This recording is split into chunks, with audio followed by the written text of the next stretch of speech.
Chapter 1. Oren, don't pout. Wave to them. Maddie elbowed him and waved to the crowds. Only 2 weeks had passed since one of the members of the ruling class of Day had tried to kidnap Daniel, Oren's best friend, and the hero of the magical fantasy world they'd been summoned to.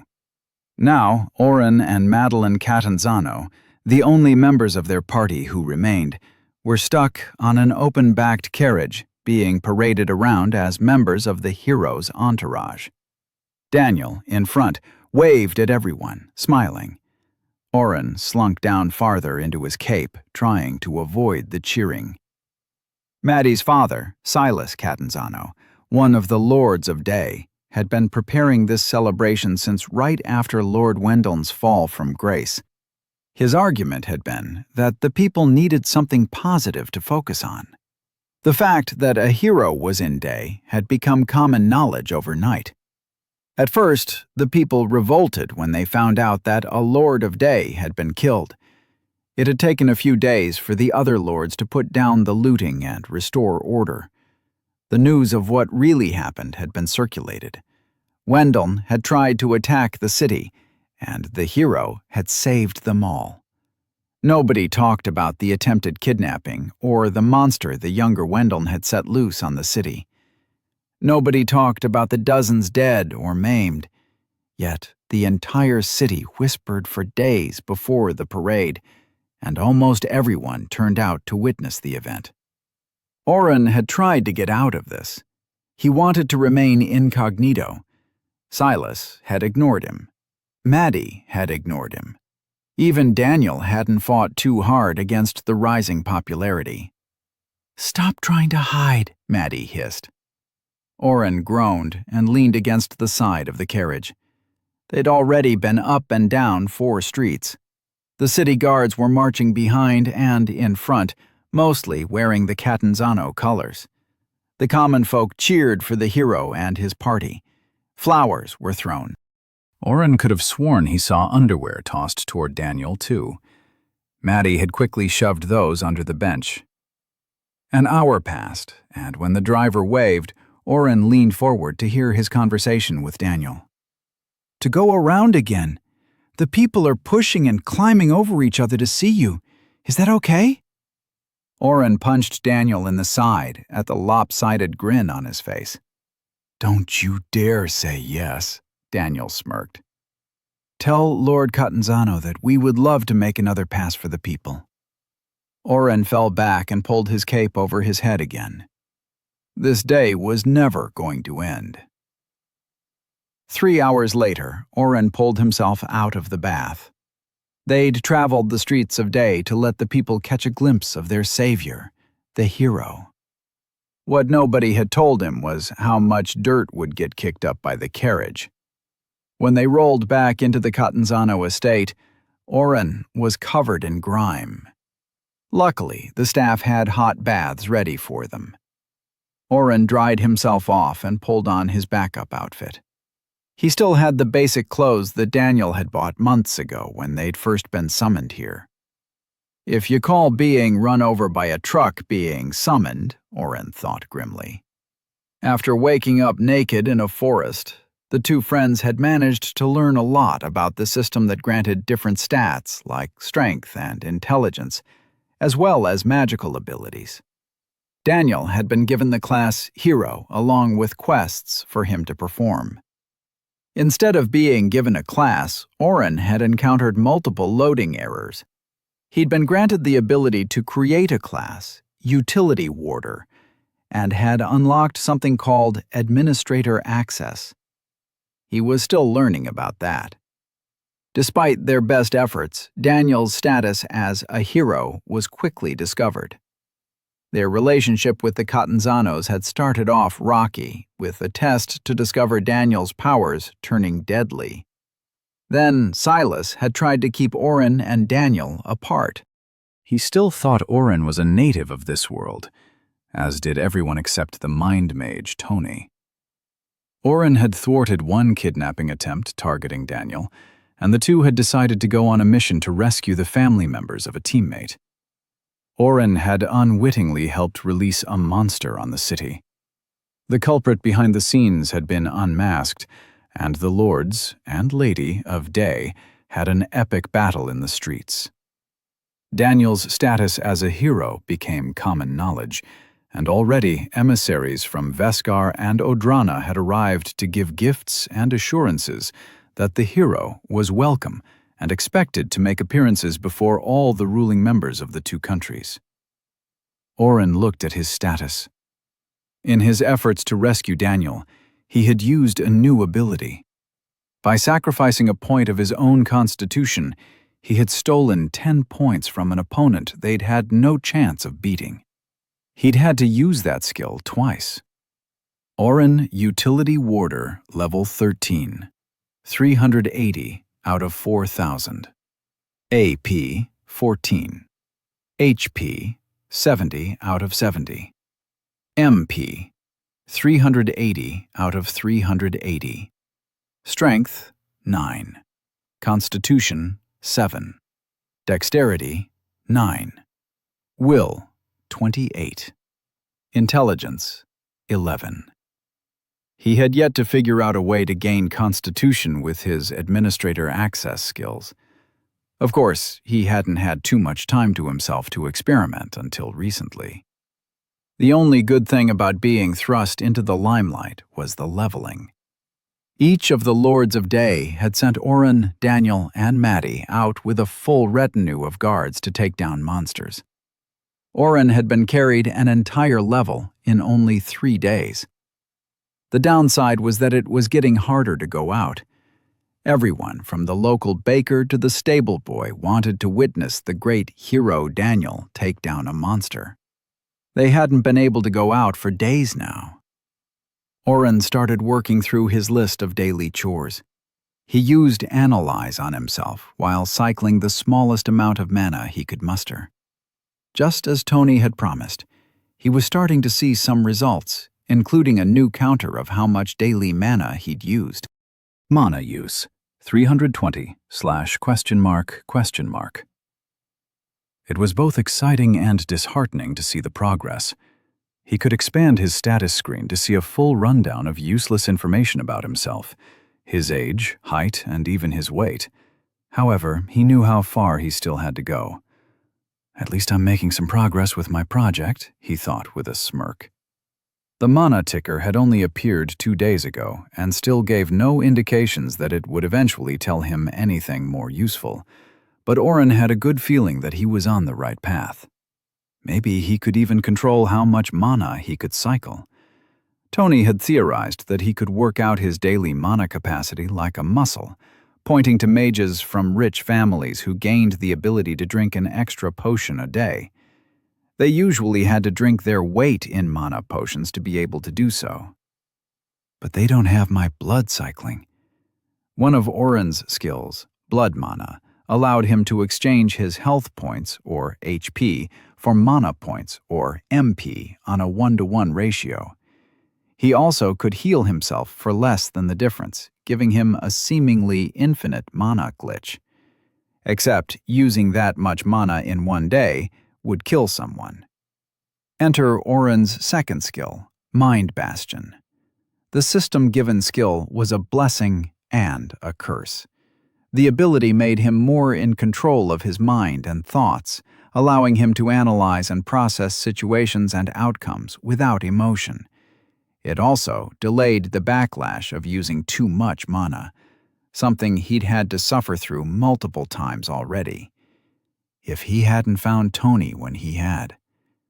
Overall, the 2 skills let him use spells without care of the cost.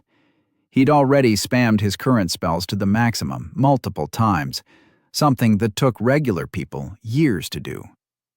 Looking over the abilities, Oren started his internal debate again, the one that had kept him up at night more than the impending parade. I can't level anything, Oren muttered as he pushed his screen around. Should I get something new or just keep focused on what I'm doing? Using his math skills, Oren had figured out that he could stretch his 380 MP pool into a little over 1,000 total points a day without any side effects. He'd pushed himself daily, using his own increase intelligence skill to make spells cost less and his experience for each spell go further. In the end, Oren had been able to add over 17,000 points of experience across a few spells. Level 3, 5,740 out of 10,000. Level 3, 3,370 out of 10,000. Level 3, 5,950 out of 10,000. Level 3, 1,945 out of 10,000. Level 3, 1,945 out of 10,000. 3, 1,620 out of 10,000. Level 2, 2,210 out of 10,000. 150 out of 1,000. He had made good progress, but Oren knew it would be another few weeks before he was able to max out his spells, something most mages would take years to do. But still, he was pissed at his prodigious rate of growth. Oren heard talking from downstairs. Someone had worked Maddie up. With a sigh, Oren looked around the room to make sure he had everything packed away in his dimension hole. The ability to store everything he needed in a magical subspace was probably still the coolest thing to him. He'd annoyed Daniel more than once by just making things appear from his pockets. Oren opened the door and started down the hall. Maddie and Daniel were standing in the entryway with a young boy, a messenger, most likely, judging by the clothes he wore. "What does this mean? Why does the guildmaster think she has the right to demand Daniel's presence?" Maddie all but screamed at the poor teenager who had delivered the message. He stumbled back from the fury of the daughter of the Lord of Day. I just delivered the messages, ma'am," the boy said, clutching his satchel and backing toward the door. "I don't know what's in them." "What's going on?" Oren asked as he came down the steps. The boy squeezed through the open door as soon as Maddie turned her back. "Damn," Maddie spat. "He ran," Daniel chuckled. "I'd have run too." Maddie put her hand on her hip and tilted her head at Daniel. "You do realize that we have been lying low at your request. You're the one who asked for a break from all the politicking." Daniel's smile faded. "Can I see the letter?" Oren reached out a hand. Maddie practically threw it at him. The outside envelope was addressed to Daniel in the care of Lord Catanzano. The letter inside was written in a steady, flowing script. "To the hero, Daniel. Too long have we gone without meeting. I am looking forward to our dinner tonight at 8 o'clock. You may bring your party, as, after pleasantries, a request will be offered. Jennifer Pretis, Guildmaster of Day." "It doesn't really sound that bad," Oren said, folding the paper back up. "Does this Jennifer chick have enough clout that it would be a problem if we just don't show?" "Guildmaster Pretis. She's a relatively good politician, according to my father. She's got almost as much say in the running of the city as the lords do. She's probably on the list of people who have been denied an audience with Daniel." Daniel stood with his back against a banister, looking off into space, the hallmark of someone reading their own status, completely oblivious. "Are you even listening?" Oren kicked his friend in the shin. "Hmm?"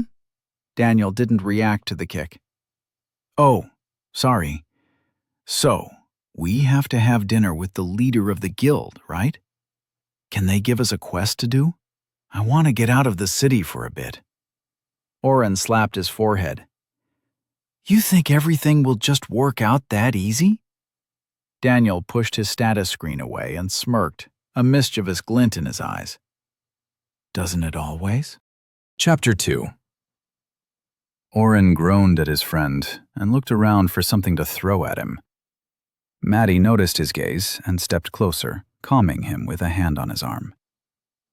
"I'll speak to my father and try to find a way out of it for you," Maddie smiled. She smiled at Daniel and Oren more these days, but Oren noticed the sadness and anxiety on her face too. He sighed. "No, If Daniel is going to make an ass of himself, we should be there to rein him in a bit, I guess. Maddie patted his arm and turned to leave. Is Sir Bennet back? Oren let the words slip out. It had been 2 weeks since Brant had left on sabbatical. Maddie had sulked in her room for an entire day before her father demanded she join them on the outings to Level, sponsored by the Houses of Day and other powerful families. Her savagery against the monsters they'd encountered had given even Daniel pause. Not yet, Maddie whispered. Her eyes looked around the room furtively before she nodded to both of them and excused herself. Come on, Daniel admonished as soon as she was out of sight. You know how much she's hurting. Why rub salt in her wounds? Oren frowned. Brant left to clear his head. If Maddie needs to do the same. Daniel took 2 quick steps and bopped Oren on the side of the head. Maddie grieved for Jude, just like we all did. She's hurt because Brant hasn't come back. They have some weird, not quite boyfriend-girlfriend thing going on. Or did you not notice that? Oren's mouth dropped to the floor. Of course, that made so much sense. Maddie had even called him my Brant a few times. How thick do I have to be? You really didn't know, did you? Daniel crouched a bit to stare into Oren's eyes. You're hopeless, man. Hey, at least I didn't hit on her like you. Daniel's eyebrow went up. When did I hit on her? Oren raised his fingers one by one. You always compliment her on what she's wearing. You pull back and let her win against you in our practice duels. You saved her life in the dungeon. Does that mean you're interested in her? Daniel interrupted him. I can compliment anyone I like. It doesn't mean I'm flirting with them. And I let everybody win on occasion. How would you feel if I beat you every single time? Oren's mouth opened and shut again. You don't let me win. Daniel laughed and pushed Oren's shoulder. Sure, buddy. Okay. He turned and started back up the stairs. I'm going to get a nap in before dinner. All that smiling and waving hurt my face and shoulder. Your face is killing me too. Oren threw one last jab at his friend. Daniel just raised his middle finger as he climbed the stairs and rounded the corner. Oren glanced around. With everybody else gone, the front entrance hall to the Catanzano Keep was quiet. Despite it being nearly time for dinner, no staff was present. Normally, maids or guards would be roaming this central point. After the last few weeks, Oren realized Silas had his house operating on a skeleton crew. He sighed and made his way up the stairs. Tony had sent him a few more books on vampires and blood magic.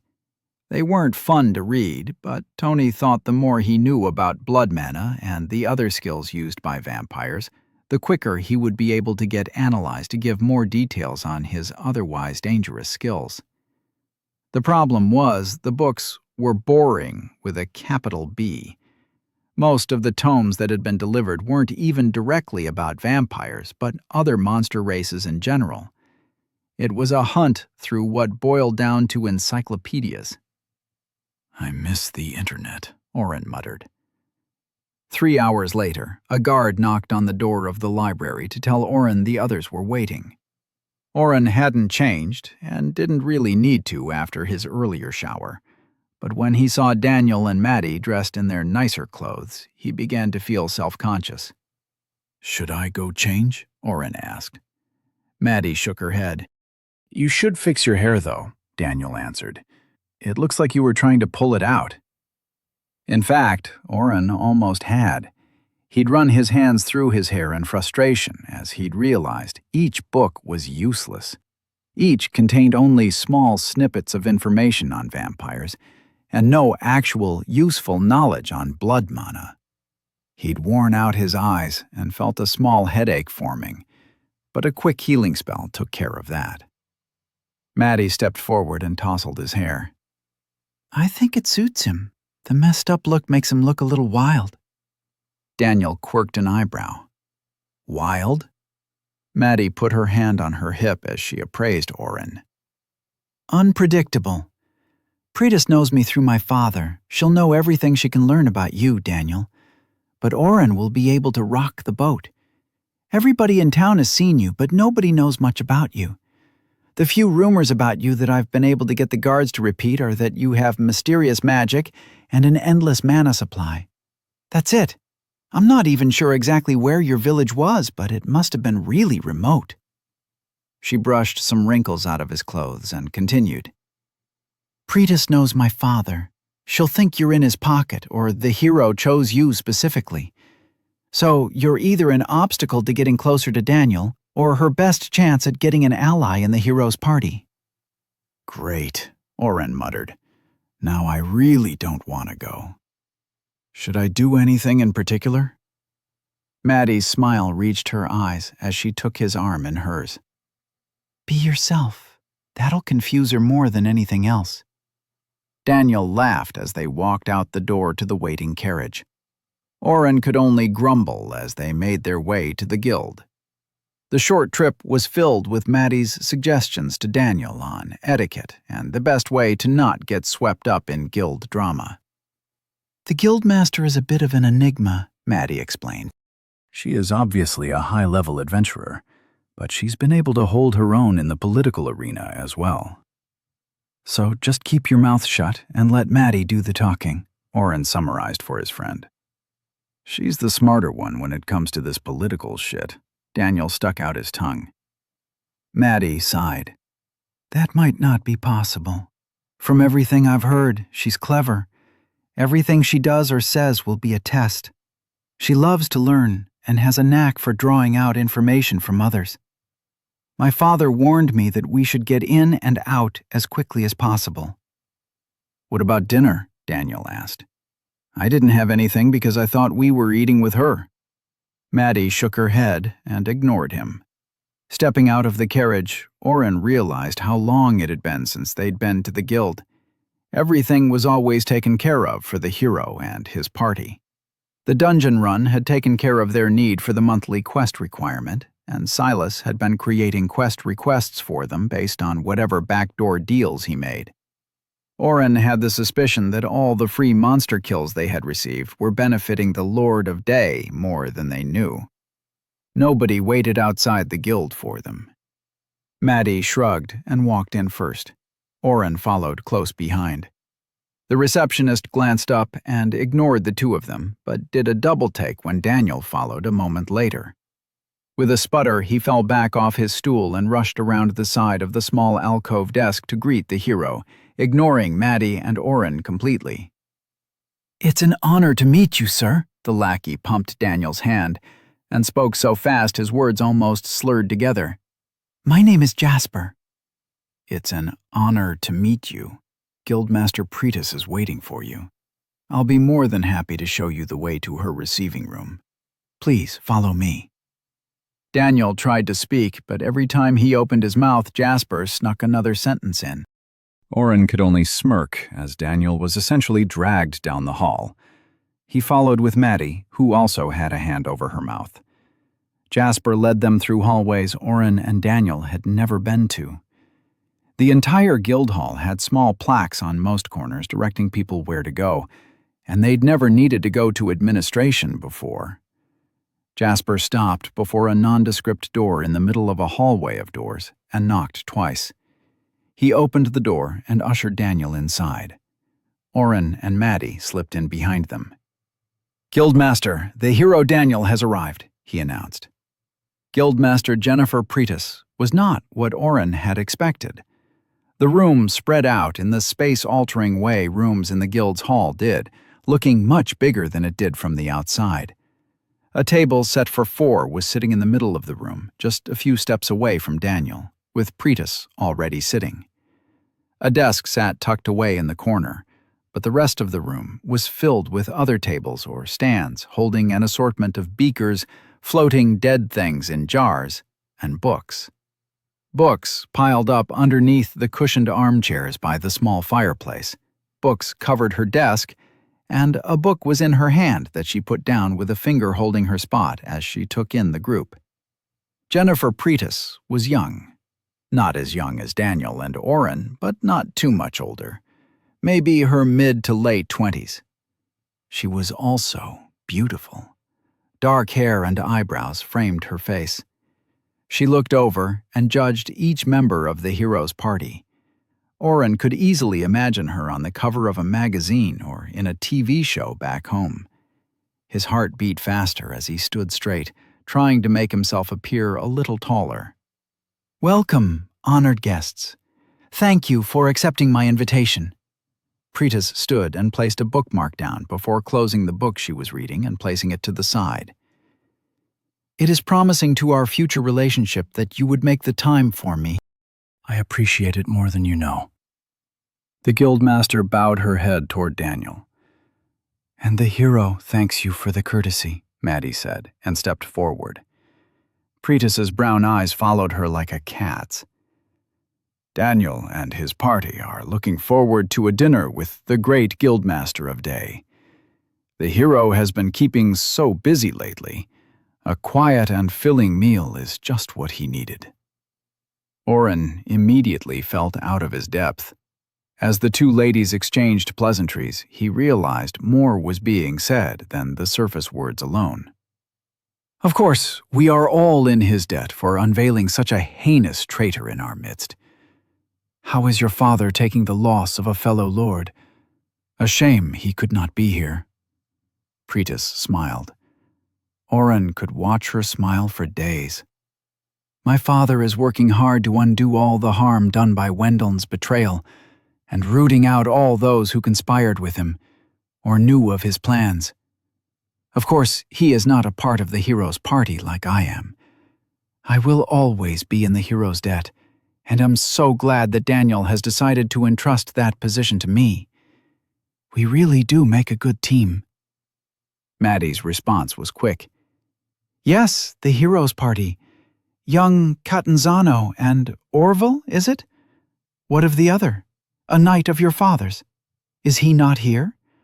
I heard he ran away after the entire fiasco. You're sure he wasn't in on it?" Pretis's smile took on a wicked edge. Oren opened his mouth to correct his name, but as the guildmaster continued, he saw a look of pain and anger spasm across Maddie's face. So instead, what came out of his mouth was, "Sir Bennet is taking time off after losing a close friend to that traitor and his goons. Brant fought Lord Wendell and his retainers. Funny, though, I don't remember seeing any other guild members helping. Did Lord Catanzano tell you what was going on, and you decided not to help? Or did he not trust you enough to involve you in the entire fiasco, as you called it?" Oren's anger cooled as he finished his rant. He watched Pretis wince before her face cleared. He'd struck a point for his side. "Oh, but Orville, are you not a member of the guild? So, in a way, I think the guild can take some credit for ending the life of a corrupt leader." She bowed her head and smiled at him with her eyes. "For that matter, I believe even the hero is on our rolls. I'm told you joined together. What a joyous occasion for us all." Oren couldn't be sure, but he could swear Maddie was grinding her teeth. "Since we are all brothers and sisters of the guild, why don't we sit down and eat? I have a proposition for you. One that I'm sure you will accept." Chapter 3. Daniel started to speak, but Maddie quickly stepped on his foot. "We would, of course, listen to a request from the head of the guild," Maddie said slyly.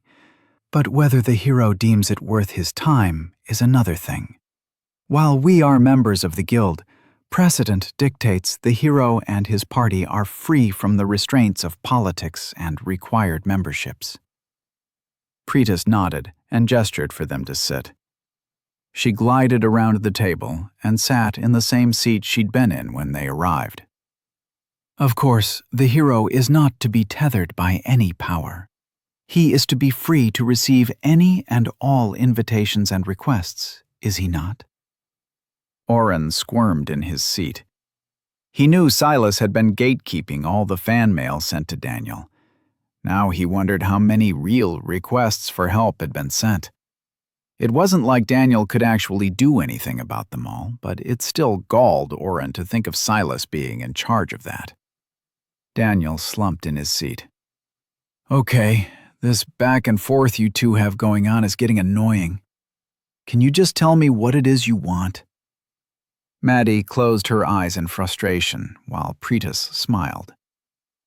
Over dinner, the guildmaster said, with a glint in her eye, and picked up a bell. With a flick of her wrist and a tinkle in the air, 2 servers, or more likely guild members, entered the room and poured wine. Another woman entered and stood at the side of the table. She began to recite a list of possible options to eat. Can I just see a menu? Daniel asked. The woman stopped speaking and raised an eyebrow. Would you like me to write it all down for you? Oren leaned forward. That won't be necessary. He'll have the chicken and roast potatoes. I'll have the same. Maddie? Maddie hid her mouth behind her hand as she turned. Oren didn't see what was so funny until Preetus spoke. Does your party dictate all your decisions? Daniel leaned his chair back and assumed his normal air of being too cool for the room. Oren usually knows what I like to eat. I trust his judgment. Maddie and Preetus gave their orders too, and the servers left. Daniel picked up his wine and swirled it around the glass. He sniffed it and promptly choked. Are you okay? Maddie quickly clapped him on the back, while Oren took a small sniff of his own wine. The dark red liquid had a pungent smell of wood and smoke. It burned his nose. That's not wine, is it? Daniel got out between gasps. It smells like my dad's whiskey. It's a dwarven drofka. They drink it like wine, but it does have more resemblance to a whiskey. Preetus picked up her glass and took a sip. I apologize if it is too much for you. Oren groaned internally, hoping Daniel wouldn't take the bait. He did. While they chatted about inconsequential things, like how Preetus had gotten this particular vintage from a trader for next to nothing, or the rebuilding of the parts of the city destroyed by the monster that Wendell had let loose, the food was delivered. Oren had to spend the next 30 minutes quietly casting remedibleize on Daniel after he finished glass after glass of the dwarven wine. His friend drank 3 glasses before Maddie pointedly pushed the glass away from him. Oren tried a sip, but didn't like the taste. The chicken was delicious, though. Daniel put his fork down. This has been nice, but why not just ask your question in a letter? Preetus shook her head, amused. Is he always so blunt? Oren volunteered. Focused, Maddie said at the same time. The guildmaster looked between the 3 of them carefully. Daniel, if I paid gold, could I place a member in your party? How much gold are we talking about? Daniel winked at her. For just a day? Do you need some monster killed? Preetus shook her head. No, for good. Someone I trust, placed near you, so you always know my thoughts on an issue. You'll be free to make any choice on matters, but this way, you would know the best path forward for the guild. Any amount you name. Maddie started to say something, but Daniel gave her a look and shook his head. If you pay, my party and I will take on quests for you, Daniel started. We would also take someone along for those missions. But to what you are actually asking, no. I can't trust anyone who would pay to be near me. I'm not for sale. Preetus stared at him for a moment, like a bug beneath a magnifying glass. Then she laughed and clapped her hands. Her entire aloof and calculating demeanor disappeared, and in its place was excitement and fierce intelligence. Good, good. You are an actual party and not some mechanism crafted by the lords. She stood up and walked to her desk, moving books in a very precise manner. I am sorry to test you all like that. Madeline, I'm trusting you, as a member of the Heroes Party, to not betray anything I'm about to tell you, or that I can be more than a cold, emotionless statue of a woman. I have a reputation to protect."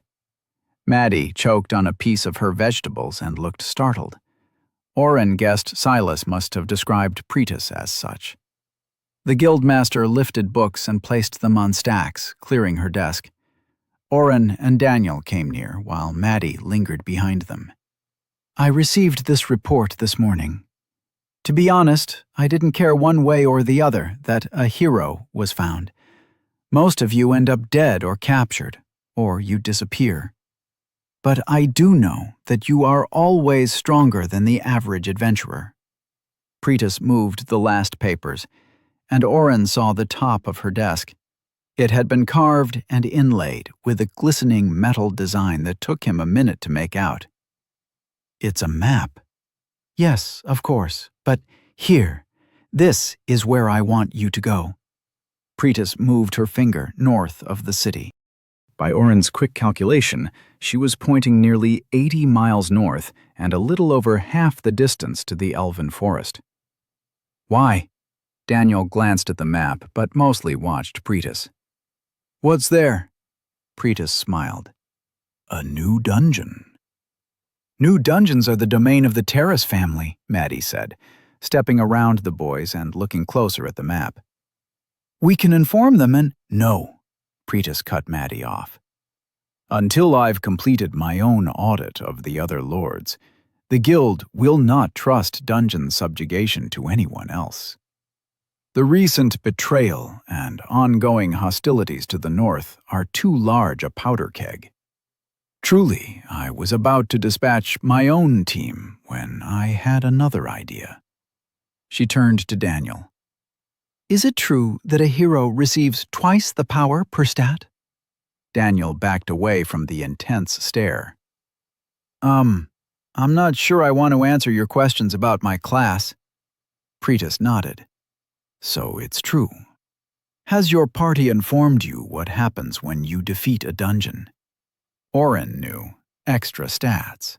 They'd completed their research on dungeons before visiting the Aqua Chambers. "I know once the core of the dungeon is crushed, the party gets a set number of points to a random stat." "Is there more?" Daniel asked. "That's the gist," Pretis waved her hand. "But since 1 point in anything would be worth more to you than anyone else, I thought I would give you the chance first. It's a newly spawned dungeon. The outbreak was contained by members of the guild out on patrol.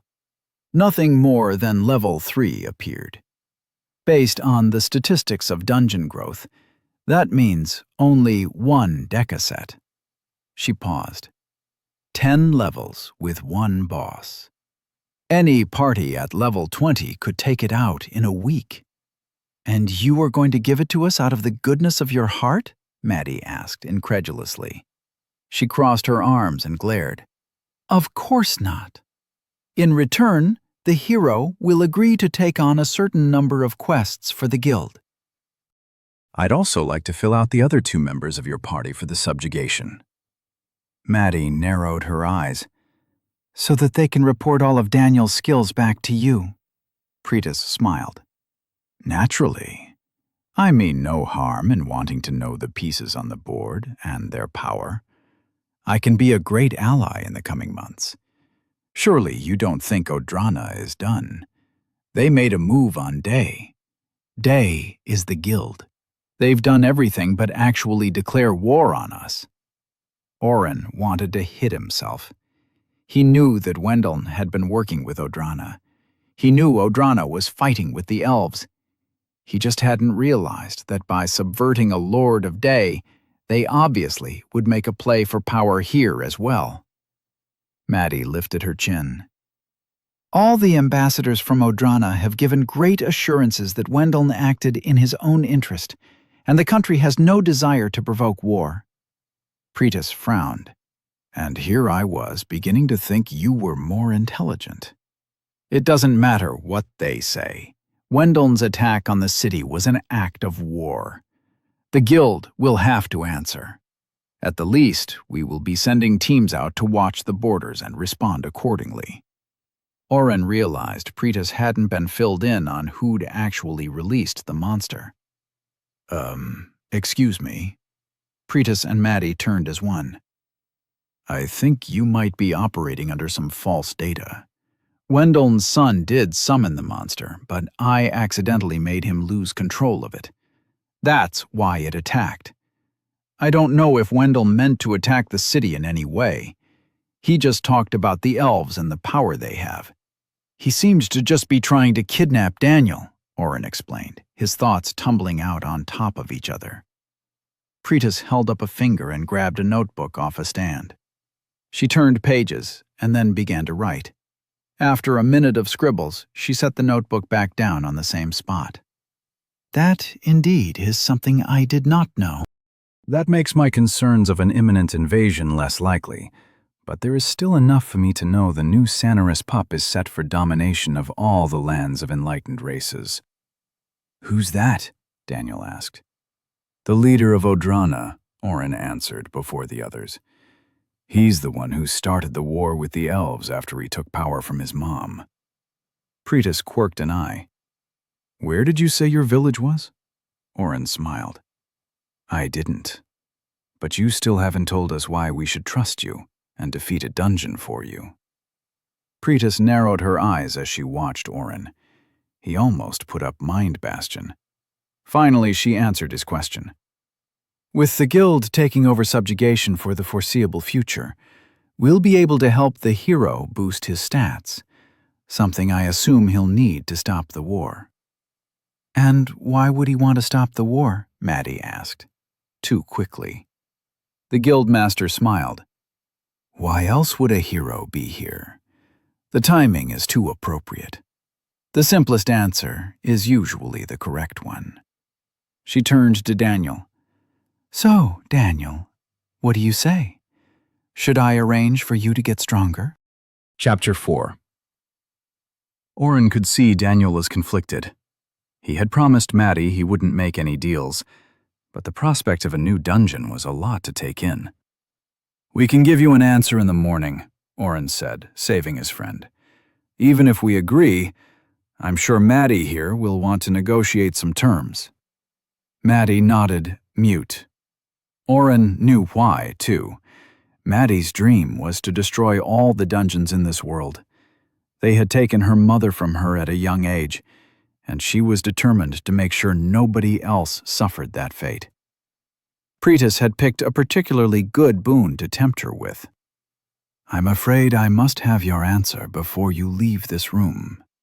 Guildmaster Pretis stood to her full height. She was almost as tall as Daniel, but with her regal bearing, it appeared they were eye to eye.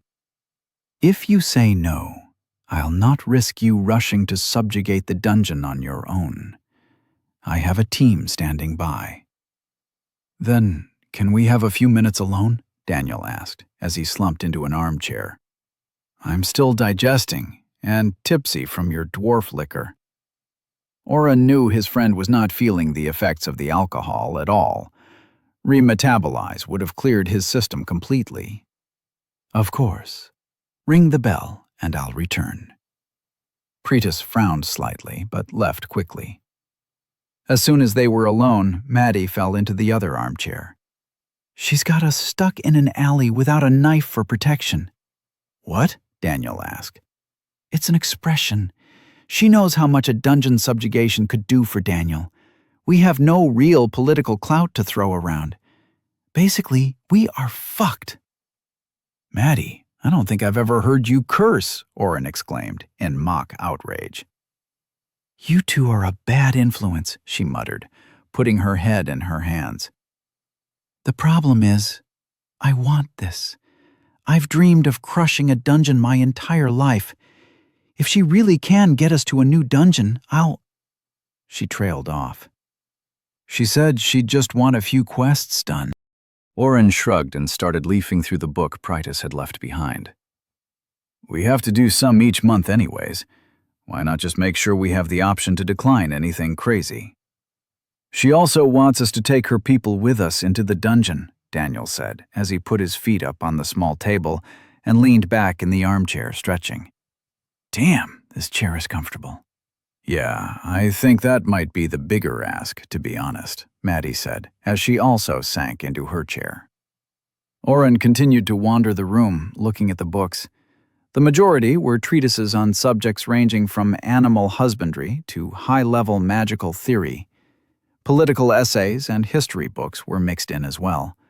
There appeared to be no rhyme or reason to the stacks, and every book had a scrap of paper or bookmark in it. So, we refuse, Daniel shrugged. I trust you two, but I get the feeling she isn't going to let us wait around for Brant to return. Do you think the three of us would be enough? Maddie shook her head. Even a newly formed dungeon isn't going to be easy at our level. Without Brant, or... She took a breath and continued. Jude, we are going to need some heavy hitters. Oren peeked around at the jars filled with monster parts and asked, Do you know anybody in the guild that you would trust? We could demand certain people. The only other people I know in Day are Tony and a bunch of shopkeepers. He stopped in front of a vial with tiny floating red flower petals. They reminded him of someone, and his eyes went wide. Actually, that's not true. I met some guild members once who asked me to be part of their party.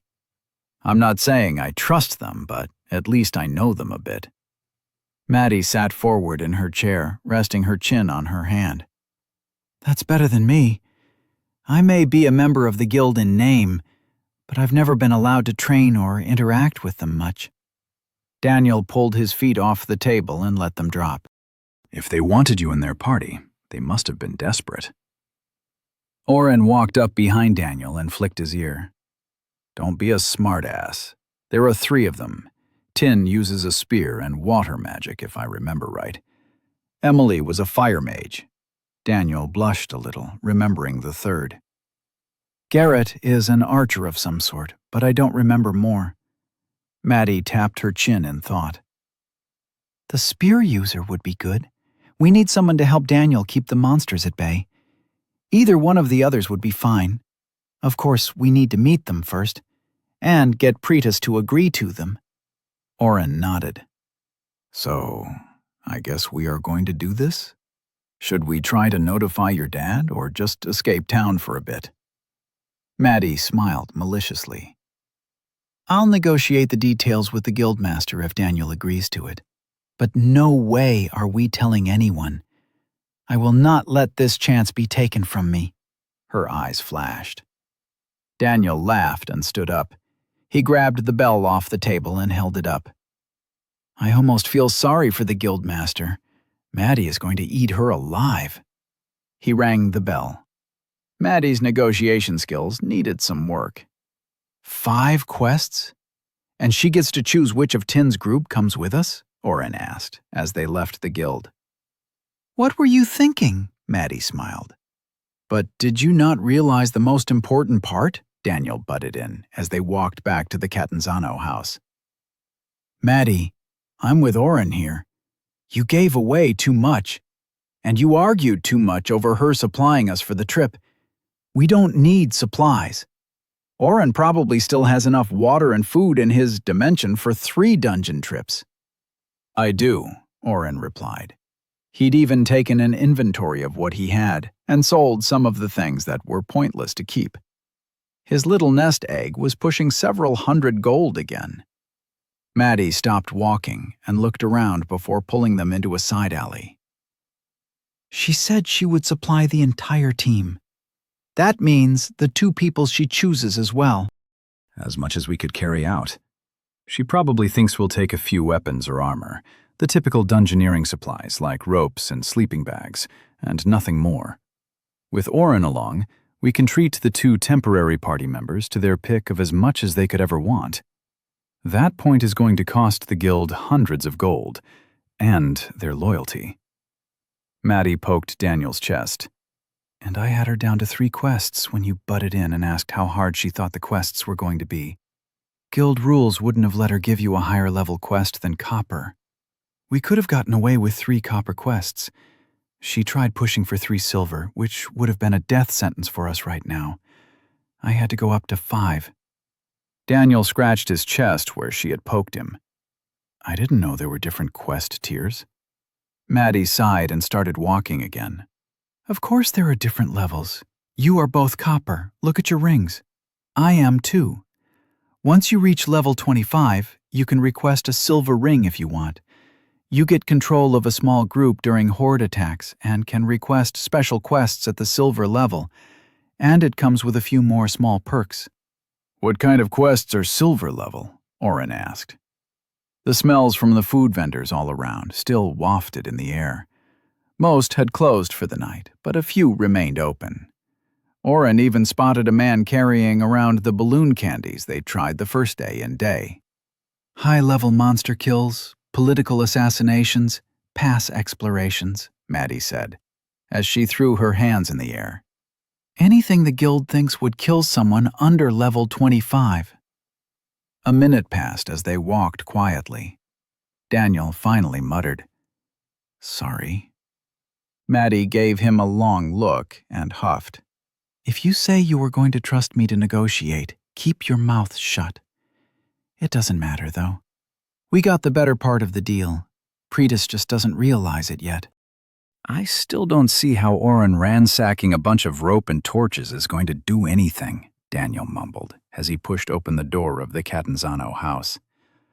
Oren nodded to the guards on duty, receiving a slight nod back. She said we could take anything we wanted from the storerooms, Maddie said with a grin.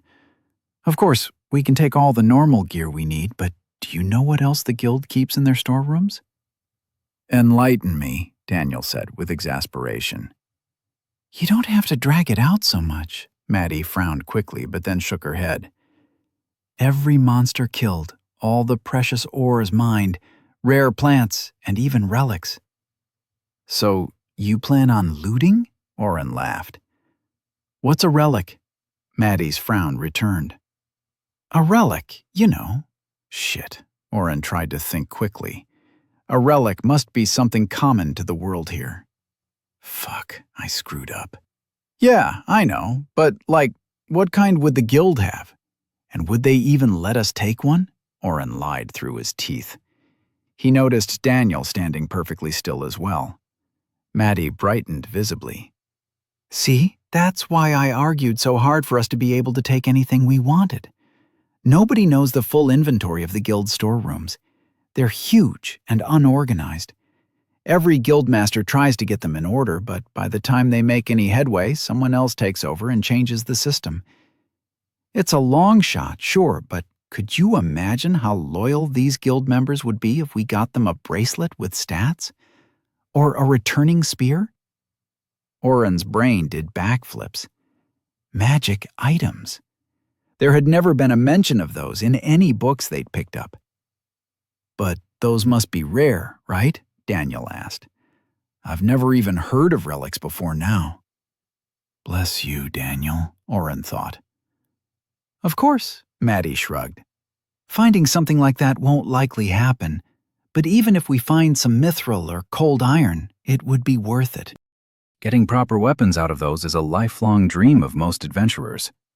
Daniel smirked. Gertrude has both, and a dragon's bone. Maddie rolled her eyes. Yes, you have a beautiful and rare sword, O great hero. For the rest of the normal folk, a cold iron sword would be the boon of a lifetime. They stopped at the top of the stairs. Maddie's room was to the left, while the boys' room was to the right. I honestly don't even know what the difference is, Daniel admitted. I read cold iron makes the weapon stronger, but I didn't really study up on it much.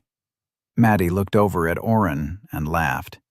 He's so ignorant, I don't know how it took me so long to figure out he was from another world. Oren laughed along while simultaneously breaking out in a cold sweat. Yeah, I keep waiting for him to ask me how to use the bathrooms. Maddie's smile grew wider as they picked on Daniel together. I'm sure Oren can tell you all about different metal types. If you want more information, some of the books in the library cover it too.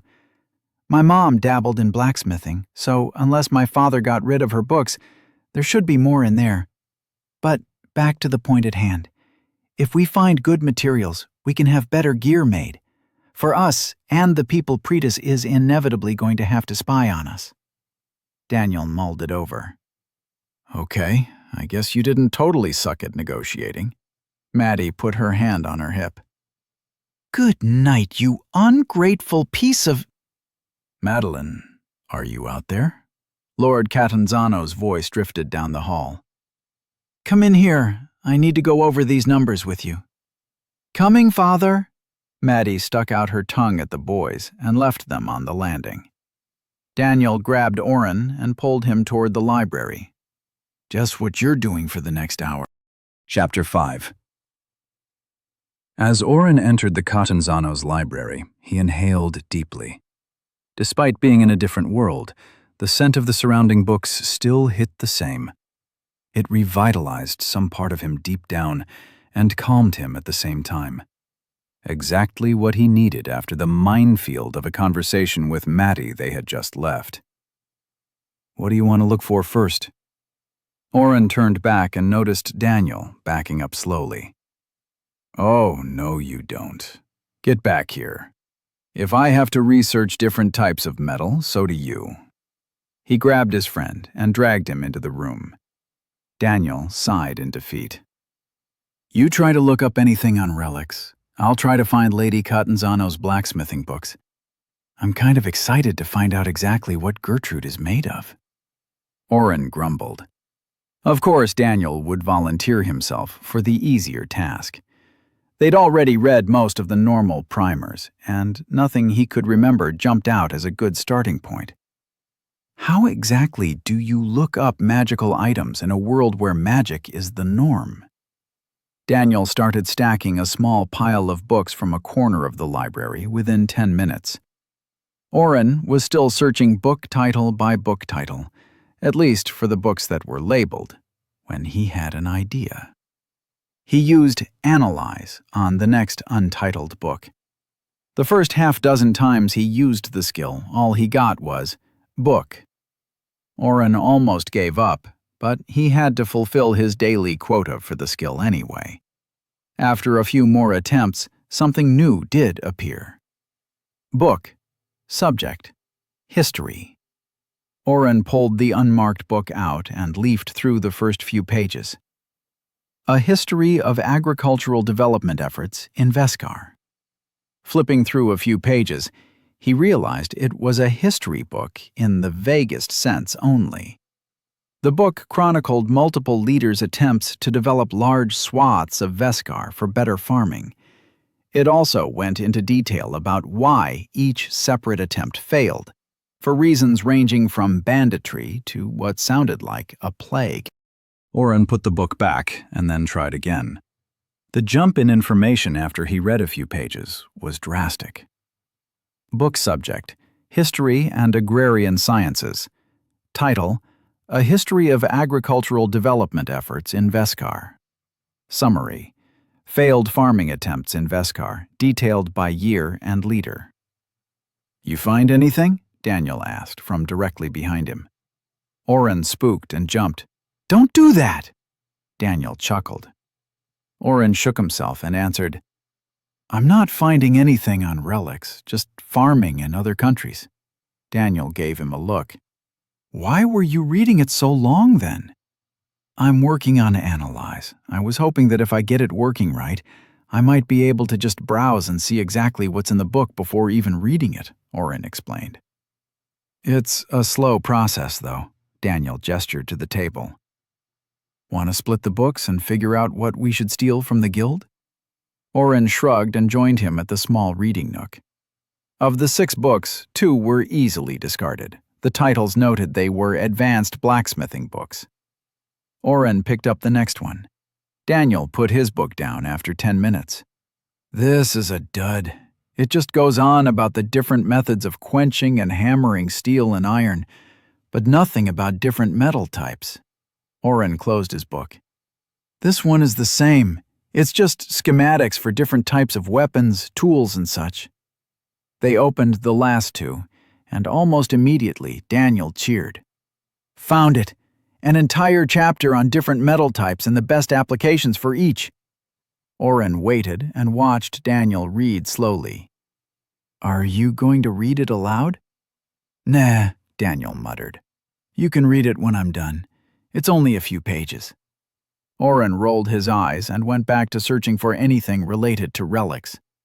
He noticed the Analyze skill had evolved a bit and was still giving the subject tab on the book. Silas had organized the books in a certain way, grouping them into categories. However, gave the occasional different reaction. The section he'd been in before was mostly marked history, but sometimes he would also get a biography. One time marked the book as fictional history. Oren pulled that one out to check the title. The Life of Grand Mage Fauni. The library also had a section that returned subjects of architecture, math, philosophy, sciences, classes, magic, and politics. It was in the sciences section where Daniel had found the blacksmithing books. Mapping out the library gave Oren a small sense of achievement, even if they hadn't found anything on relics. I'm done, Daniel said, and waved Oren over. There is a lot more than just mithril or cold iron. Oren read through the few pages quickly. Mithril was a rare metal, mined primarily by the dwarves. It had a few different uses, but the main one was creating an alloy that strengthened any other metal. The book noted that mithril alloys were nearly impossible to break without extreme circumstances. It also noted that working with the stuff was annoyingly difficult. It set quicker than any metal, and a blacksmith would have mere minutes to get the shape correct and beaten to perfection. Cold iron was a black iron found in small veins in the deepest iron mines. It was rarer than mithril, but easier to work with. It could also be separated out again from a mixed metal alloy and reused over and over. The biggest use was in weapons or machinery that needed to keep an edge. A cold iron blade never needed to be sharpened. It also would slowly regrow if a piece was broken off. A new piece of another metal had to be introduced for it to work. The blade would slowly lose this ability as the cold iron percentage decreased, but a sword made with cold iron would still last decades longer than a normal steel or iron blade. The book also mentioned citrandish wood, from an elven tree used in the construction of their bows and wooden weapons. Harder to break and giving twice the pull to a bow, the wood was rarely found except in elven hands. The author went into detail about what had happened to the few people who had stolen bows in the past. Oren felt very grateful that he hadn't chosen the path of an archer. He could see the temptation for a stronger bow outweighing the common sense of a person. Being planted in the ground and having a new tree grown through you while alive did not sound like a pleasant way to go. Another was adamantine, which was so rare that only royals of the past had been able to afford a knife made with the same. It was the only metal that refused to mix with others. Small pendants or rings could still be found, but the exact nature of the advantages of the metal was unknown. There were also irons that had absorbed characteristics from their surroundings. Sky metal was basically meteors that had fallen to the ground and been found. The owners would swear the blades moved faster. Red iron was found near flowing lava. It gave a red sheen to any blade, and had been proven by the author to have a visceral reaction to cold. When pressed against ice, it cut as if warmed from within. The book noted that some ancient shields of red iron had been known to turn ice magic aside if made with a high enough saturation point of other metals. However, that recipe had been lost to time. The author theorized that other irons were possible in high-density magical areas. So, your sword won't break and doesn't need to be sharpened, Oren said, as he finished reading and looked over the chart of saturation points and mixture percentages for different metals. That's handy. She'll also regrow if I chip her on something too hard, Daniel added. Like if I tried to hit your head? Oren rolled his eyes. Good to know, I guess. Nothing that would help either of us too much, though. Daniel shrugged. You need to keep learning all the things you can if you don't want to tell Maddie. I can get away with the I'm ignorant act, but unless you come clean and— No, Oren cut him off. I trust her a bit, but that's too big a secret. Just pay attention. You saved me today. Keep that up. Daniel picked up the books and moved them back to the shelves. So, tell me more about the people we are going into this dungeon with. Oren leaned back in his chair and closed his eyes. It had been a long day, and using Analyze wore him out. He was getting better at pushing the skill further and further, but he still felt a small wave of exhaustion hit him once he used it too much. Physical skills suck, he thought. Tin is really nice. She was the one who answered my request to find you back when— He trailed off. Anyways, she invited me to lunch and introduced me to the other two, Emily and Garrett. You'd like Tin. She's good people. Emily is more reserved, but smart. You can tell just from talking to her. She also has an evolved class. She found some magic item that let her upgrade from Fire Mage into something else that I can't remember the name of. Honestly, I think if she's on the team, she'll be the easiest to convince to use our strategy of working together. What's Tin's class? Daniel sauntered back over and plopped in the other chair. The Fire Mage I worked with before was powerful. She uses a spear and water magic, I think. Oren looked up as he tried to remember the conversation from weeks ago. Water spear, maybe? She'd be good at the front line with you. And the third one? Daniel asked, pulling at a string in his shirt. He wrapped the thread around his finger once and yanked. Oren remembered the flirtatious archer. Garrett. He's an archer with earth magic. I didn't really get too much about his skills. Daniel looked up. Why are you blushing? Oren stood quickly and went back to searching the library. Not blushing, it's just hot in here. Where do you think we can find more on relics? Daniel followed right on his heels. It's not hot in here. Are you sick? Oren ignored him. Oren, what is it? Daniel asked, with genuine concern. You didn't cycle too much, did you? I thought you had a better handle on your limits. Oren sighed. He kind of hit on me last time we were all together. Daniel blinked twice and then laughed. This is why I didn't tell you, Oren muttered, and pulled another book out from the magic section. It ended up being a list of different types of obscure magic used in Veskar. Daniel put his hand on Oren's shoulder. Buddy, I'm sorry. I thought you liked my sister. Oren threw up his hands, knocking Daniel's hand off. I do! Did. I don't know. I've never had someone hit on me. It threw me a bit, and I'd just rather not think about it. Daniel gently placed his hand back on Oren's shoulder and turned him until they faced each other. You know I'm your friend no matter who you like, right? Oren nodded. Daniel's face turned evil. Is he hot? Oren boosted his own strength and pushed Daniel. He rolled backward and came up laughing. I'm going to bed, Oren announced. He stormed out, with Daniel's laughter echoing behind him. Chapter 6. Oren woke up before the sun.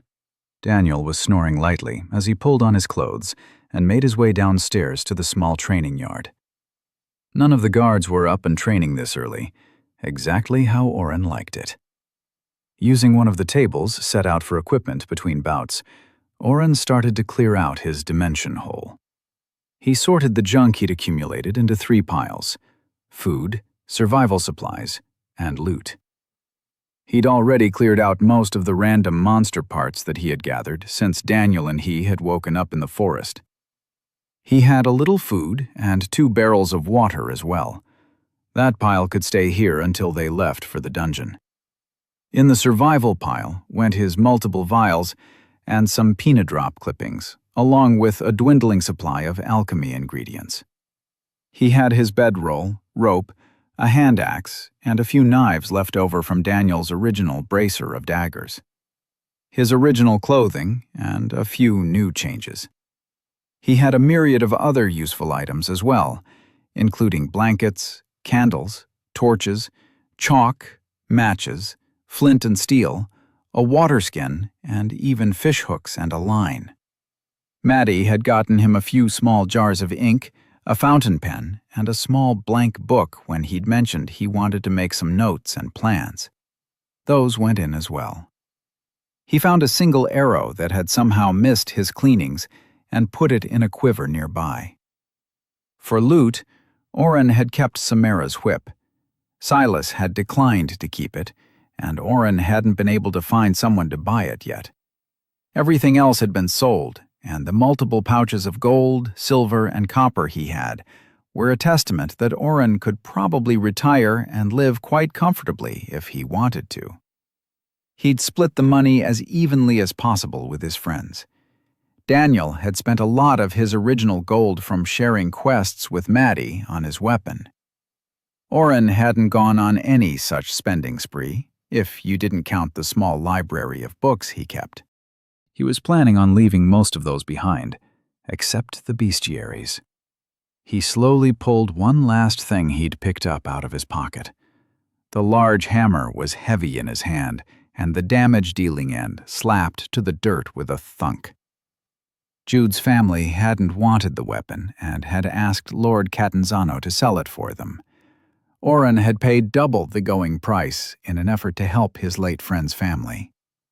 "What am I doing lugging you around, though?" Oren asked the hunk of metal.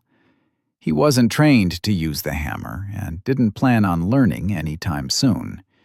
He knew he would need to leave the hammer when they went to the guild storerooms. "I'll drop it off in my room," he said aloud. He looked down at all his possessions and started writing in his new journal. Oren knew Daniel would just try to wing things. Maddie was intelligent, but without Brant, there wasn't anybody to make sure they were properly supplied. Oren rolled his shoulders and started planning. An hour later, he thought he'd made a good list of what 5 people would need to survive 10 levels in a new dungeon. "See, Daniel? All those late nights playing D&D in random online groups is paying off." He chuckled to himself. Oren stored away the things he didn't want to bring and then left to put in a few orders. When he got back 2 hours later, Daniel was just making his way into the dining room for breakfast. "Where have you been?" Daniel asked as he grabbed a small green fruit that looked like a strawberry. Oren just shrugged and filled up his second cup of coffee. "Getting ready. The guildmaster is supposed to send over somebody by noon to give us updates on the dungeon and who is going with us. Then we have a few hours this afternoon to raid the storerooms." "Did you really just wake up?" Daniel raised an eyebrow. "Oren, it's like 8 in the morning." Oren filled up a plate with eggs and toast. He'd cleared half his plate when Maddie entered the room. Her hair was curled again and put back into a bun. Her normal battle clothing was gone, and she wore an elegant suit with a longer coat that almost doubled as a dress. She had applied some light makeup as well. "Off to war?" Oren joked. Maddie flinched. "Yes, actually. I have to attend a meeting with my father for the next few hours. I'll be back before lunch. Don't even try to start without me." "Everything all right?" Daniel asked from his seat. Maddie sighed. "Yes, it will be. We've had to take over Wendell's accounts, and the other houses are fighting over the proper distribution." Daniel turned back around. "Sounds easy. Just give an even split." Maddie sat down, pulled Daniel's plate toward her, and started to eat his food. "And what about the debts already owed to each family? Or our own debts owed to Wendell? Should we all start from zero? What about the fact that the Timpy house is taking over most of his duties? What about the guards he paid for?" Daniel put his hands up. Okay, I get it." Maddie smirked. "That's only half of it. Entire coffers were missing. We don't know if they were stolen by some enterprising guard or if Wendell was cooking his books." "Or paying off kidnappers," Oren muttered. Maddie nodded. "My father wants to hammer that point. Wendell used city funds to try to kidnap Daniel. We spent manpower and resources. It's going to be a long and boring meeting filled with math and lots of arguing." Sounds like Oren's favorite pastime. Daniel grabbed a pastry off his plate before Maddie could eat it. "Maybe he should go with you." "I've got places to be," Oren responded. "I ordered some extra alchemy supplies, along with a few things I thought might make our trip into the dungeon easier." Daniel perked up. "Like what?" Oren started counting on his fingers. "Small tents for the rooms between floors. Nobody should have to hear you snore. A barrel with a tap so we don't have to keep pulling water out the top with a ladle. A grappling hook in case we need to climb. A crowbar and climbing pitons. Extra blankets and bedrolls for the new members." "Do we really need that?" Daniel rolled his eyes. "They should have their own, right? And what's a piton?" "Climbing spike. Hammer it in and run a rope through it. Then if you fall, you won't die." "Again, do we really need that?" Daniel asked. "Better to be ready and have it," Oren said. "Well, I'll leave you boys to it then." Maddie mopped up the last of Daniel's breakfast and stood. She reached back and bobbed her bun on her head. "Do I look presentable?" "Absolutely," Daniel said with a smile. Maddie grinned and nodded at them both. "Wait for me," she demanded again, and swept out of the room. Daniel saluted her as she left. Oren shook his head. "Want to spar a bit?" Daniel asked with a twinkle in his eye. Oren resigned himself to a long morning. After Daniel proved to Oren that he had in fact been letting his friend win, Oren left to pick up the last of his orders. He hadn't gone to Jovi for the grappling hook, crowbar, and pitons.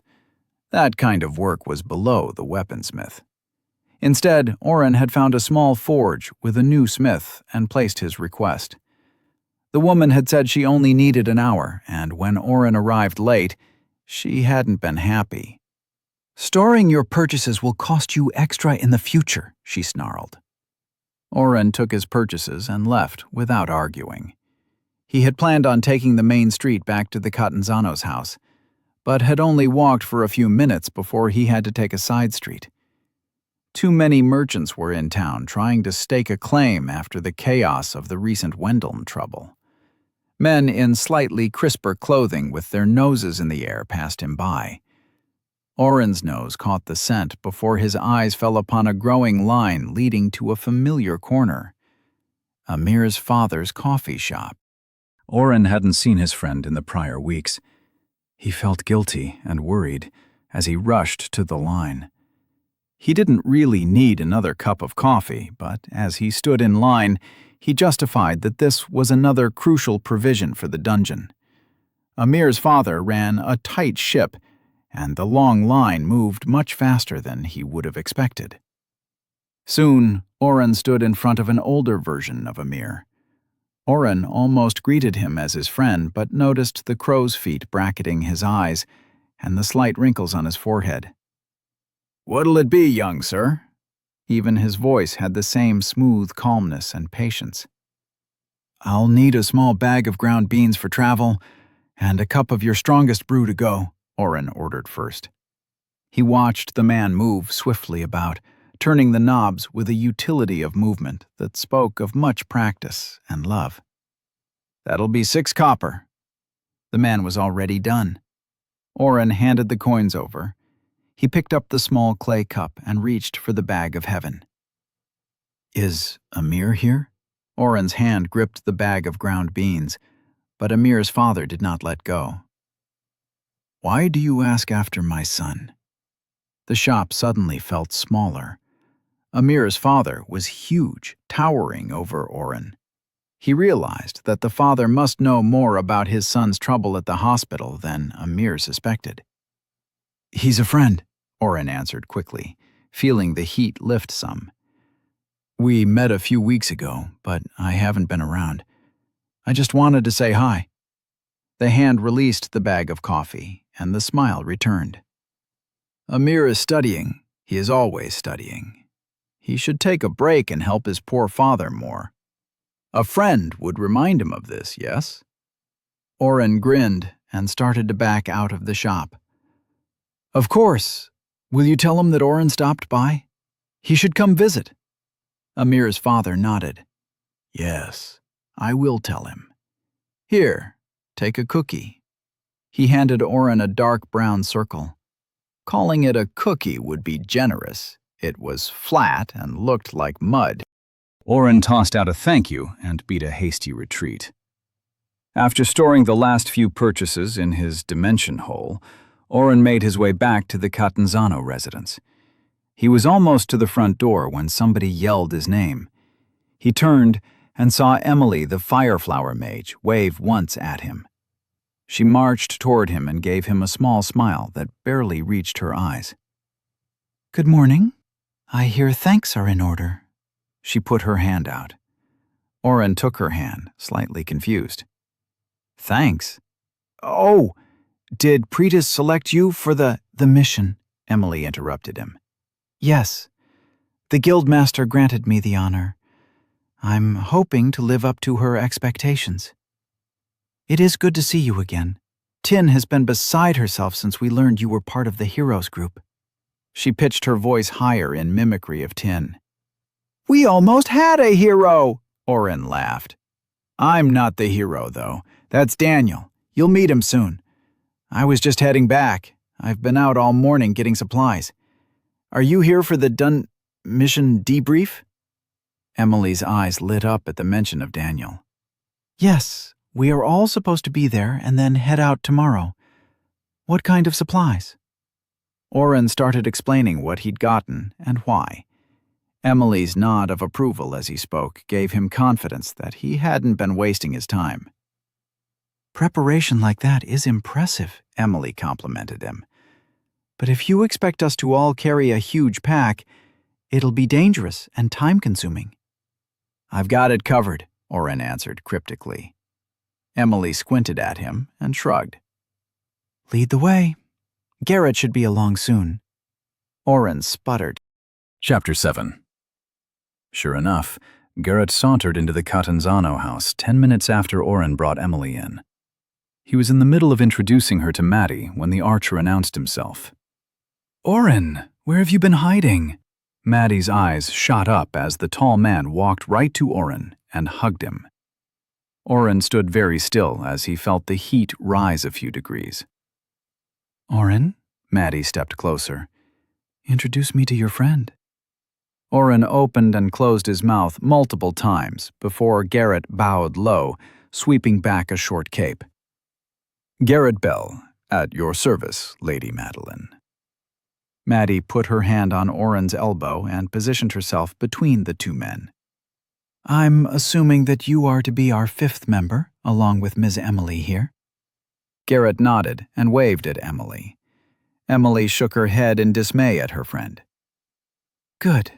Maddie gently pushed Oren toward the front dining room. Daniel will be down soon enough. Let's get settled. The Guildmaster sent word that her attaché will be arriving within the hour. That should be more than enough time for us to all get to know each other and set some ground rules for working together. Oren felt the heat in his face start to fade as they filed into the cleared dining room. He's just a flirt. Ignore it, he thought. But when he sat down and Garrett ran a hand along the back of his chair and lightly touched his shoulder, Oren jumped again. Garrett, quit it, Emily demanded. She sat down in the empty chair next to Oren. Sorry about him. He's incorrigible, but harmless. I'll keep him in line. Unless you want me to get out of line, Garrett whispered across the table. Emily pointed at him, and a small crystal of fire formed at the tip of her finger. One more quip, and I'll burn you again. Garrett put his hands up in surrender. I'll behave. Sorry, Oren. Emily waved her hand, and the fire crystal dissipated. After the dungeon, I'll ask you on a proper date, Garrett got out before he fell out of his chair. The smell of burning filled the room. Damn it, Emily, these are new pants. Maddie hid her mouth with her hand for a moment before composing herself. Let's agree the first rule of this party should be to not harm or distract each other during the dungeon raid. Garrett ran his hand through his hair as he sat back down gingerly. Agreed. That includes flirting or trying to get a rise out of each other, Maddie said, and then raised a hand as Garrett started to interject. Yes, Garrett, I heard it. Don't antagonize your teammates. Good rule, Daniel said from the doorway. Rule 2. Everybody listens to what Maddie says, in the dungeon and out. She's going to keep us alive. Maddie kept herself composed at the praise and vote of confidence from Daniel, but Oren could see the words had a great effect on her. Emily went to stand as she noticed the hero, while Garrett had already noticed and was starting to bow. Rule 3. No bowing or posturing. We're a team for this mission. I'm just an adventurer like you. I'm sure I'll learn as much from you two as I have from Maddie here. And, Oren, Daniel added, after only a small beat. That is going to be hard for us, Emily admitted. It's an honor to meet a real hero. To meet you. Daniel sat down at the other end of the table from Maddie and waved a hand. I'm serious. I'm just a normal guy from another world who has some cool magic and shit. A few months ago, I was just going to school and worrying about what I'd wear to prom. Please, just treat me like you'd treat Oren. Oren watched Garrett close his eyes and take a breath. He smirked at Oren, but nodded to Daniel. If that is how you'd like it, Emily said, settling back in her chair. It's still going to be an adjustment. When Tin told us that the guildmaster was requesting us for a mission with the hero, half the guild was in an uproar. Why us? Daniel pointed at Oren. He vouched for your group, and Pritus selected 2 of you to fill the gap in our ranks. Don't disappoint his trust. Emily and Garrett turned back to Oren with renewed respect. Maddie clapped her hands. Before we get the information about the dungeon, I'd like to discuss the 2 of you a bit, Maddie started. Basics first, if you don't mind. Class and level. Have you ever been in a dungeon? Any notable weaknesses? Garrett and Emily exchanged a glance, and Emily nodded. She stood, pushing her chair backward. I'm Emily Ibarra, Fireflower Mage, level 25. I raided the Boiling Swamp before it was cleared, a 2-tier, 2-year-old dungeon south of Day. We turned back after the 6th floor due to losing our main fighter to a pit trap. Weaknesses are mostly water monsters. After her cut-and-dry speech, Oren expected the same from Garrett. Instead, I'm Garrett Bell, Earth Archer Extraordinaire. I'm level 19, but teetering on the edge. I've not raided a dungeon, but I've helped turn back enough hordes and fought enough monsters to know the game. I have no weaknesses, unless you count a beautiful smile or good time a weakness. Maddie sighed. Does your class allow you to take damage? Garrett shrugged. I stay on the edges of fights. I've got a trump card if I need to avoid a big blow, but if the party does its job, I should be able to take down any monster quicker than most. Emily spoke up. He's not just bragging. His arrows hit hard, and he has a knack for trapping monsters. He usually outkills me and Tin combined. Maddie nodded, taking a few notes. We'll discuss our strategy later, but know that we don't care how hard you can hit individually. We work as a team. If you don't think you can take orders and go against the normal adventurer code of most damage output possible, you can leave now. Emily frowned, but didn't move. Garrett laughed. Are you saying you want me to not kill the monsters? Daniel hit the table loudly. If Maddie says to not kill a monster, you listen. If you can't do that, we can't trust you. Garrett's smile disappeared. Whoa. I'm not saying I can't follow directions. It's just... Why? Oren raised his hand, and Maddie nodded at him. He stayed in his seat, not trusting his legs while having to give the same speech he'd originally given to Brant, Jude, and Maddie so long ago. It comes down to strategy. If every one of us just goes full out at whichever monster we want, the chances of success go down. Instead, we'll work as a team.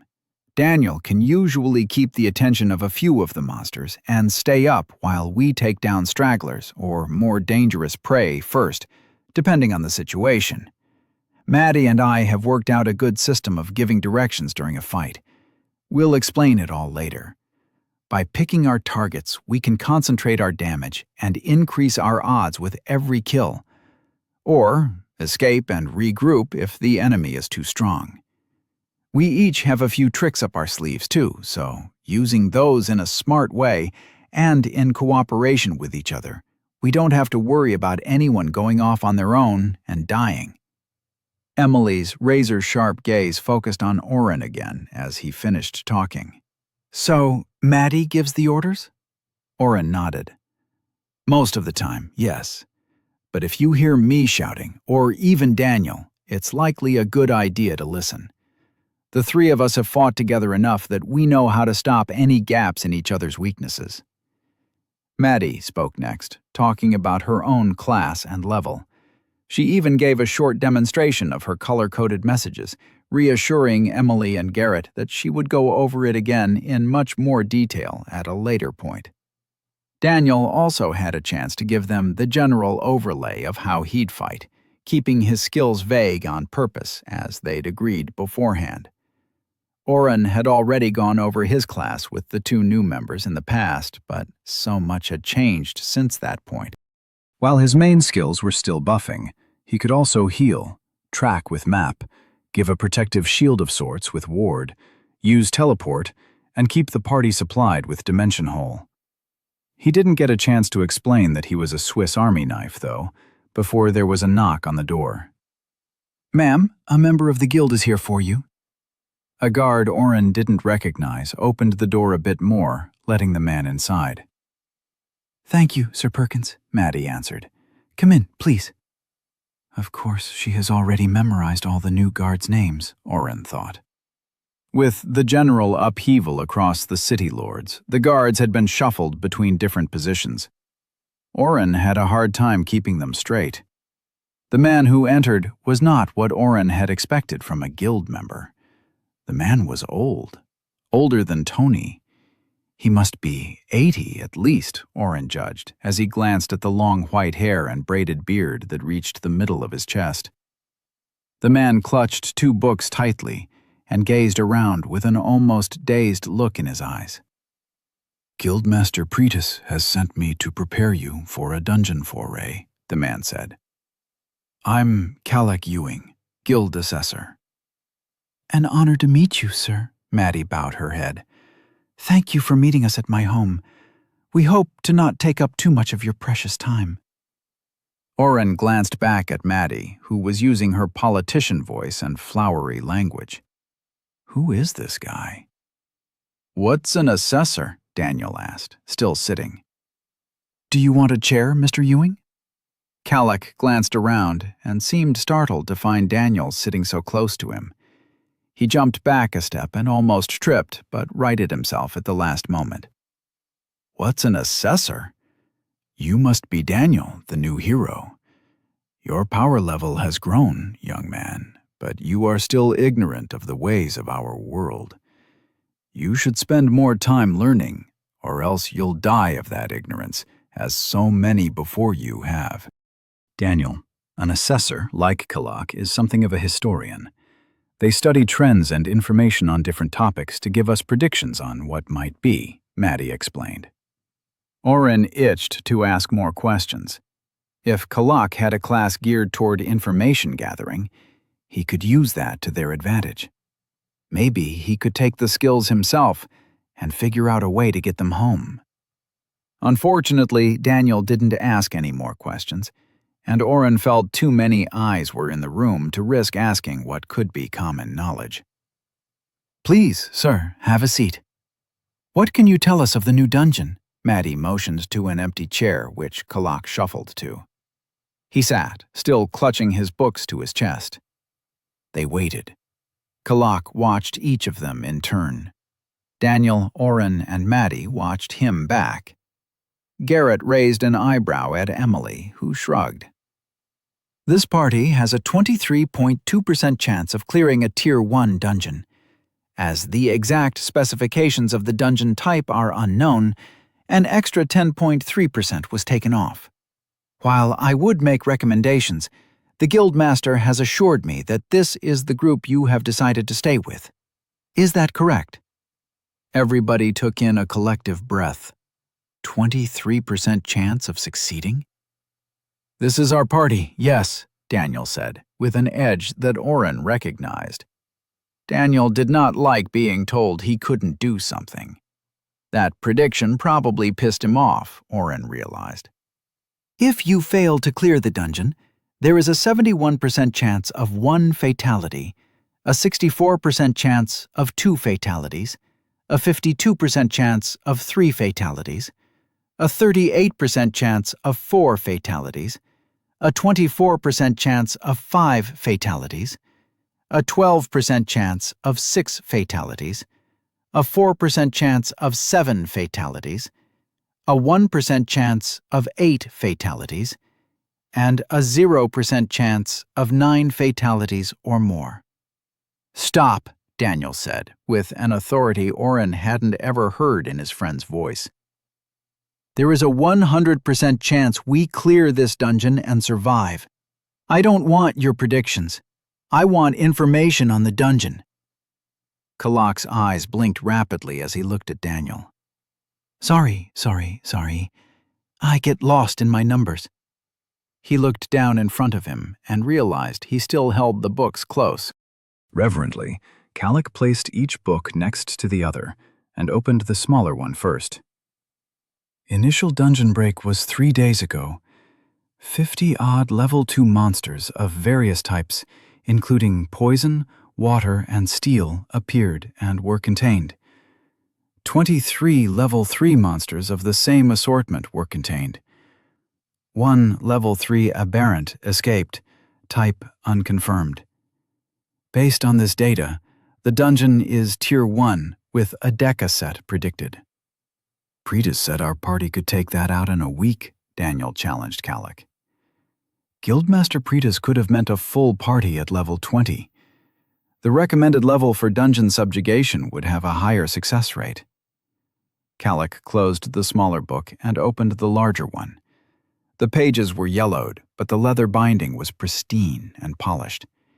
He also took a single piece of paper from his pocket and set it delicately on the table. With the combination of poison, water, and steel, it is likely that the dungeon will include moving traps, rivers or lakes of acid, and monsters of the same type. A list of possible monsters for you, if any of you care to read it, along with some historic traps found in steel and poison-type dungeons. Kalak began to read off the names of monsters. Oren recognized 1 in 10 of them, but hoped he could peruse the bestiaries later. Any questions? Kalak asked, his gaze shifting around the room. None at this time, thank you, sir, Maddie answered after a pause. If we have any questions, we'll reach out. Kalak shuffled his books back together and stood. If you should succeed, please complete a full report. More data helps future generations increase their odds of survival with knowledge and proper planning. Oren watched Daniel. The hero was still glaring at the old man as he left. I'm not saying I'm not willing to go, but 1 in 4 chances that we succeed isn't the greatest, Garrett piped up as soon as the door closed. The only information he bases that off is our current levels, Maddie said as she stood up and walked to the folded piece of paper left in front of Kalak's seat. We can improve our own odds by being smart. She smiled up at Oren as she grabbed the paper. Ready to do some research? Oren smirked.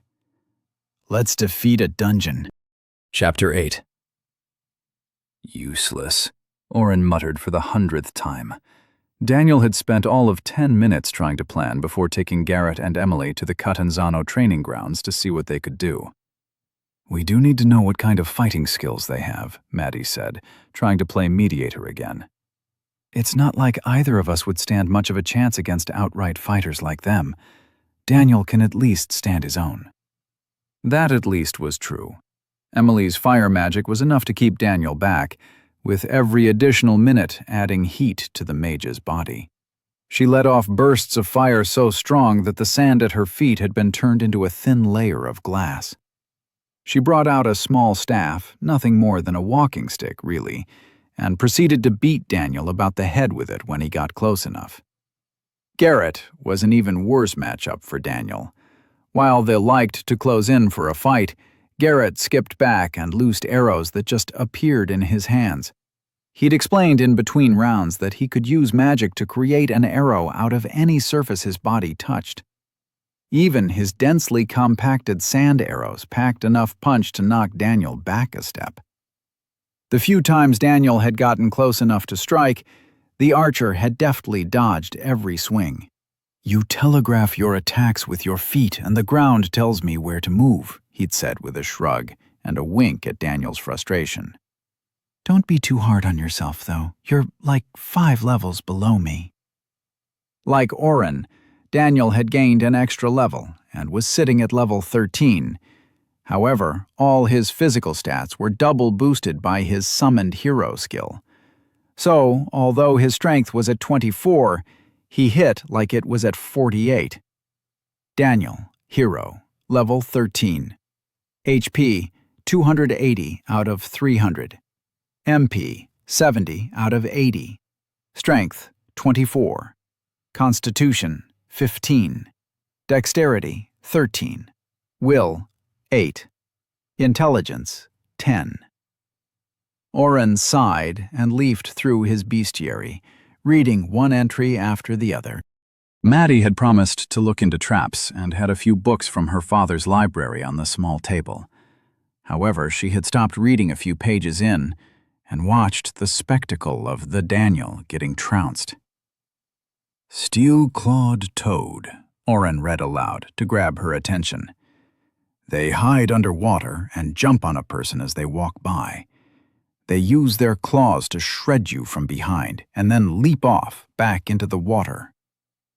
"You've got monster view," Maddie muttered, distracted, as Garrett stretched between rounds.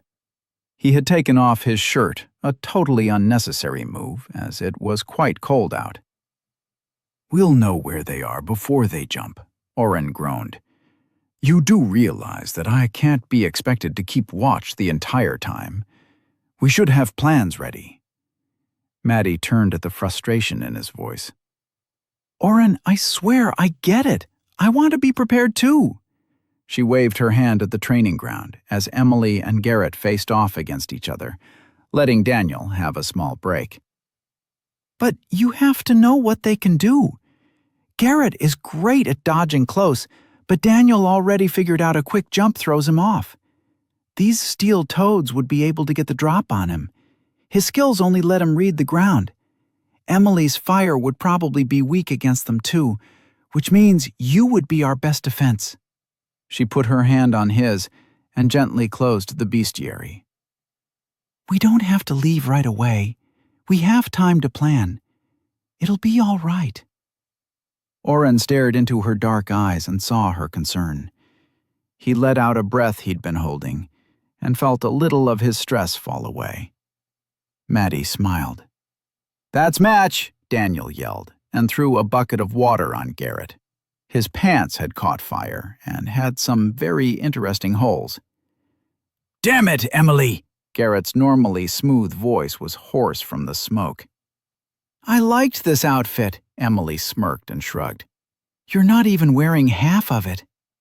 Oren let out a laugh. Garrett's eyes narrowed and he pointed his bow.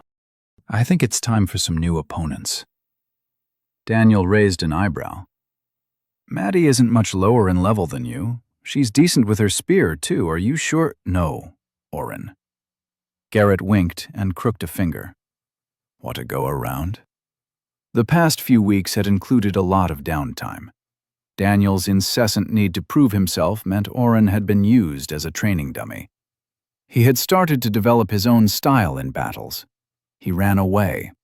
His fighting was subpar, and without wasting some points on a weapon skill, he wouldn't have a chance of holding his own against his friend. So he'd cheated.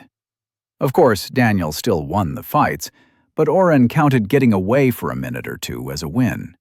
He didn't need to take down the things they fought, only to survive until someone else did. Oren is more support, Daniel chided. He's there to keep us going and help us hit faster. But I don't think let's do it, Oren spoke over Daniel, feeling a wave of heat go down his back. It's probably best for them to see me in action, right? He turned to Maddie. She smiled and nodded. Daniel threw his hands in the air. Why does no one listen to me? I'm the hero, right? That should count for something. Despite his muttering, Daniel moved out of the training yard and sat at the table next to Maddie. Emily stood close by and watched as Oren moved out onto the sand. Weapon? Garrett quirked his head. Oren summoned an ice sword and held it awkwardly to his side. Garrett nodded and touched his bow to his forehead, the sign he was ready to go. What kind of training do you want to do? Oren asked sheepishly. I mean, how do you want to score things? Garrett smiled evilly. First one to beg? Oren could almost hear Emily roll her eyes. First to incapacitate or draw blood, the fire mage yelled from the sidelines. Oren nodded and put his sword to his head. Fuck, that's cold. Garrett tapped his head with his bow and darted back, pulling a sand arrow out of the air and firing it at Oren. Except Oren had cast, and with a hop to the side, the arrow missed. Garrett growled and shot 2 more arrows, one glancing off Oren's arm. The ward he'd put up swallowed the damage. I could some dexterity debuffs and try to put him down, Oren thought as he jumped back and forth dodging arrows. Garrett's skills didn't make the arrows fly any faster, and Oren had had the foresight to boost his own stats before agreeing to the fight. His body moved quickly, and he was gaining a little more familiarity with his body's increased reactions after all the practice Daniel had put him through. I can still see you when you land, Oren. Garrett pulled his bowstring back and waited. Damn, that spell hurts my eyes. I know, right? Daniel said from the table. He was reading the bestiary. Oren was stunned and took another arrow to the chest. Hit you, Garrett said triumphantly, letting his bow dip down. That should have drawn blood. The round is mine. Oren canceled and held his arms open, brushing some sand from his shirt. Sorry, I'm still in it. Was almost gone. That hit had been really strong, and with his low constitution, it was actually a bit worrying. But the shock on Garrett's face was worth it. Oren cast and watched the archer take the hit without flinching. He frowned and pulled back for another shot. Oren didn't give him the chance. He ended the fight with what Daniel called cheating, and inversed Garrett's dexterity until the man slumped to the ground. His arrow disappeared as it fell from his fingers. Incapacitated, right? Oren looked over at Emily, who had a stricken look on her face. He's alive, Maddie said quickly, standing up. Oren, can you let him up, please? Oren buffed Garrett until the man got to his feet. You'll be back to normal in a few minutes. It's temporary. Emily let out a half-gasp, half-cry. I thought he went down like his strings were cut, and what was that? Cheating, Daniel said from over the book. He cheated. He's disqualified and Garrett wins. Shut up, Maddie laughed. Oren won. Garrett's face, normally filled with cheer and confidence, was pale. I couldn't move an inch. It felt like every bit of my dexterity had been drained away. It was. Maddie's smile grew wider. Oren's our secret weapon.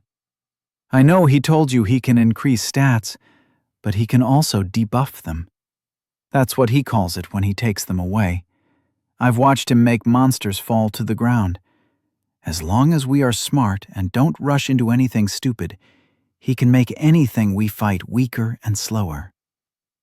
Emily and Garrett looked at Oren with renewed respect. "The match is yours, then," Garrett said, his smile returning. "Emily, your turn." "I'm not stupid," she replied. "If he zeroes out my will, I'll have a mana headache. No, thank you." Garrett and Emily didn't stop asking questions, though, and Oren ended up explaining camouflage to them. Garrett scoffed at his light strike, but Emily shushed him. "It's not the strongest spell, but one that a lot of low-level mages take. Sometimes just hitting something can disrupt their concentration or a skill." Maddie was eventually dragged into a sparring match with Emily, who kept the upper hand. After Maddie missed a shimmer sight, Emily stopped the fight. "We need to work on your aim," she said, shaking her red robe to let some of the cool air in. "You could have won. Where did you train?" Maddie squatted on her heels, breathing hard. Fighting with Emily meant a lot of running away from fire. "I've had a few tutors, but nothing formal for magic fighting. My father didn't want me to be an adventurer." Emily put out a hand and helped her stand. "Let's leave the boys to the books. Come with me." Maddie glanced quizzically at the three males, finally worn out and reading. Oren waved as they left. Daniel blinked hard and rubbed his eyes a few minutes later. "Where did Maddie and Emily go?" Garrett shuffled a few pages of notes on the growing stack in the middle of the table. Oren took a peek and saw the flirtatious man's research skills were quite good. "Emily is probably bragging about her formal training and giving vague and unhelpful hints on how she can improve her magic," Garrett said, as he stretched his arms over his head, cracking his back. He smiled when he caught Oren watching. Oren ducked his head back into his book, reading about the Venostamen, a 2-foot-tall walking flower with teeth. It could blend into its surroundings and would strike once a target was close enough. The venom it injected could take down a level 20 adventurer in a day. "Why couldn't she tell us, too?" Daniel asked, completely missing Oren's blush to his relief. "Not that I use too much magic, but it could be helpful to know." Garrett grabbed a pitcher of lemonade from the middle of the table and refilled his empty glass. "Emily is weird about what information she gives out. She trained at the Soneris School for 4 years. The rumor is Odrana will send somebody after you if you try teaching their secrets." "Will they really?" Oren looked up from his book. Garrett took a few loud swallows before answering. "No idea, but Emily still won't give me any help. I think she helped Tin, though." He stood up after finishing his drink. "Listen, this has been fun, but I'm expected elsewhere this evening and I need to change." He gestured to his burned outfit with a smirk in Oren's direction. "That's fine," Daniel said, and leaned back on his chair. "Oren's probably going to make me read all night. You should swing back by in the morning. I think that's when we are going to hit the guild's storeroom." "I know Maddie explained it, but try and think of some stuff you might want to pick up." Garrett tapped the table and let a wooden arrow appear in his hand. "I'm usually pretty sufficient on my own. See you 2 in the morning." Oren frowned in thought as Garrett left. Daniel caught the look. "What?" I think I have an idea to make Garrett more powerful." Chapter 9. "Spill it," Daniel prompted. "What's the idea?" Oren took a few scraps of paper from around the table and fanned them out.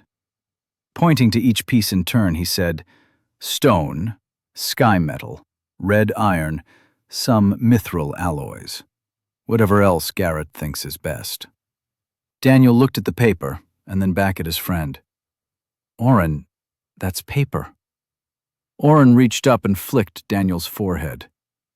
"We'll have a necklace made, or maybe like a shirt. It will have all the various types of things he creates his arrows from. He'll be able to pick the right tool for the job." Daniel's eyes lit up as he caught on. That's actually genius. He complained during our matches that all he could really use was sand and wood.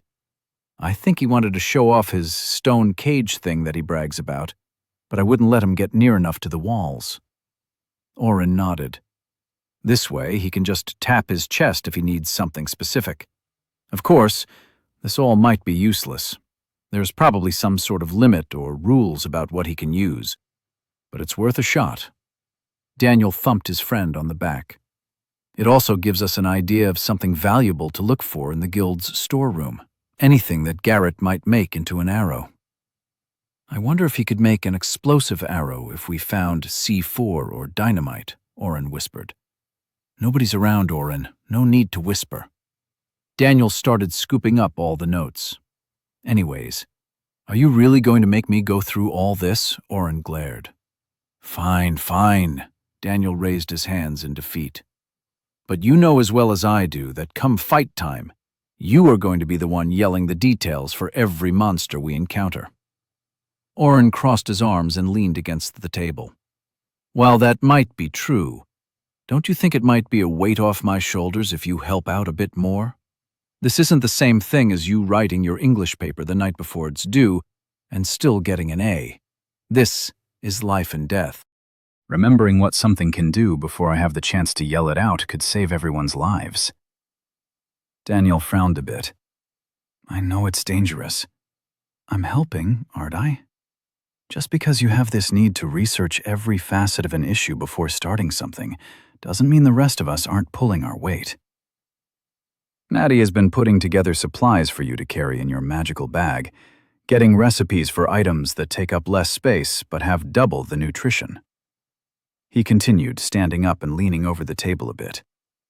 And while you might not have noticed, I was testing out how both of our new party members react to different scenarios and fight patterns. Did you even realize that Garrett over-relies on his ability to read my attacks from the ground? He should never try to get close to me, but he thinks it's all a game. He actually laughed when I hit him. Emily's the complete opposite. Her magic is strong but takes forever to get set up. If something gets the drop on her, I'm not sure she'd have anything to react with. While you were reading about the monsters we might fight, I've been trying to figure out how to fight with the party we have. This is going to be completely different from the dungeon we did with Brant and Jude. We don't have their experience or leadership. I'm going to be the only real frontline fighter. You heard what that guy said. There's a 70% chance someone dies in there. Daniel became very quiet and let his head hang. What if he's right? What if you die? We keep getting caught up in these stupid adventures. We were going to go visit the elves, remember? Maddie told me they live for thousands of years. I'm sure one of them would know if any other heroes had ever made it home. Even a hint that it's even possible. He trailed off. Oren's anger at Daniel's seeming avoidance of research cooled. He walked around the table and put his hand on Daniel's shoulder. Of course it's possible. We don't need the elves to tell us that. Plus, all I remember was somebody saying there was a 100% chance we destroy this dungeon and everybody lives. He jostled Daniel and waited for his friend to look up.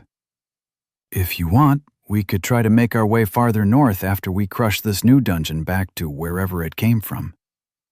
I'm not too sure visiting a nation at war and asking for their help is the best idea, but I'm willing to try if that's what you want to do.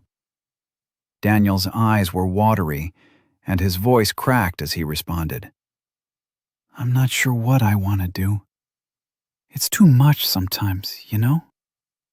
Oren nodded, and, without telling Daniel, released a small, calm mind spell on him. He hadn't realized how much the pressure was getting to Daniel.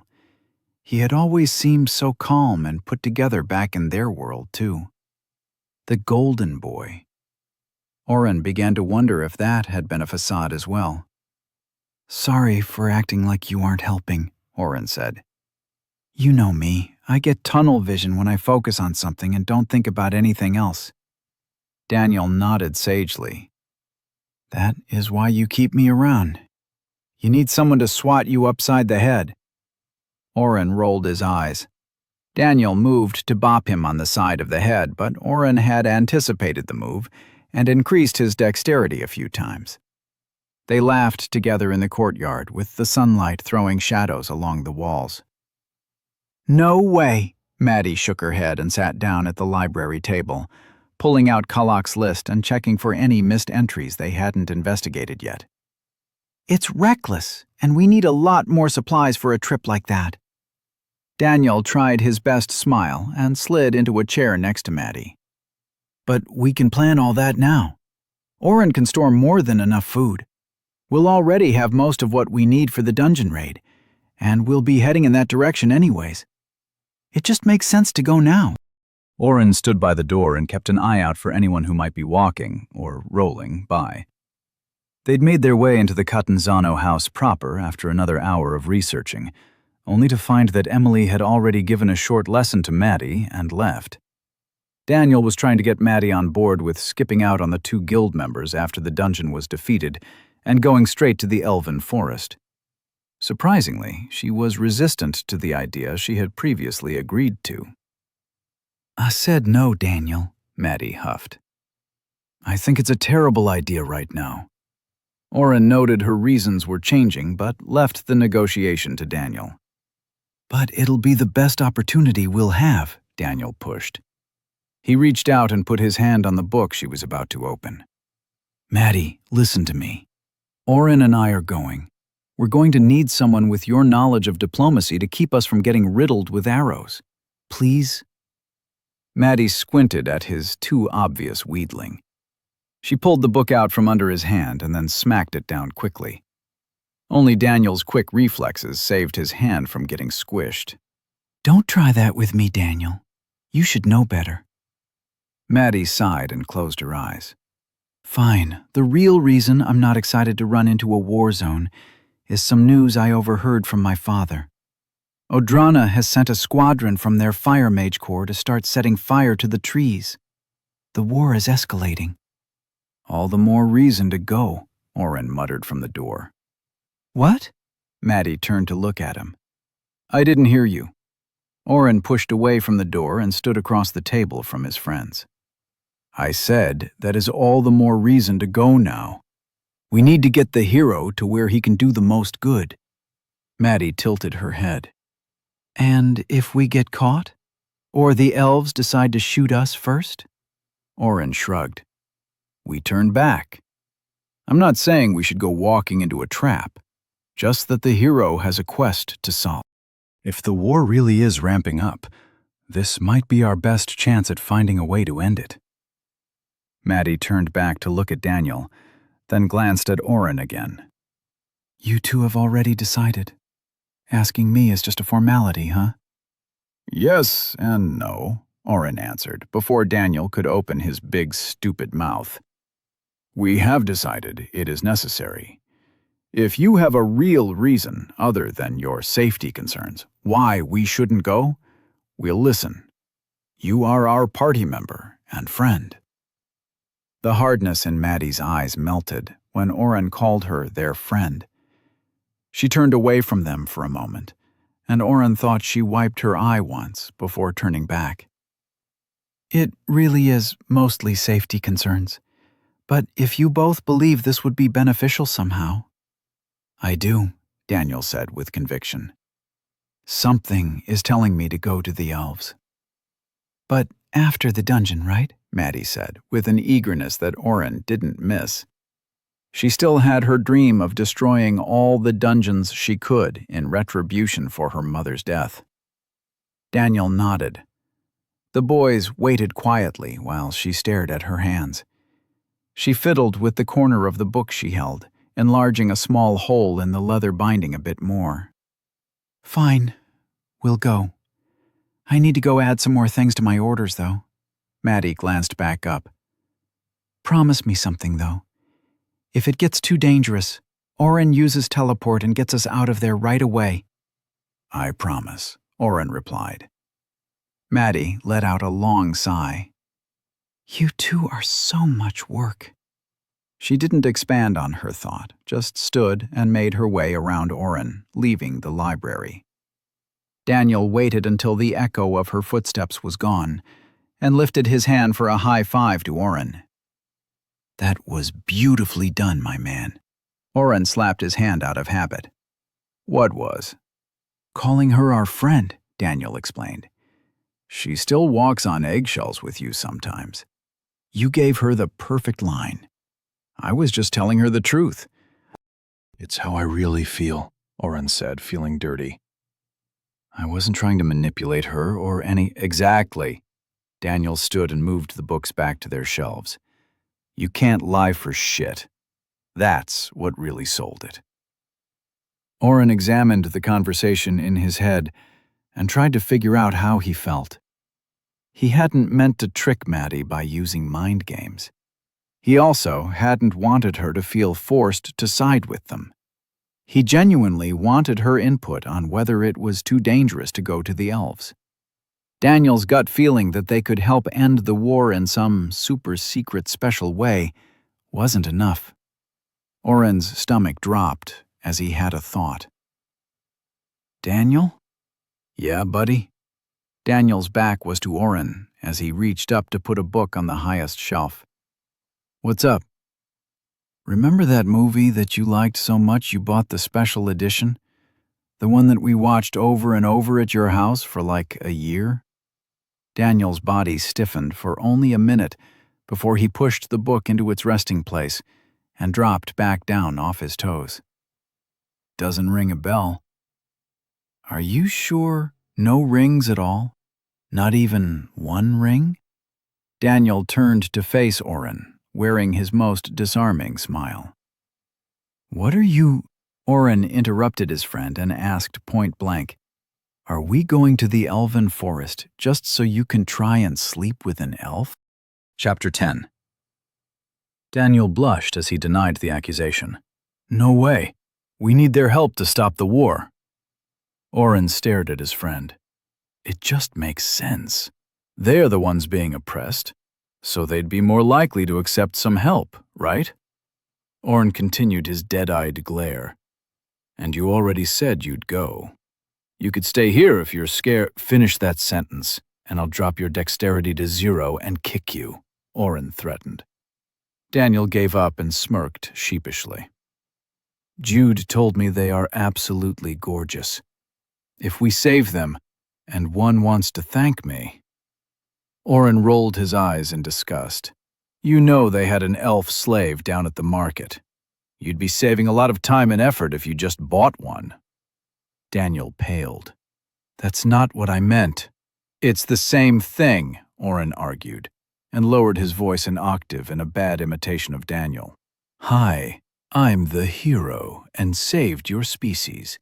Do you want to come to bed with me, or should I get mad and leave you undefended and alone for the next invader?" Daniel's head dropped. That's not... "That's exactly what it is." Oren's voice rose as he stepped closer. "Damn it, Daniel. There's an entire section of psychology devoted to savior complexes and white knight syndrome. Do you know how often my mom complained about the paramedics who bring in girls and leave their phone number with them? It's fucked up. That's without bringing into play the entire hero aspect. You realize you are essentially a rock star to these people, right? If I find out you have groupies, I don't know what I'll do, but it'll be bad, okay?" Daniel nodded along at his scolding. "I didn't think of it like that. Seriously, I swear." Oren's temper cooled at Daniel's repentant tone, and he stepped back. Daniel caught his eye and cringed a bit as he said, "I still think we should go, though." Oren didn't respond, but pierced Daniel with another stare. "From everything we know, Odrana isn't going to want to work with the guy they tried to kidnap. We can at least gain some goodwill with the elves and try for diplomacy if that's the way Maddie thinks we should go. We can't sit here and do nothing. Silas's reports have the elves lasting another month or two before the Odranan army forces their way into the forest.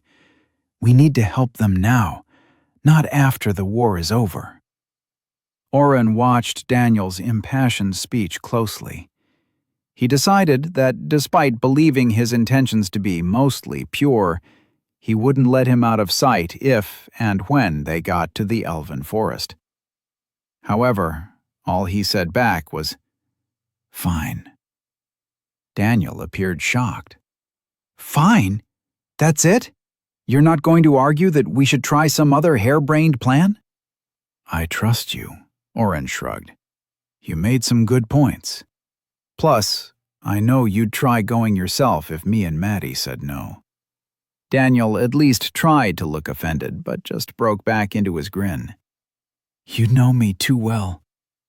Oren tried to hit his friend, but Daniel's sidesteps activated. Oren tripped over his own feet and slammed his knee into the corner of a chair. Daniel laughed. "You deserved that." Oren groaned and rubbed his knee. "Asshole." After Oren felt that he had gotten all the work from Daniel he was going to, the boys gathered up their notes and returned to their room. Daniel fell asleep, obviously worn out from his sparring all day. Oren rolled through his skill lists again. He had been pissed to find no treasure view option for the map skill, but figured that would have been too easy anyway. He was still scrolling through his skill options, trying to find any spots for improvement. All his boosting skills had grown a little more in experience from the few spars, and his habit of keeping his dexterity boosted around Daniel. However, it was going to take another few weeks of dedicated leveling to hit that 10,000 mark for each. Oren had almost used up his 14 ability points to bring teleport to the next level. Would you like to upgrade teleport for 10 AP? Yes or no? He'd decided not to yet. He still wanted to buy Merge as well. He had lots of interesting ideas for that skill, but at a cost of 20 AP, Oren couldn't make himself save the points. I should get some new skills related to poison, water, and steel to see if I can get new wards, Oren mumbled to himself, careful to not wake Daniel. Extra wards specific to the new dungeon would probably be invaluable. He narrowed down a few low-cost spells related to each area of magic to discuss with Daniel tomorrow. For poison, he narrowed his options to 2 spells, Venom Bite or Toxic Touch. Both fell under the poison heading and only cost 1 or 2 ability points. Venom Bite. Become the predator. Coat your teeth with venom and bite your enemies. Intelligence modifier attack damage, -1 AP. Toxic Touch. Your touch becomes toxic. MP cost variable to toxicity, -2 AP. He was leaning toward Toxic Touch, even with the higher cost. He didn't think biting was going to become his new attack method, and although the intelligence damage modifier sounded powerful, especially for him, Oren couldn't see a situation where he needed to get close enough to bite someone. He also didn't think he'd need to touch someone, but Toxic Touch was only a point more. Slapping someone with poison sounded better than going full vampire. Oren smirked as he imagined Daniel and Tony freaking out about vampire skills. While water magic had more options, including a lot of water attack spells, Oren was pretty sure he wanted to get Water Reservoir. For 1 ability point, he would be able to make water. It would free up lots of space in his dimension hole, letting him carry more food. In addition, the water magic would probably give him a water ward. He'd considered some sort of water-breathing spell as well, but the cost for those types of skills was more than a few AP, and the descriptions mentioned air and water magic. Spending that number of AP and risking not getting a water ward wasn't exactly a safe choice when the end goal was the ward. Also used a very small amount of mana for a gallon of water, so he wasn't worried about running out of MP. Steel magic was the most expensive of the 3 fields of magic. The store had nothing that cost fewer than 3 ability points. He'd found a few things that made him think of Ira, the member of the Dragoon team he'd saved. The base spell, Control Steel, allowed manipulation of the metal at a basic level. Additional options were grayed out, with a notification that the base spell was required before purchase. Spells like Sharpen Steel, Quench Steel, Temper Steel, Steel Pull, Steel Push, and many more made Oren wonder just how many spells Ira had had to buy to get his flying, shredding knives of death. While Control Steel cost 5 ability points, each additional option cost another 3 AP. Oren continued to scroll through the add-on abilities that all seemed to stem from Control Steel, looking for anything that jumped out. He really didn't want to spend 5 points on something as useless to him as Control Steel. He'd also searched for Light Strikes, which he knew existed thanks to completing the Obtain Level 10 quest. He hadn't taken the upgrade at the time. Now, he couldn't find a way to upgrade his base spell, as the system store gave no indication that such an upgrade even existed. He kept going over different options until the day crept up on him, and he fell asleep. When he woke up the next morning, Daniel was already half-dressed. He had strapped Gertrude to his back holster and then tried to put on his pants. Oren chuckled when Daniel's sword caught the fabric and bent him backward as he tried to finish putting his clothes on. "Shut up," Daniel muttered, taking his sword off and putting it back on its stand before getting dressed like a normal person. "I'm just tired," Oren stretched and didn't make a move to get up.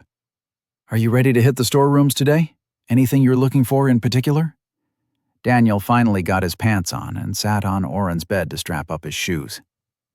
"That's the plan. I'm not really looking for anything. I thought you were just going to take everything of value and we'll figure it out on the other side." Oren groaned as he sat up and started pulling on his clothes. "Yeah, but also, we can grab anything we might need for the dungeon. Do you have anything packed for the trip?" Daniel patted Gertrude on his back. "What else do I really need?" Oren put his head in his hand and sighed. He double-checked that everything from his dimension hull was stored away in their room and headed down for breakfast, ignoring Daniel's question as they left.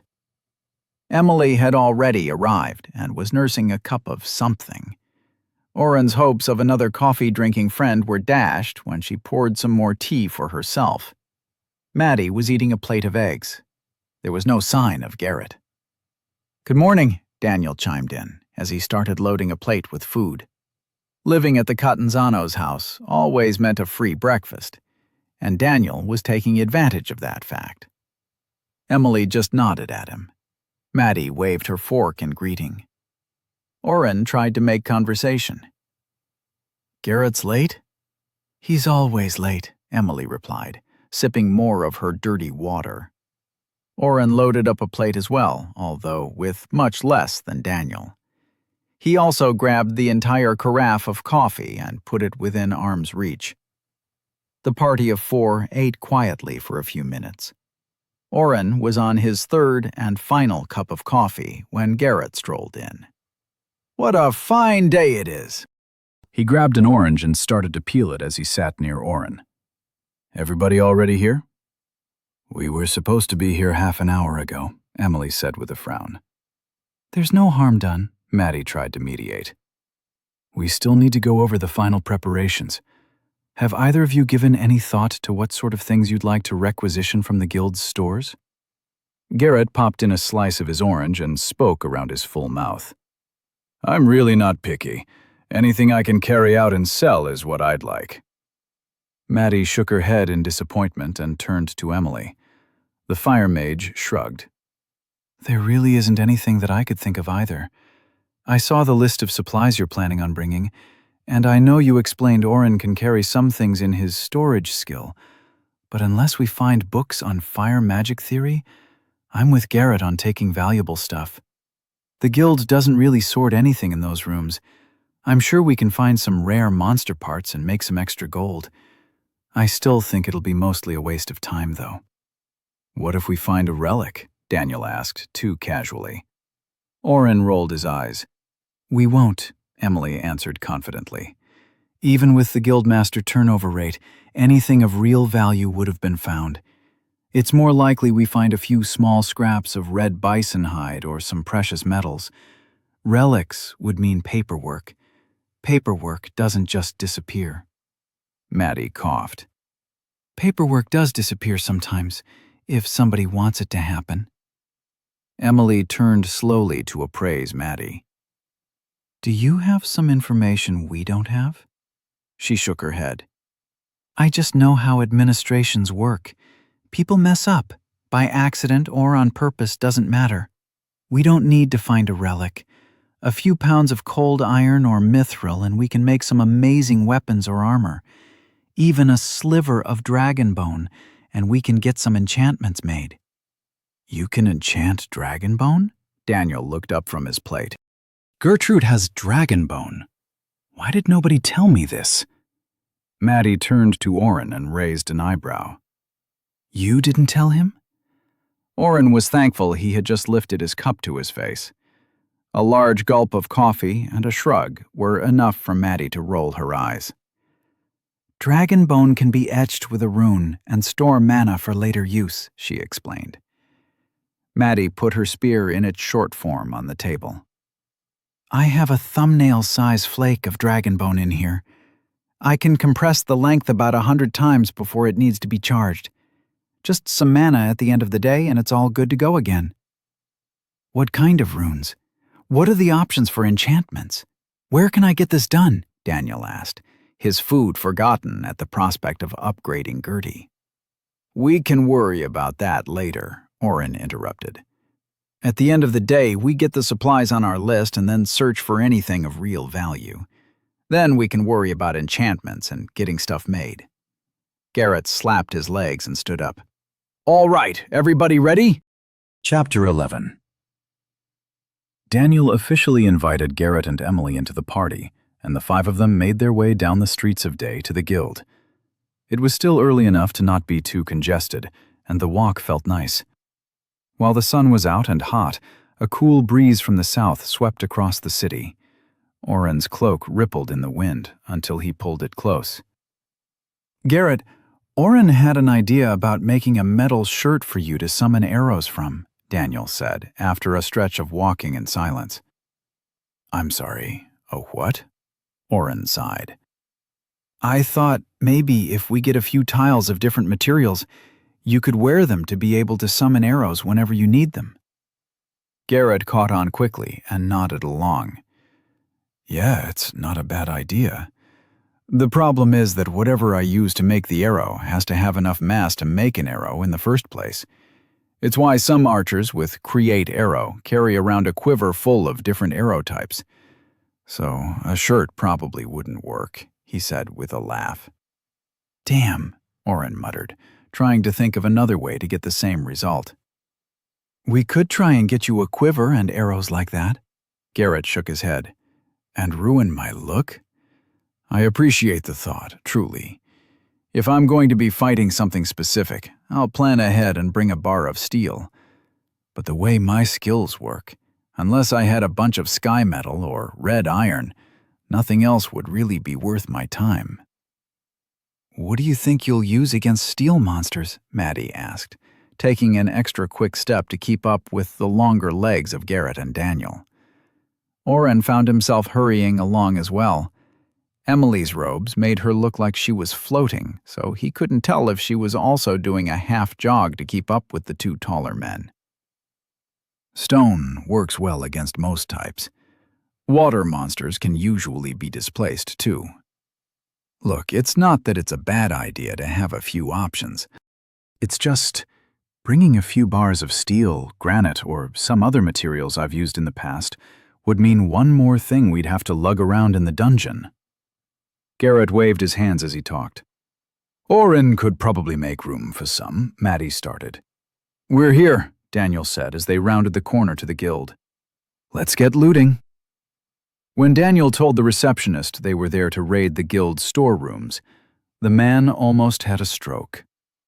After Maddie smoothed the situation out and presented the letter from the guildmaster declaring that they could take as much as they could carry, the man sent for a guild clerk. A bored-looking teenager, probably a few years younger than Oren and Daniel, walked up a few minutes later. He looked at the letter and waved his hand over the top. The guildmaster's signature glowed for a minute, and he shrugged. Without introducing himself or even talking, He walked off again. When nobody followed, he finally opened his mouth. "Come on then, I haven't got all day." Daniel exchanged a look with Oren and chuckled. They followed the clerk as he led them through a series of hallways, opening 3 locked doors before arriving in front of a nondescript wooden door without a handle. He pointed dramatically at the door and handed a small square of paper to Maddie. He didn't say a word as he began to walk off. Daniel grabbed his shoulder. "Do we just knock the door down or what?" The boy looked at Daniel's hand on his shoulder and smiled. Daniel let out a gasp of pain and pulled his hand off quickly. "Please don't touch guild employees. The door cannot be knocked down. Put your guild ring against it and it will swing open. When you leave, I'll know and be back to escort you out." Despite his age, the boy's tone hinted that he was used to being listened to. "What was that? Lightning? That's awesome!" Daniel's excited grin disarmed the clerk's imperious attitude for a moment. The haughty smile changed quickly, and Oren saw the young boy underneath. Electric touch, but close enough. The boy's cold demeanor warmed markedly. "I didn't really hold back either. That would normally put a guild member on the floor." "I'm going to remember that one." Daniel reached up to slap the clerk's shoulder, but pulled his hand back at the last minute. "Maybe I won't touch you again." Oren rolled his eyes. Daniel's easy nature at work, making friends again. "Let's get to it then," Maddie nudged Daniel. The clerk waved and made his way back down the hall. "What an asshole," Daniel muttered as soon as he was out of earshot. "He fucking tased me." "You could have just asked him how to open the door. You didn't need to grab him," Oren said, not really trying to defend the action, but still feeling some satisfaction as Daniel shook his shocked hand. "My hand is numb." Emily let out a snort of laughter. Maddie was reading the small piece of paper. "It's a map, sort of. It's really just 4 squares positioned against each other and an X to show this door. At least, I think that's what the X is." She looked up and motioned for Daniel to open the door. He was still absent-mindedly rubbing his hand and didn't notice. Maddie closed her eyes and took a deep breath, letting it out in a dramatic fashion. "I'll go first then." Her ring flashed in the air as she rapped against the door. It slid up, and she walked into a room larger than the guild hall. "Magic fuckery," Daniel muttered as he stepped into the room, glancing at the 30-foot ceilings. Oren couldn't make out the sides of the storeroom. It had to be a few 100 feet in every direction. A space this large should have been overwhelming when he knew the entire guild hall was smaller than this room. That wasn't what nearly broke his mind, though. The storeroom was filled with junk. Right next to the door was a pile of broken wooden practice dummies.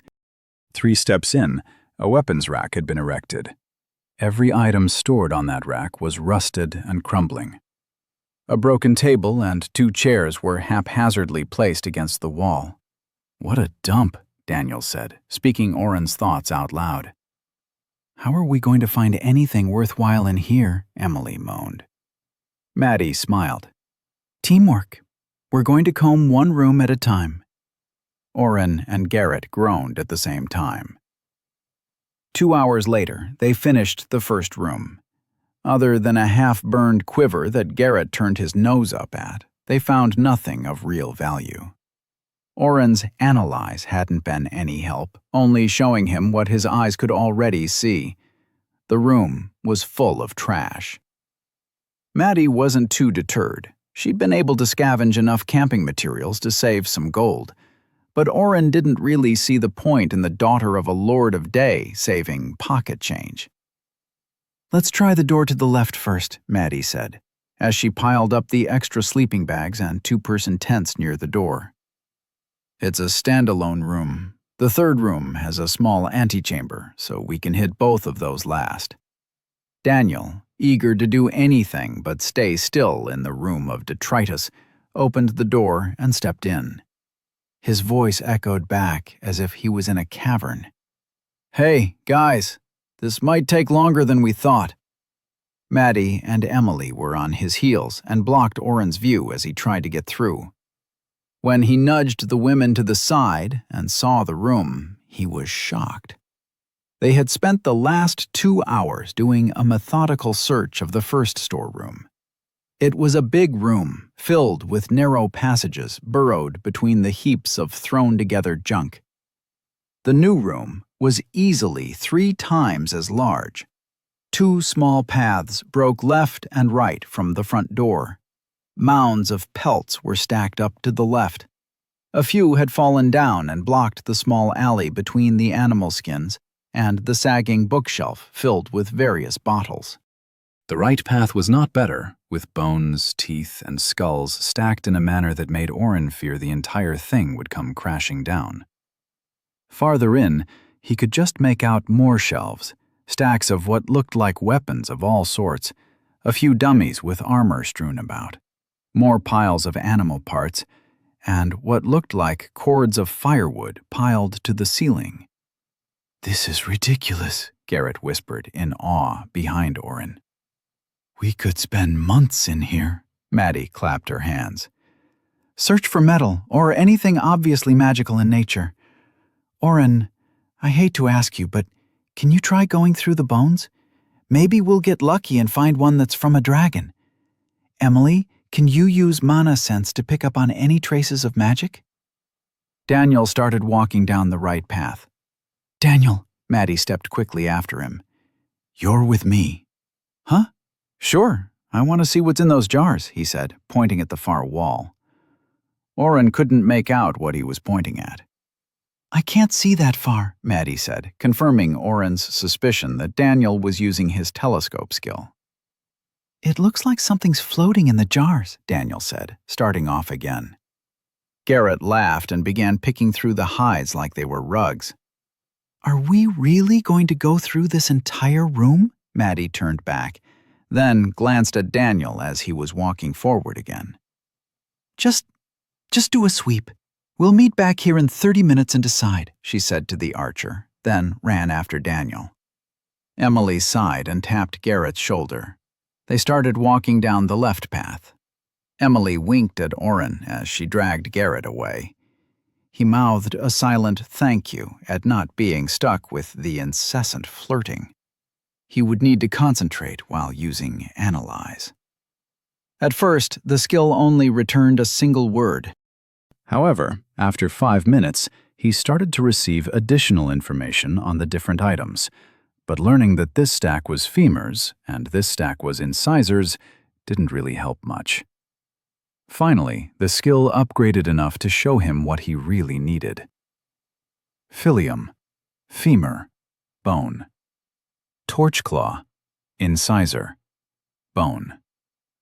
His allotted 30 minutes passed too quickly, and Oren found no dragon bones. He didn't hear Maddie and Daniel returning. Instead, he smelled them. "Many times do I have to apologize," Daniel was saying as they came into view. "Wait there!" Oren plugged his nose and took a step back. "What is that smell?" Maddie's entire front side was covered in a gooey blue slime. Daniel had some along the bottom of his legs, but looked like he had mostly evaded whatever it was that hit Maddie.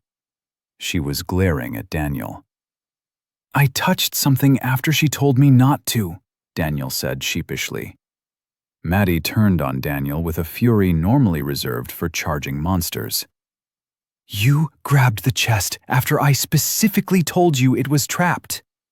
I didn't know it was going to burst out with whatever got us." Maddie's anger cranked up another notch. "Whatever got us? You have some itchishal stink on your shoes. I'm covered." She was screaming toward the end of her sentence, just in time for Emily and Garrett to round the corner. Garrett stepped back and held his nose. "What happened?" Emily asked as she approached with a small bundle in her arms. "Daniel decided to trigger a trap and evaded it while I took itchishal spray all down my front," Maddie said, tears in her eyes. Damn it. It's even in my eyes. Oren, I need some water.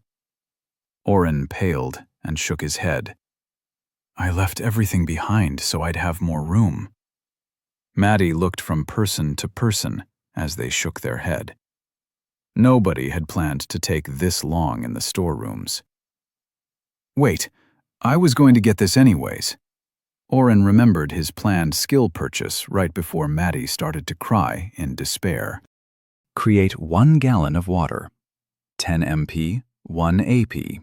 Would you like to purchase for 1 AP? Yes or no?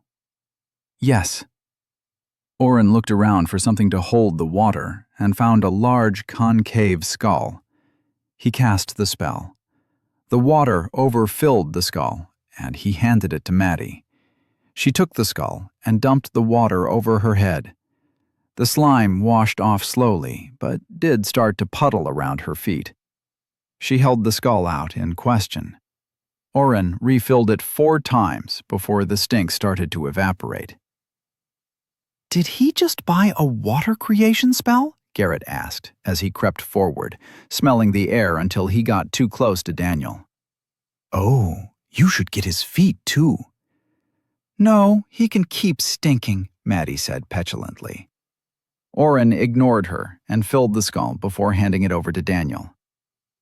Seriously, did you just waste ability points on water? Garrett asked again. Oren glanced at the look on Garrett's face. I was planning on doing it anyway. I can save a lot of room in my storage if I don't have to carry gallons and gallons of water into the dungeon. Garrett just looked stunned at the perceived waste of AP. Oren realized something. Hold up. You said you found a chest? Was there anything in it? Daniel grinned and held up a small ring. It was behind a stack of books that were placed differently than the rest. It wasn't bigger than my fist, but we found something at least. Oren tried analyze. Ring. Do you know what it's made out of? Oren asked when his skill failed. He tried again, but nothing changed. Nope, Daniel said proudly. But, if there was one trap in here, there might be more, Oren said with a hungry grin. Chapter 12. Oren pulled up and used The room gleamed with yellow dots, including one on the bone pile he'd been working on. There must be 10 traps set in this room, Oren murmured to himself as he used zoom on the nearby snare. He stepped a few feet down to a stack of monster skulls. When he couldn't get the blinking yellow cursor to get any bigger, he squatted down and peered into the empty eye sockets. I think there is one here, but I can't figure out what it is. Emily put her hand on Oren's shoulder and motioned for him to step back. She closed her eyes and sank into a seated position with her legs crossed. Small rivulets of fire grew from where she sat, spreading out among the skulls. They crept along at a snail's pace, but once they disappeared under the skulls, more mini lines grew up and out to each bone. They spread at an alarming pace, and Oren almost shouted for her to stop. Don't worry, it's not destructive right now, Garrett whispered, having snuck up behind Oren, who jumped. Emily's fire only burns when she wants it to.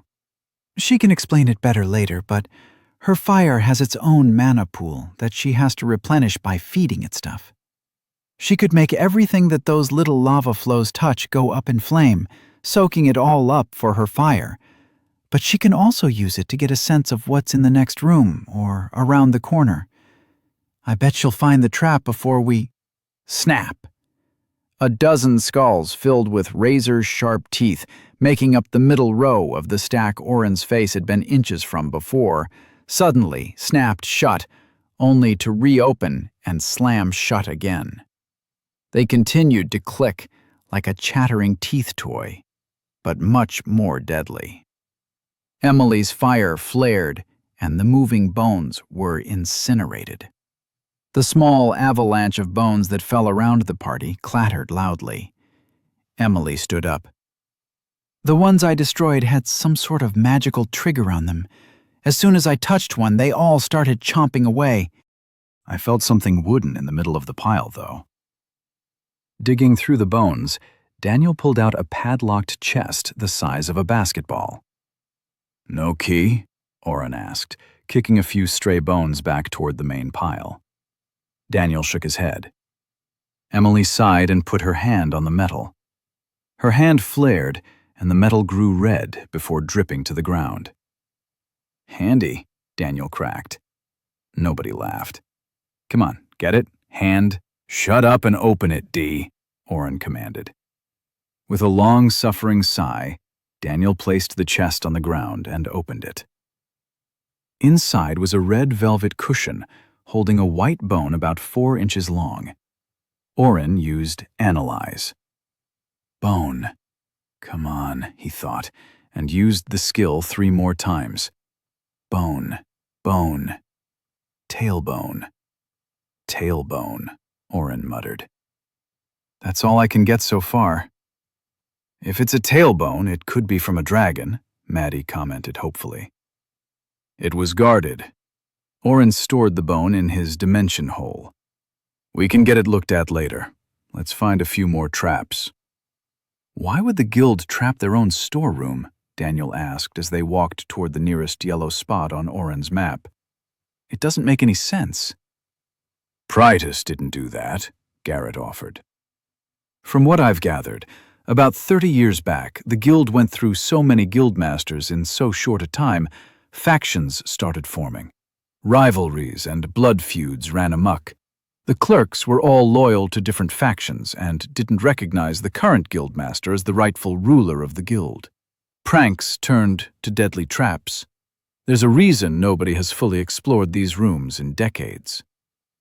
Daniel and Oren were quiet as they absorbed that information. Oren stopped and pointed at the next trap on his blue box. Something is behind that bookshelf, I think. Or the bookshelf itself is the trap. Everybody looked at Emily. She sighed. I can't do this 10 times. It does cost mana. Oren chuckled and cast a few increase will and increase intelligence on her, hopefully at a low enough level to not trigger any side effects. Does that help? Emily's eyes widened. You doubled my mana pool. I tried to keep it low, Oren explained. If I boost your stat by too much, you'll get sick. We should try and find the sweet spot before going into the dungeon. I'm pretty sure that Constitution affects it somehow too, but we can get into specifics later. Emily just shook her head and sat down again. Her fire vines grew quicker and thicker from her seated body. What had taken 30 seconds before took 20 seconds this time, and soon she pulled her vines back to her body. What's up?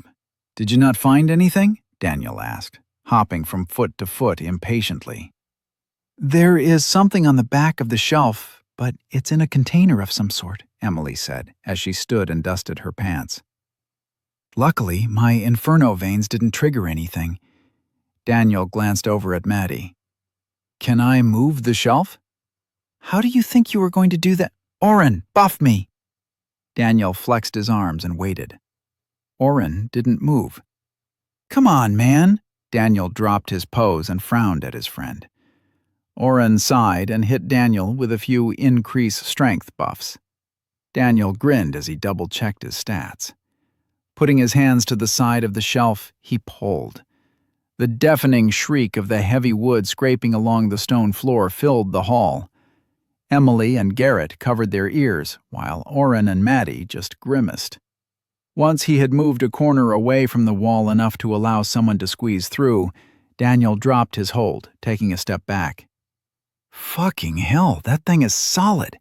Even boosted, that was a struggle. Oren ignored Daniel's whining and stepped around to investigate the back of the bookshelf. Strapped with leather and metal bands against the very middle was a 6-foot-long cylinder. Oren started to reach for it, but Daniel yanked him back. Dude, what are you thinking? Daniel pushed Oren behind him. You just said that thing is trapped. Think! Oren turned red as he realized his boneheadedness.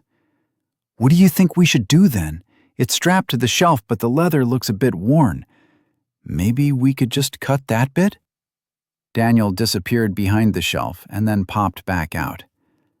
The metal runs down the entire side of the straps. We might need Emily to burn the metal again like she did with the lock. Emily groaned but stepped forward.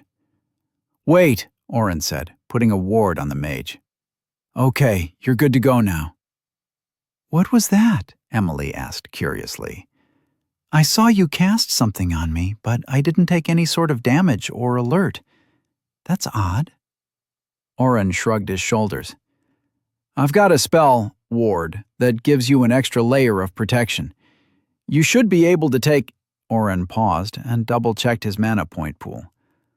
A little less than 400 damage before something deals actual damage to your health. Emily raised an eyebrow in disbelief. He's serious, Maddie interjected. Still, be careful though. We don't know what kind of trap we're dealing with. Emily took a peek around the corner and stared at the metal canister. I'm seeing very strong fire magic on that thing. It might be best for everyone to back up a bit.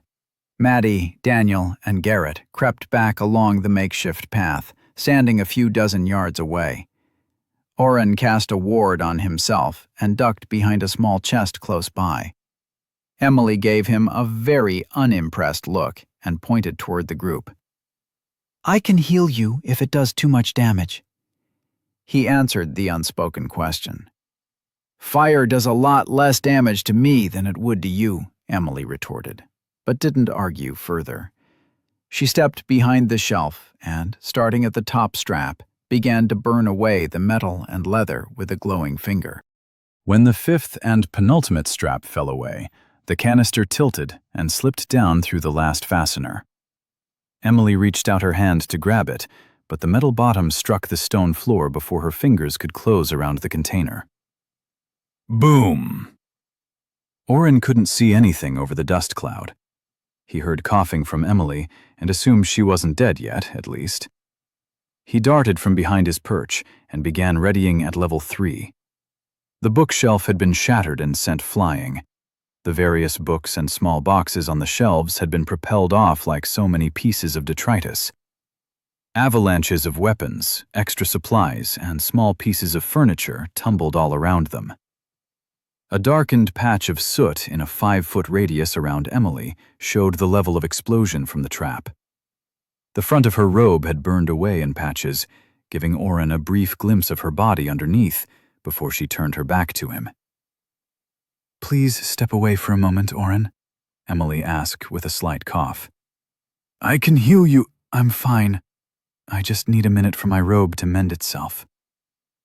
Oren nodded at her back and went to check on the rest of the party. Dude! Daniel was practically bouncing.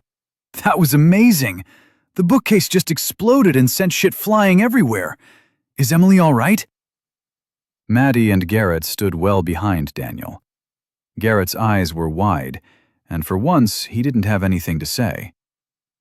She's fine, Oren answered loud enough that everyone could hear. She just needs a minute. Her robe took some damage. Maddie immediately pointed back toward the first room. There were some old robes and clothing near the other door. Should I go get something for her to wear? She said her robe can mend, Oren said with a shrug. What did we find? Daniel asked, trying to peer over Oren's shoulder. We'll find out when Emily is ready, Oren said, putting his hand on his friend's chest. Let's try and be patient, yeah? A few minutes later, Emily returned with her dress still in tatters, but with more coverage. She held the canister gingerly and placed it on the ground. I didn't want to open it until we were all here, she explained. The magic it was giving off is gone, but I thought maybe Oren should examine it for traps again. With a nod, he brought up his map. Nothing showing up anymore, he confirmed. Emily carefully ran her finger along the bottom of the cylinder. The metal dripped, and the lid fell with a clang to the ground. She looked inside and frowned. It's just a bow, she said dejectedly. However, as she pulled it out of the container, Garrett let out an excited squeak. That's not just a bow, he gasped. That's an elven citrandish longbow. The archer reached out and caressed the wood, pulling it from Emily's hands. Holding it horizontally to the ground, he inspected every inch. Oren thought it looked the same as the bow on the man's back, but he decided to keep his mouth shut. Daniel opened his big mouth instead. "It's just a piece of wood. It doesn't even have a string." Garrett rocked the bow in his arms. Elves use the hair of a loved one to string their bows. If this one was stringed, it would mean it was stolen. Of course, it still could be, but it's supposed to be near impossible to snap an elven hair bowstring. "Won't the elves want it back?" Oren asked, remembering the passage from their research about the consequences of being caught with a stolen citrandish bow. Garrett nodded. "But that doesn't mean I can't try it, right? Maybe even take it to the dungeon?" He glanced up at Daniel. "Just holding this is a dream come true." Daniel shrugged. "Give it to Oren. He can store it where nobody can see it until we get to the dungeon." Oren reached his hand out to take it, but Garrett recoiled. "Maybe I can hold it until we leave?" Oren noticed Maddie's grin in the background. This was exactly what she had been hoping for. "All right," Maddie said as she clapped her hands. "We've got a few more traps to disarm. Hopefully with fewer explosions this time." Chapter 13. Oren counted the traps carefully this time. They had 8 remaining to examine in this room. The next 2 hours were spent finding each trap, having Emily assess them with her, and then figuring out different ways to neutralize or set off the snares. Daniel and Garrett ended up being the best at setting off the traps. Daniel simply tanked or dodged the damage. When he took the lid off a trapped urn, he was hit with an acid that burned into his skin, letting them see the red muscle underneath before Oren quickly healed him back to full health. He swore he only felt the pain for a second and hadn't even screamed. Despite the deadly trap, the urn was empty. Daniel kicked it, punting it against a wall where it shattered. "I hope that wasn't a priceless work of art or something," Oren muttered as they walked away. Daniel was also hit with an electric shock from opening a trapped drawer, but simply shrugged it off. The drawer contained yellowed and faded paperwork that none of them could make out clearly. Oren thought it was a disciplinary action, but either way, it had no real value to them. They left it behind. Daniel's next go seemed easy enough. A small wardrobe had been tilted against the back wall. After they cautiously righted it, Daniel opened the doors. He only narrowly dodged the swinging axe that fell out like a pendulum. After standing up and cursing at the long-dead pranksters, Daniel pulled a shoebox-size container out of the closet. "Wait," Oren said as Daniel started to grab the lid. "Let me check if it's trapped too." Daniel ignored Oren and popped the top. "Clothes?" Daniel picked up a corner of the cloth and held it up for all to see. Somebody used a spring-loaded axe to protect clothes? Emily hesitantly reached out and ran the fabric between 2 fingers. "That's dwarven silk. It's woven with strands of metal to deflect glancing blows from sharp weapons." "That's worth a few dozen gold pieces to the right buyer," Maddie grumbled. "If there's even enough fabric to make a shirt, that looks like it was made for a dwarf." Oren glanced around at the angry faces. The trap exploring hunt was not going well. "Let's try one more and then take a break," Oren suggested. "I think Daniel has a few more minutes on my last buff," Garrett spoke up from behind them. "I'd like to try one of the traps." Oren and Daniel looked at each other. Daniel shrugged and waved a hand. "Sure," Oren answered. He led them to the nearest remaining trap. After Oren pinpointed the exact trigger, a small bust of a bearded, noble-looking male, Garrett pushed them back until they were almost out of view. The arrow he summoned was of the same stone they stood on, but when he released it, the stone dart flew with the speed and precision of a normal arrow. The 8-foot-tall block of spiky black ice that exploded from the sculpture would have been a nightmare to deal with. If Emily hadn't simply waved a hand, turning the entire thing to water. "Ice magic has almost no effect on fire," she said with a grin. Oren almost summoned an ice sword to test that theory, but figured he could always do it some other time. The group was flagging a bit at this point. "Is there anything?" Maddie asked with a sigh. Garrett picked up the bust from its pedestal. Surprisingly, his arrow had not knocked it off the 4-foot marble stand. "This is too heavy," Garrett murmured, before turning to the group. "The marble is a facade." "Break it?" Daniel suggested. Garrett lifted the bust above his head, but Emily quickly stepped close and plucked it from his hands. "Let me try first," she said, running her finger along the edge. Oren caught a glimpse of a fire crystal sitting on the tip of her fingernail, acting like a small blowtorch. Emily left a scorched black line along the white marble as she worked a small circle around the bust's scalp. "That should do it," she said, taking out a knife and trying to work the edge into her burn mark.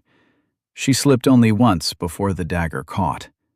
Emily twisted her wrist, and a skull cap of marble popped off, revealing a black material underneath. "That's cold iron. The entire bust is cold iron," Emily said with delight. She began burning away more of the marble with a sparkle in her eyes. "Don't waste your mana," Maddie admonished. "We can clean the rest of the marble off later. Check the pedestal, too." Regrettably, the pedestal was marble throughout. "There are 4 traps left," Oren counted them off. 2 were close to each other. "Should we take a break?" "No," all 4 members of his party said in unison before bursting into laughter. "I think we've been properly incentivized," Maddie said with a chuckle. "Which way to the next one?" "Next 2, Oren corrected. "There's a pair of them close by, over this way." Oren directed the party to the westernmost wall, on the opposite side of the door. At least, he thought it was the western wall. He'd gotten a bit turned around on the walk in. The first trap was a coat rack covered with fluffy fur jackets. About 10 feet away was a couch. The area between the 2 traps was clear of any other items. "A couch and a bunch of coats?" Daniel asked in disbelief. "Should we just leave these? You know there isn't going to be anything of value." "At least Emily can reach both at the same time," Oren commented, having gotten a better idea of the fire mage's ability. "At least I can investigate her and Garrett's powers while in here." Emily just nodded and sat directly between the traps. The rest of them backed away a few steps. Those few steps were not enough. As soon as Emily's fire magic touched the coat rack, the fur jackets flew off their handles and swarmed after the party. Maddie's spear extended and tore one jacket into 2 pieces. However, the separated garment wrapped one half around her arm, and the second circled her legs, pulling them taut. With a frustrated yell, she was swept off her feet and pulled to the couch. After a moment, her yells were muffled as several more fur and heavy fabric coats assailed her. The couch cushions stretched and morphed, wrapping her even tighter. Oren and Garrett didn't even react. They were both watching Emily at the wrong angle and were quickly knocked down and tied up by the clothing. The couch hugged them closer, pinning their arms and legs down. Daniel lasted longer. He swung Gertrude faster than Oren had ever seen. He dodged and used his skills to their full effect, but in the end, ripping and cutting the clothing only made more strips of cloth. He was overwhelmed and tossed to the couch as well. Only Emily was spared. An inferno blazed around her, making her appear as nothing more than a dark silhouette against the rising flames. Oren caught glimpses through the scratchy wool blazer that had partially wrapped around his face, as she simply burned her way through the attacks. The floating cinders of charred clothing settled around her, and within half a minute, she had destroyed the remaining foes. As they didn't seem to be in mortal danger, Oren resisted the urge to teleport or buff his strength. He waited patiently as Emily pulled at the straps of cloth holding them all down.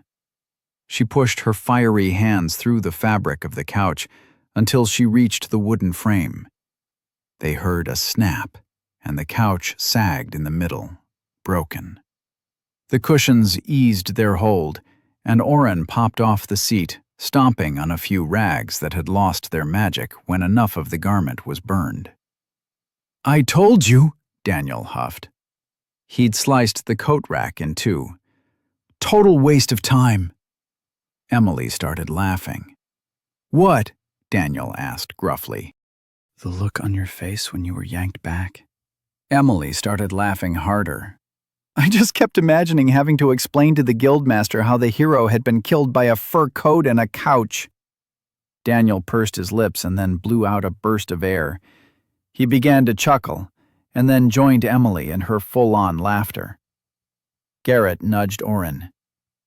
"They're both crazy, aren't they?" Oren nodded.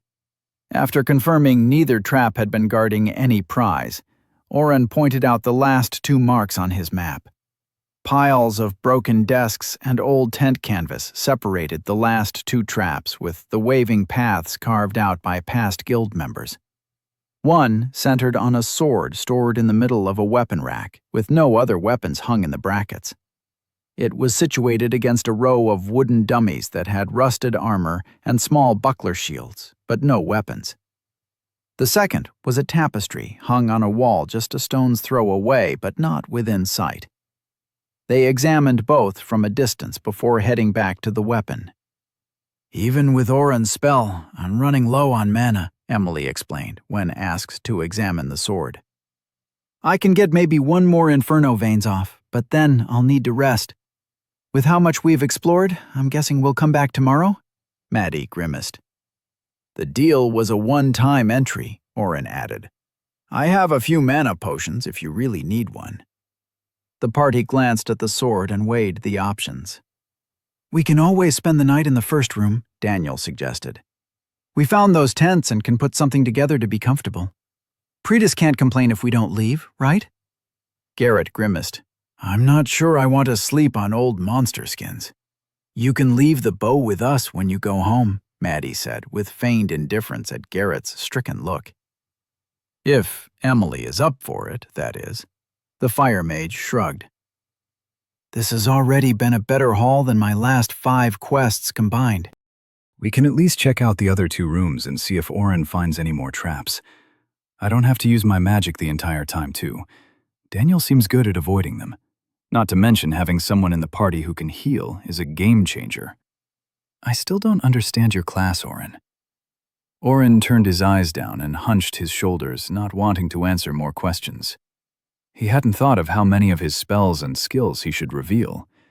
Healing Daniel had been a reflex. They already knew he could buff, heal, and examine objects. While the party argued whether to stay or not, Oren walked closer to the sword and tried to analyze it. Sword. Mithril alloy sword. "Hey, it worked!" Oren yelled, and turned to the group. They all looked at him with wide eyes. "It's a mithril sword, or some sort of alloy. My skill is finally starting to work a bit quicker. What is it? Why is everybody looking at me like that?" Daniel had Gertrude raised with one hand and was beckoning Oren with a slow and steady motion with the other. Emily's hands were burning bright red, and Garrett had a stone arrow nocked. Maddie's spear was out and extended. Oren could see the telltale sign that she was preparing shimmer sight as well. Oren turned and observed the sword was unmoved. The 5 wooden dummies were also there. However, the random armor pieces had floated off and reattached themselves into 4 complete spectral knights. Oren could see the ghostly apparitions of swords in each free hand, pointing at him from behind the bucklers as they took a defensive position. Oh shit. Chapter 14. Oren tried to roll back, but his increased dexterity had worn off. Instead, he fell on his butt and scrambled to the party line with no dignity. He gathered his intent and cast a few buffs on himself, Daniel, and Garrett. Their working strategy against monsters was to let Daniel take the brunt of close combat, while the rest of them worked the edges. Daniel hadn't moved yet. "What are you waiting for?" Oren asked as he summoned an ice sword. He pointed the tip at the floating armor. Daniel cocked his head and took a step back, which forced the rest of the party to move as well. The 4 armored ghosts didn't move. "I think they only protect the sword," Daniel said hesitantly. "Are you sure it's made of mithril? Maddie, what would that be worth to us?" Maddie closed her eyes for a second, and Oren watched her mouth move as she muttered numbers to herself. "Depending on the alloy and percentage of mithril, anywhere from 40 to 100 gold. Oren knew a single gold piece was worth almost $500 in his own money. A gold piece could be earned from a solid copper-level quest, but that could take a day or 2 of work. The sword was worth a month to almost 3 months of daily quests. Nonetheless, he asked, "Should we leave it?" "I think so," Maddie answered. "No way!" Garrett yelled at the same time. Emily held her answer in reserve, but stood closer to Garrett. Daniel turned and looked at Maddie. "It's your call, Maddie. I think Oren triggered it when he passed that point." He pointed to a nondescript stone. "But I have no idea if they'll follow us once we attack." Maddie glanced at Oren. "Can you see what they are?" Oren used Identify. Phantom Chevalier. HP 200/200. Status: Spatial Restriction. Phantom Chevalier. 200 HP, and they are spatially restricted, whatever that means, he answered. "They can't leave a certain area," Daniel answered. "Don't ask me how I know that, I just do." Oren shrugged and pulled out the one thing he'd left in his dimension hole, the bestiary book. "This is totally not the time to read a book," Garrett said with a quick glare over at Oren. He ignored the archer and swiped page after page. "Found it!" Phantom Chevaliers are ghostly creatures that are immune to most regular weapons and must be dealt with by means of cold iron or magic. They attack with group tactics, usually targeting one member to the exclusion of all else until defeated. If a spirit caster or similar class is present, it is possible to capture. Please see Ghost in Volume 1 for tips on capturing and using for security. "Only cold iron and magic will damage them," Oren called out. "They'll pick one person and attack them only," Daniel shrugged. "Okay, hit me with a ward and then I'll go in.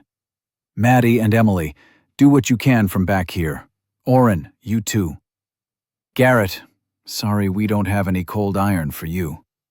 "He could use the bust," Oren suggested. Garrett shook his head. "It needs to be longer, the length of an arrow at least." "Can you melt it?" Maddie asked Emily. "I could, but I can't shape it," Emily answered. Oren thought a minute and then began to summon another ice sword, and then another. "What are you doing?" Daniel asked. "Give me a minute," Oren said with a smirk. "This will either work and be brilliant, or I'll look like an idiot." He gathered 6 of the swords and searched nearby. He found what he was looking for and tied the ice swords together, creating an oddly shaped funnel. He stabbed the lashed-together swords into the top of a low side table. "I say, idiot," Daniel said, flicking the side of one of the swords. "What use is this against those?" Oren tried to wiggle the makeshift mold, but it remained upright. "Emily, how precise can you be when you melt the cold iron?" Emily glanced at the swords. "Those will melt as soon as the first bit of metal hits them." Oren glanced up from his work. "I'm not so sure. These aren't supposed to melt from fire." He pulled up the spell in his blue box and tossed it to Emily. "Ice Sword. Summon a sword of hard ice. Does minimal damage but will not melt in the hottest of fires. Each sword lasts 1 hour. 1 MP per sword." I'm not sure this means what you think it means, Emily countered. Do you mind if I try to melt one? Oren glanced up and summoned another ice sword, handing it to her. Emily inspected the blade and hilt, and then lifted a finger. The now common fire crystal sparked to life on the tip of her finger. She dragged it across the thickest part of the blade. It split with ease and fell into 2 pieces. A moment later, the sword disintegrated in her hand. Fuck, Oren cursed and stopped working. So, the system description is totally useless then, Emily let her spark go out. Not really. I'm sure regular fire wouldn't melt the ice, but magical fire does. It's something to keep in mind. I still might be able to melt the metal without the swords being destroyed, but if they fall apart, we are going to have an unwieldy glob of metal to handle. It's worth a shot, Maddie said, still watching the phantoms, which hadn't moved.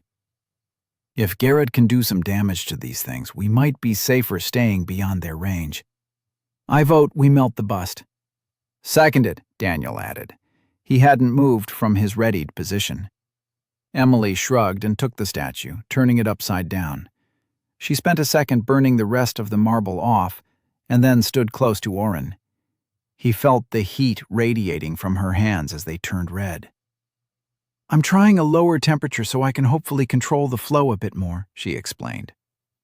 Oren kept turning away, checking on the ghosts, and so he missed the first drop of cold iron that peeled away from the top of the head. He did hear the hiss as it clipped the sword and began a slow descent into the funnel he'd created. The sword didn't appear to melt. This might actually work, Oren said with glee.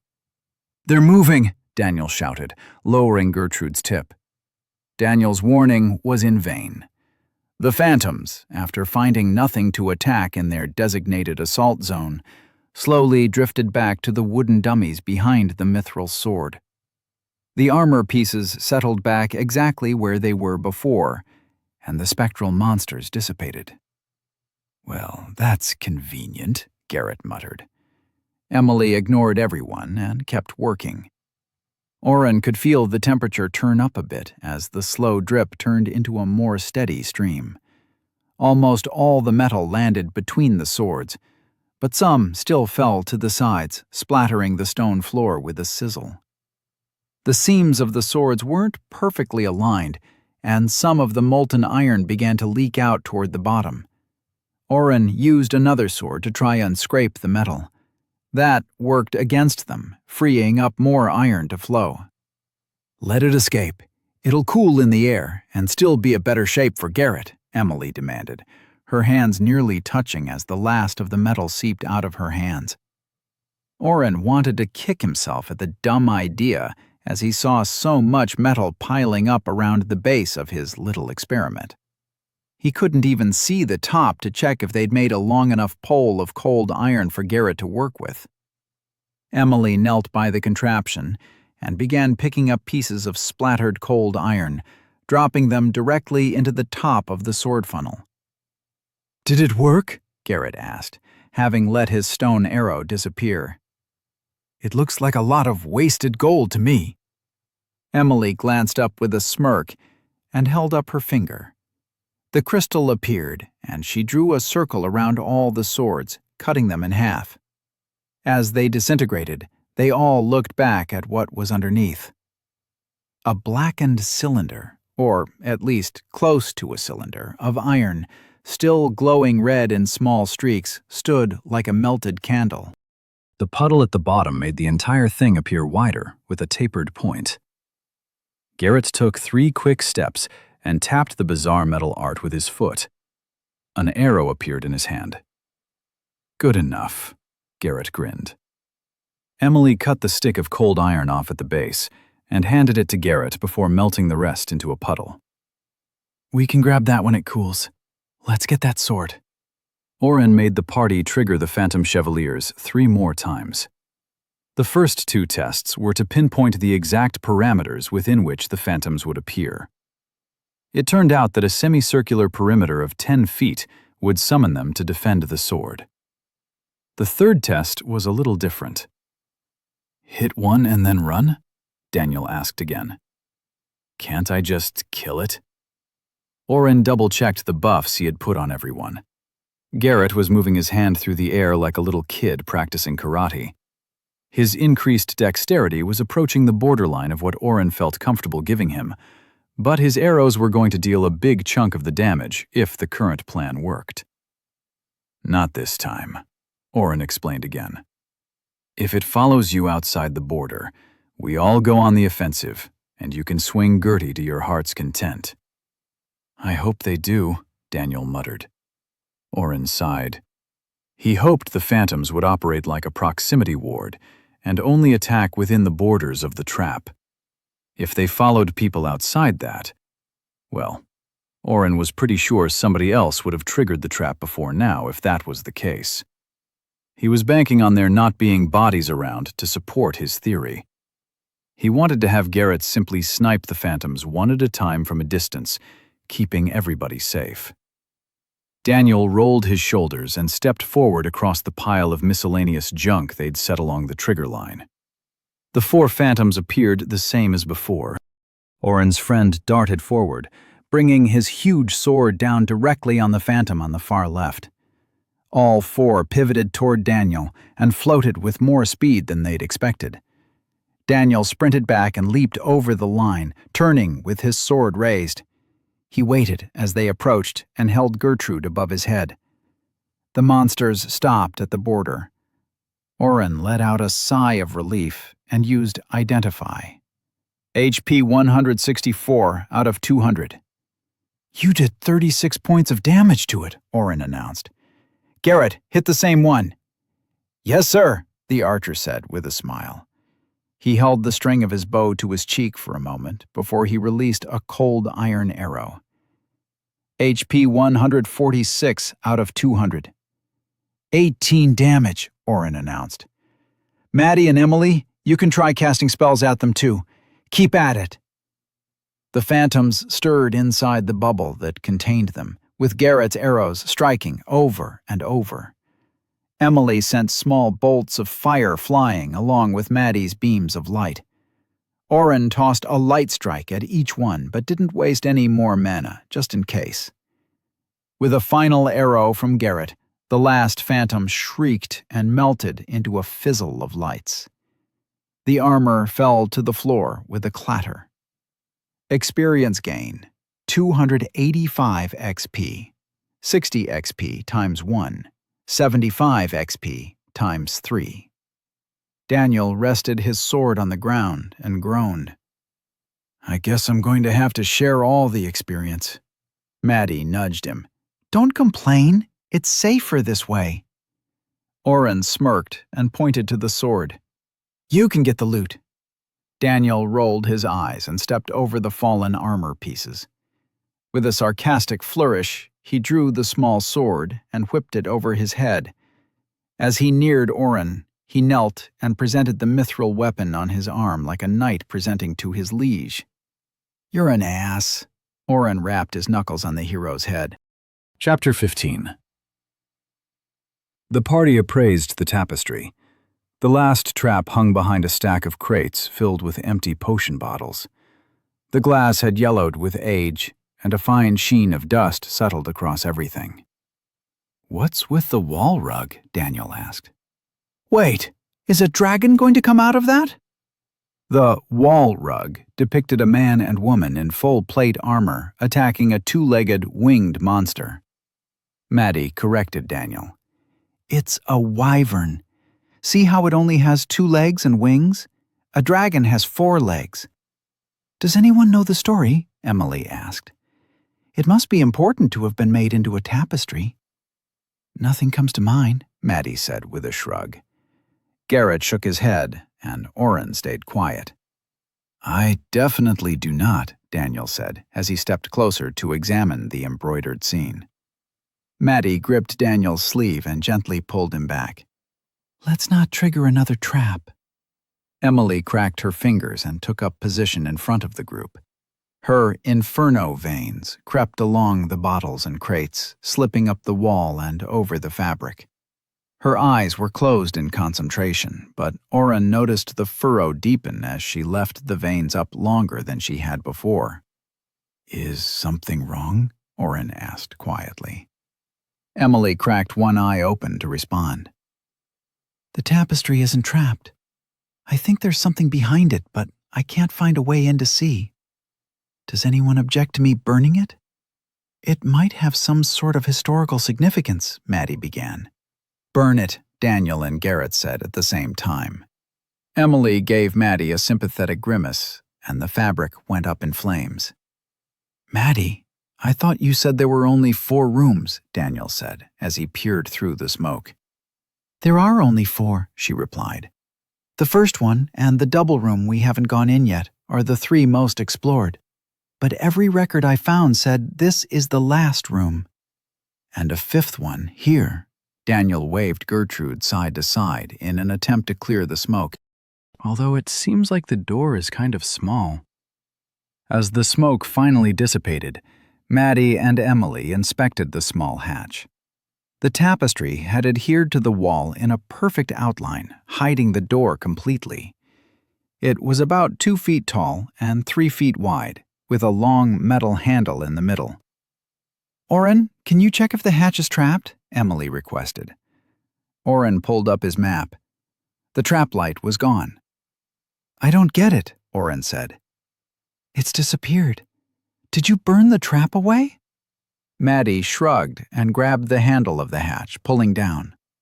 The door grated against the stone, and the hinges screamed as she opened it. Oren ignored it as he pulled up his skills list and found Trap View.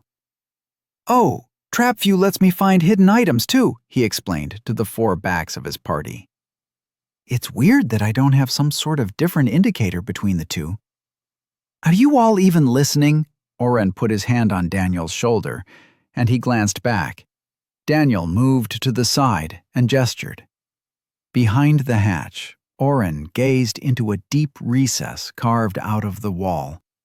It reminded him of an oven, with a wooden beam separating the hole into 2 sections, except the wood had obviously rotted. Or maybe the weight of what was inside had been too much for the simple wooden support. Gold and silver. Ingots and bars of gold on top, with silver bars under the broken beam. The stacks of precious metals merged in the middle of the vault. Oren's mind stuttered. "Maddie, how much is in there?" Daniel asked. Maddie stayed silent, her mouth open as she muttered under her breath, counting. "If that's pure, and I'm not counting the silver, it's worth about 3,000 gold, probably closer to 3.5 with all the silver," she finally answered in a hushed tone. "That's about 500 to 600 gold for each one of us," Oren whispered. He hadn't spent all his money on a big, stupid weapon like Daniel, but that much gold would still significantly upgrade his purse. "I know I'm the one who made the deal with Pretis," Maddie said, still talking in a whisper. "But shouldn't we report this to the guild? That's a significant amount of capital they could use for the defense of Day." Oren didn't miss Garrett's glare at Maddie. "We should split it up before we go back," Garrett murmured.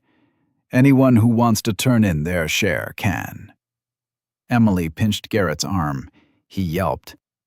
"We're a party," the fire mage said with fierce determination. "We decide as a group." Garrett rubbed his arm and scanned the group. "Fine. I'm just saying, that's enough for a person to retire on." "Exactly," Emily retorted. "I'm not looking to settle down just yet. I'm with Maddie on this one. I say we turn it all over and see if the guildmaster wants to give us a finder's fee." Daniel picked up one of the gold bars. "It's much heavier than I would have thought." Garrett wiped his eye and turned away from his lost fortune. "I'm all for giving over some of it," Oren thought out loud. "Being pragmatic about it. We should keep a bar each. We did find it, after all." They argued the merits of handing over the entire hoard, or what percentage would be believable for longer than they should have. Finally, Oren started putting ingots in his pocket, storing them away in his dimensional space. "We can figure it out later," he said. Garrett watched his actions with envy. "We've been going for hours and are exhausted. Should we move back to the first room and try to get some sleep?" "Fine with me," Emily said. She was blinking a lot, and Oren noticed her sway a bit as they stood there. "I used a lot of mana today." Once Oren had stored the last of the silver in his dimension hull, the party quietly made their way back to the first storeroom. Daniel pushed a pile of chairs under a table to make enough space for 5 bedrolls. Everyone crawled in, but they all stayed sitting up. Oren noticed Garrett and Emily watching him a bit more than normal. "What's up?" he asked. "Nothing," Emily said, too quickly, and started playing with her fingernails. "They're worried you are going to sneak off," Maddie answered his question. Oren was surprised. "I won't." Maddie smiled patiently. "I know that. Daniel knows that. These two," she hooked a thumb in their direction, "don't know you as well as we do." Daniel yawned. "Oren wouldn't do that. He never buys anything anyways. I bought Gertrude and he complained for like a week." Emily and Garrett had the decency to look apologetic, but didn't say anything. Oren slapped his head. "Gertrude. Daniel, let me see your sword." "What? Why?" Daniel picked her up from his side and went to hand the giant sword to Oren, despite his questioning. "The hilt is dragon bone," Oren explained, grabbing the sword and promptly dropping it. "Shit, I forgot how heavy it is." "She is a perfectly normal weight," Daniel grumbled, lifting Gertie back up for Oren. Oren used Analyze. "Dragon femur, crafted." "Yes!" Oren shoved his hand into his pocket and pulled out the tailbone. "Dragon tailbone." "Ha! It is a dragon bone." "Can somebody explain what is going on?" Emily asked, pushing her sleeping bag a few feet away from Oren's. "My skill works on my own knowledge. The more I know about something, the quicker I can pick up what it is. But I don't really know anything about dragon bones," Oren explained, shoving the bone back in his storage. "Daniel's sword is made from dragon bone, so once I've used Analyze on it, the skill learns what it is.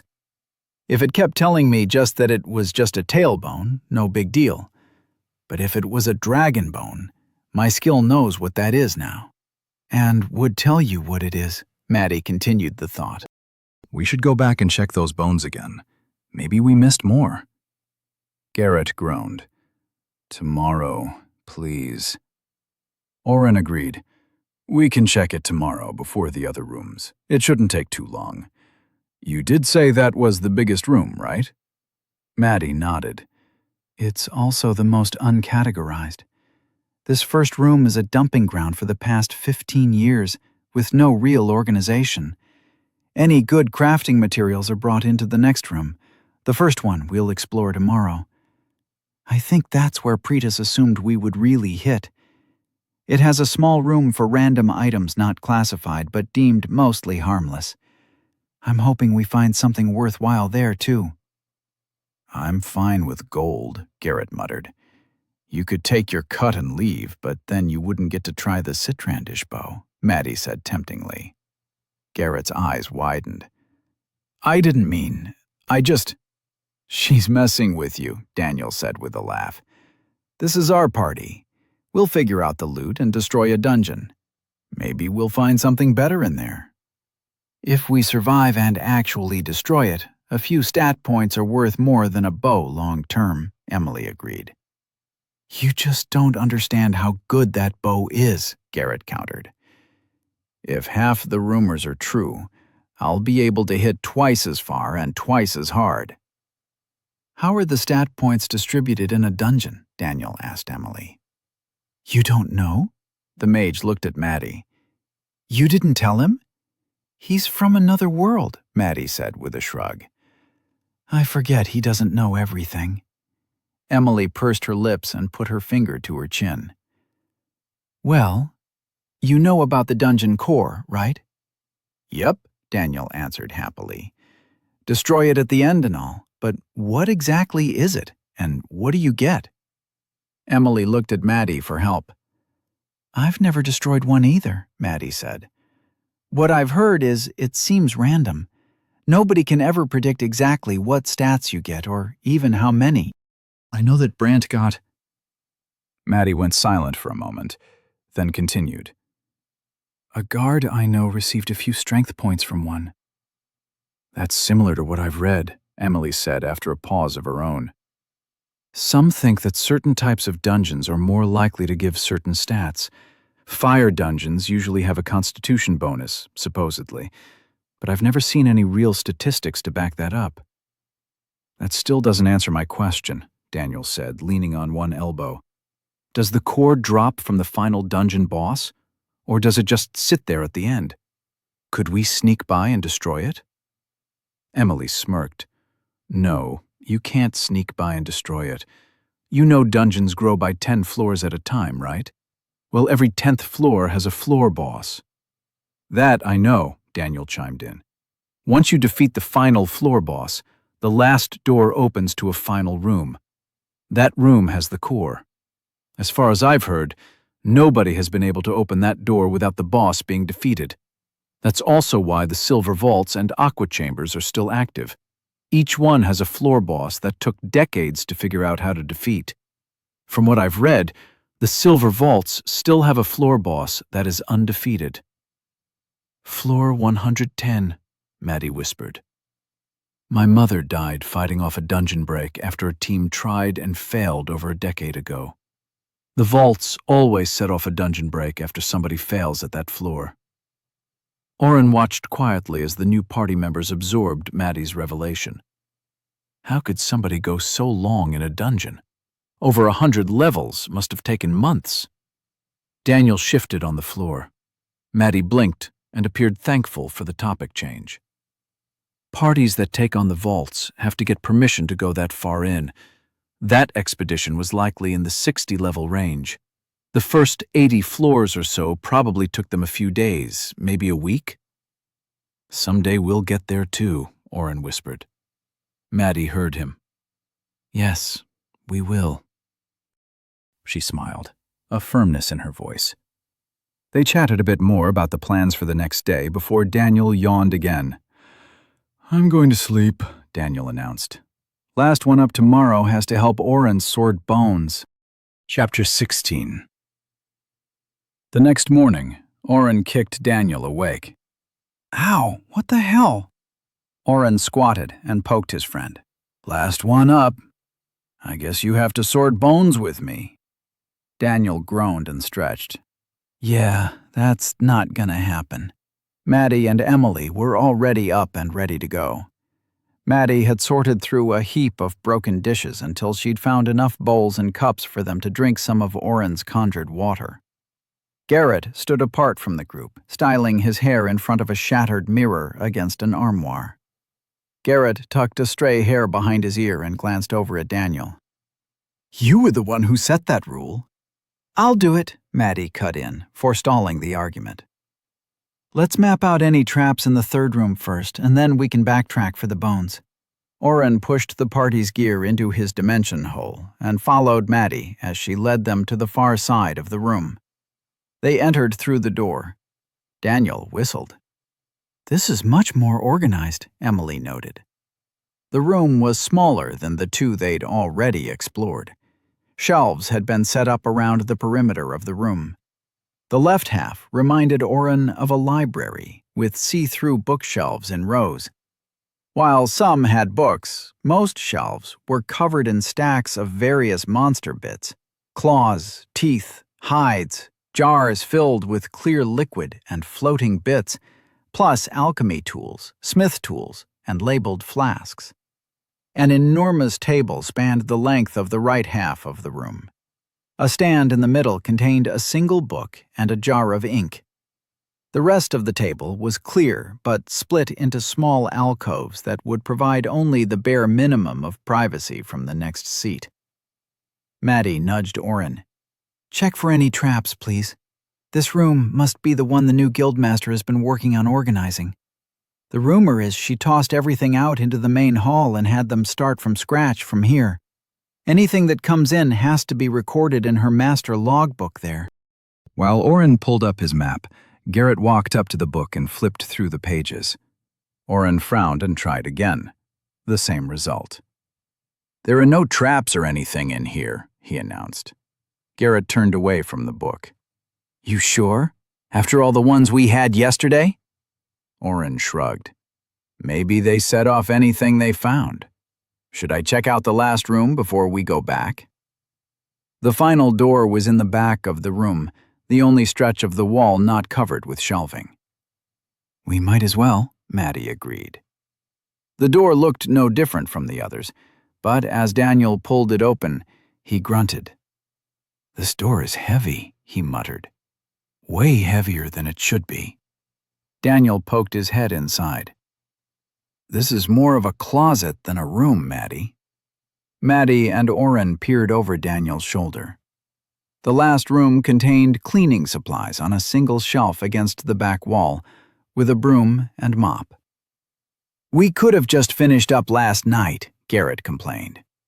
"This room is organized, and we know what else we need. I could have been home in bed." Even Emily let out a disappointed sigh and returned to the record book. "Might as well double-check," Oren said, and entered the cupboard. He ran, closing it out as quickly as it popped up. He paused and pulled it up again. Guys?" With all 4 of his party members pushing into the room with him, Oren was feeling a bit claustrophobic. After Emily had used inferno veins to search the single trap that appeared in the cleaning closet, they'd pulled the shelf out of the room, discarding the supplies on the table. She'd been adamant that no traps were present, only a concealment of some sort. "Maybe it needs a magic word to open," Daniel suggested. "That's the dumbest thing I've ever heard," Emily countered. "Obviously, there is a hidden latch or lever. I can't see through the stone wall, but something is definitely right behind here." She wrapped her knuckles at waist height behind where the shelving had been. "Do you think it's more gold?" Garrett pushed in again, jostling Oren. "If we find 2 caches of gold, we are keeping one." "Can everyone back out, please?" Oren yelled. "I'm getting smashed here." He had tried using Analyze on the stone, but nothing appeared. As the rest of his party had started suggesting ideas, they'd also crowded in, until they all stood in the shoebox-size room together. The other 4 stepped back sheepishly. "I think the best way might be to just break the wall," Maddie said, her finger over her mouth in contemplation. She snapped her fingers. "Oren, can you boost up Daniel's strength? I think I saw a hammer back there on one of the shelves." Garrett quickly bounded over to the other side of the room and returned with a small handheld sledgehammer. Oren threw his highest increase strength level 3 spell on Daniel, the maximum 5 times. With Oren's will at 28, the +4 increase became an 11-point increase. 55 extra points in strength put Daniel into the high 70s for strength. For whatever reason, Oren's buffs didn't affect Daniel or himself as they did everyone else. Oren had performed some testing on Maddie back at the Catanzano Manor, with only a few minor side effects. She could stand an increase to her stats of up to a little more than 20 points before she felt side effects. They hadn't found anyone else willing to be a guinea pig, but Oren had his theories. For now, he wouldn't increase anyone but himself and Daniel more than 15 points or so per stat. Daniel's eyes glazed as he watched his status screen. When Oren's final spell cleared, he smirked and held the hammer over his head with one hand. "I have the power!" Oren kept his face very still. Daniel smirked at him and then looked around. "You all would be laughing if you got that." He turned and disappeared into the closet. "Sometimes I forget he's from another world," Maddie stage whispered to Oren. "And then he goes and says weird shit and I'm reminded all over again how strange he is." "I know what you mean," Oren chuckled. I can hear you. Daniel's voice came from the room, along with the sound of hammer on stone. 2 minutes later, Daniel returned, covered in dust. It's books. Maddie stood up from the chair where she'd been resting. Oren pushed off the table he'd been leaning on. Garrett and Emily were going through the rest of the room for the predetermined supplies, but came back over when they heard the hammer stop. Books? Maddie asked, glancing behind Daniel. How many? What kind? I don't know, Daniel said. I didn't want to pull them out in case there was another trap. Oren punched his shoulder. That was surprisingly bright of you. Good job. Daniel's mouth turned up as if he'd bitten into a lemon. Surprisingly? Oren quickly ducked into the room. I'll just go check for traps. The cleaning closet was covered in a fine layer of stone dust from where Daniel had knocked a hole in the wall at knee height. Small chunks of the wall lay in a pile on the floor, and Oren could make out 5, maybe 6 books behind the wall. He pushed his trap view into the newly made alcove, but picked up nothing. It seems all clear to me, Oren shouted. I'm going to grab these few. Pulling the books out of the hole, Oren's eyes got wide as he read the titles. They're all skill books. 10 minutes later, Daniel had finished destroying a perfectly good hidden wall, and the party had spread the 10 skill books out on the table. These are all pretty good, Maddie said in a low voice. Most are rare enough that we could sell them and make a lot of gold. Some I haven't even heard of. Personally, I'll pay for this one. She picked up one of the spell books. The books were embossed with the name of the spell they'd teach, in this case, Sunbeam. This is a direct upgrade for me, she continued, holding the book to her chest. I didn't know that a spell book like this even existed. I could do more damage for the party and I'd be able to— It's yours, Daniel interrupted her. You don't need to pay us for it. Maddie shook her head. No, I will pay for it. This is too much. Daniel put his hand on her shoulder.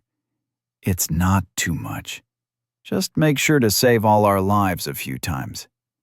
Emily cleared her throat. If we are allowed to use these, I wouldn't mind taking one of the Fire Bloom spellbooks. I had to pay dearly for mine, and I have a sister. Daniel nodded. Go for it. This entire thing was to make us all stronger, but family is family. Emily's smile lit up the room.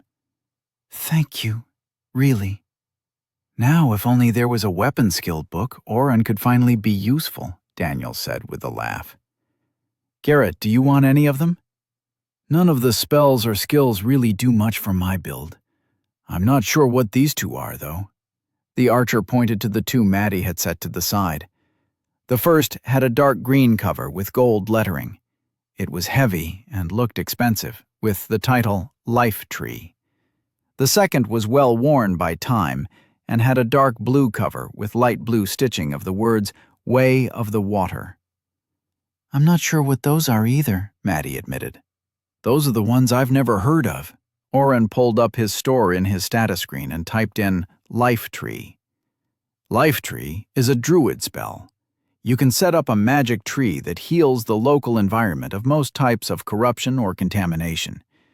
It's pretty mana-heavy to start, and drains as long as it's going, too. I'm not sure even I could keep that up for long, Oren said, summarizing the spell. What? Garrett and Emily were looking at him weirdly. Maddie also gave him a squinty look. How do you know that? She asked. Analyze. I'm getting better at it. The lie came so quickly, Oren surprised himself. The answer seems to placate them. Maddie held up the Way of the Water book. What about this one? Oren stared at the book like he was going to use Analyze, while secretly searching his interface store. Way of the Water. You are adept at the Way of the Water fighting style. It's a fighting style, he answered. I'm not sure what kind, though. I've never heard of that one, Garrett said. But if Oren really doesn't have any martial skills, it might be worth using. Worst case, you have a skill book, learned fighting style you don't use. Maddie shrugged. We can get it appraised if you want. We might be able to get something better and more well-known. Oren shrugged. I'll take it by Bartholomew's after we leave. The bookstore Bartholomew's was where Oren had purchased Sidesteps, the first and only skill book he'd used. The small selection of skill books Bartholomew's had cost a silver coin to peruse, so Oren knew he'd likely get bilked for the information, but everybody in Day purchased their skill books there. Oren swept the rest of the books into his dimension hole and looked around. If you guys want to finish up here, I'm going to go search those bones for more dragons. Maddie, you coming? As they left the other three behind, Maddie was quiet. Are you okay? What? Oh, yes, sorry. Oren slowed his walking speed in the main room, turning to her. Maddie. She looked up from her feet. What is it? Sunbeam costs 30 ability points. It's not right that I take that, she said, still clutching the book to her chest. You heard Daniel, it's yours. We came here looking for good stuff. You set it up. If it's something you want, then use it. Maddie glanced up finally. Oren, my planned path wouldn't let me get this until I was in the mid-30 range, if I made it that far at all. Awesome, Oren smiled at her. I guess you'll need to revise your plan. I should really make a plan and stick with it. I know I'm going to pick up a few more specific ward spells for the dungeon, but I keep spending all my ability points before I can save up enough to buy the ones I really want to get. Maddie shook her head. I know that pain. Getting Shimmer Sight cost 15. I had to wait for 2 full levels without buying anything. I'm so glad you two found us on that road. I mean, obviously, I'm glad you two saved our lives, but my entire life has been turned upside down. I'm about to learn Sunbeam before I hit level 20. Is it really good? I didn't check it out. It's like my light beam, but with light and fire damage and way more powerful. It's also part of my core spells, so getting it will unlock more high-level spells I can plan around. Oren started walking again, checking to make sure she followed. Her eyes were still glued to her book. That sounds pretty cool. All I want to get is merge. I'll be able to smash different spells together and make new ones. Maddie started laughing so hard that Oren had to stop walking. That's funny. Oh, damn, you really caught me off guard. What? All I want to get is merge, Maddie mocked, wiping her eyes. As if that hasn't been a lost spell for hundreds of years. Everybody and anybody would kill for that spell. Oren forced a laugh. Yeah, ha ha. You caught me. Now can we please get back to searching for dragon bones? He felt the sweat dripping down his back. Maddie let out a long breath. Okay, thanks. I needed that. Let's see what we can find. She walked past him to the side room door and opened it.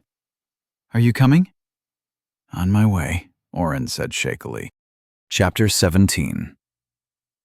While Oren's ability to use Analyze multiple times in a row had increased, the number of bones in the side room ended up being too much for Maddie and him to go through. When the rest of the party came searching for them, they hadn't found one additional dragon bone. Did you get everything on the list? Maddie asked Daniel as he pushed a rolling cart into the room. Almost everything, Daniel answered. We couldn't find arrow leaf root or any ghost essence. Emily picked up a small bottle from the cart. I'm quite sure a competent tailor can use captured shade instead of ghost essence. She kicked the pile of bones Oren had already worked through. But I'm not confident enough in alchemy to suggest an alternative to arrow leaf root. We might just need to pay for those potions. During their planning session for the dungeon, Emily suggested a few items that might help combat water and steel monsters. Potions of water breathing were expensive, mostly due to the multitude of rare ingredients needed. The plan was for them to all carry at least one at all times, in case a monster attempted to seal them in a watery grave. Another item she'd suggested was sigil thread. A tailor could sew a specific spell or design into a piece of clothing for quick casting. Emily wanted an incorporeal escape spell for each of them. Sigil thread itself wasn't expensive, but the ingredients for each specific spell differed. Incorporeal escape, just like it sounded, turned an adventurer intangible for a handful of seconds, letting the person escape from situations that they deemed too dangerous. Emily was adamant the sigil was necessary in dungeoneering. Other than that, Daniel had fully stocked the cart with the remaining ingredients for potions of healing and mana they'd wanted, along with a few better-known poison antidotes. Although they'd discussed possible armor upgrades, Garrett had declined. His current leather was from a steel-tooth bristle bear, and he doubted the guild would have anything stronger collecting dust. Emily wore her red robe with some tactical pieces of armor underneath during actual quests, but most eschewed more formal types of protection. Maddie, of course, was outfitted better than anyone in the group, although her house colors of golden, yellow, and green clashed with the more muted armor Oren, Daniel, and Garrett wore. Only Emily's red robe had more color. Oren and Daniel still had their armor from Esme, the quietly scary seamstress/armorer Silas Catanzano had hired to outfit them. Oren's half-sleeve cuirass appeared to be fully leather but had layers of metal under it for added protection. The cloak he wore also had metal links sewn into it to deflect strikes. Daniel would be using his magic chainmail, with a twisting design that drew the eye, and, hopefully blade, away from vital areas. He rarely wore the full getup unless they were going out monster hunting. "We'll find what we need," Maddie said, turning back to Oren. "How long until you can look again?" Oren rubbed his head. "I'm getting a headache. I might be at my limit for the day on. These bones have all been for 2 to 3-star monsters anyways. I really don't think I'm going to find another dragon bone in this mess." Maddie sighed. "Okay. Can you fit everything on the cart into your storage?" He groaned as he stood and cracked his back. Picking up a potion in each hand, he started to stuff items into his pockets. His cloak had a lot of them. Each item disappeared into his dimension hole.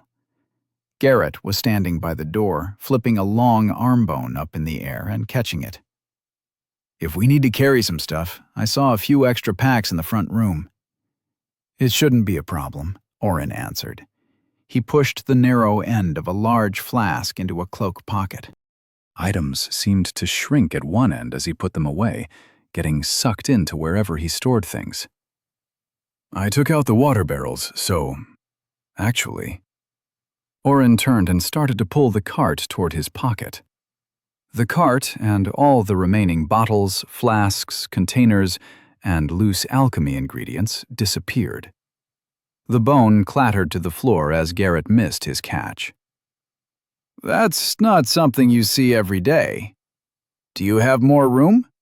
Why don't you just push all the bones in? I saw a stack of pretty decent swords and maces back in the front room. We could sell those for quite a bunt." "We aren't here to raid the guild," Maddie cut him off. "We are only taking what we need, and the things of value that we found that were trapped." "And the gold," Garrett said with a smirk. "I thought we were turning that over to Pretus." "Emily, whose side are you on?" Garrett cried, his hand on his chest. The fire mage rolled her eyes. "We don't need that as much as the guild does, and you know it. With the Lords of Day in disarray, and so soon after coming off a horde, the guild is stepping up in a big way. Guild members are being sent out on reconnaissance of the pass and helping plug the holes left by the deaths of so many guards. Not to mention finding new dungeons and letting nobodies like us," she pointed at herself and Garrett, "tag along with a real hero to defeat it. Instead of complaining and flirting with the support members, how about you get your head out of your ass and realize how lucky we are?" Emily's more reserved nature built throughout her speech. Oren watched as Garrett backed up from her building temper. Daniel stood back with a smirk on his face, while Maddie bounced from foot to foot, ready to jump in and play peacemaker if necessary. Garrett looked at the group, abashed. "Sorry, that's just a lot of gold. It makes sense to turn it over." Daniel sauntered up to Garrett and put his arm around his shoulders. You know, we don't have to raid the guild, but maybe we can pick a few choice items to resell for other supplies we definitely are going to need. I think that's fair, right, Maddie? Oren stood silently by as Daniel slowly convinced Maddie to let him and Garrett sell off a few of the random but rare items sitting around the main room. When did I become the pack horse? The functionary who had led them to the storerooms arrived within minutes of them leaving the first door. "I thought your trip inside would take less time and be more fruitful," he sneered. "I'd say we found what we came for and more," Maddie retorted. "However, we do need to speak with the guildmaster as soon as possible. We found something we'd like to give her." The clerk's eyes rolled dramatically. "If you'd like to make an appointment with her receptionist, I can show you the way. But know that she is very busy and—" "What the fuck is that?" Oren had pulled one of the bigger gold bars from his pocket. Like she said, Oren slipped the precious metal back into his magic storage pocket. As soon as possible. They were ushered to a meeting room, and within 10 minutes, Pretis arrived.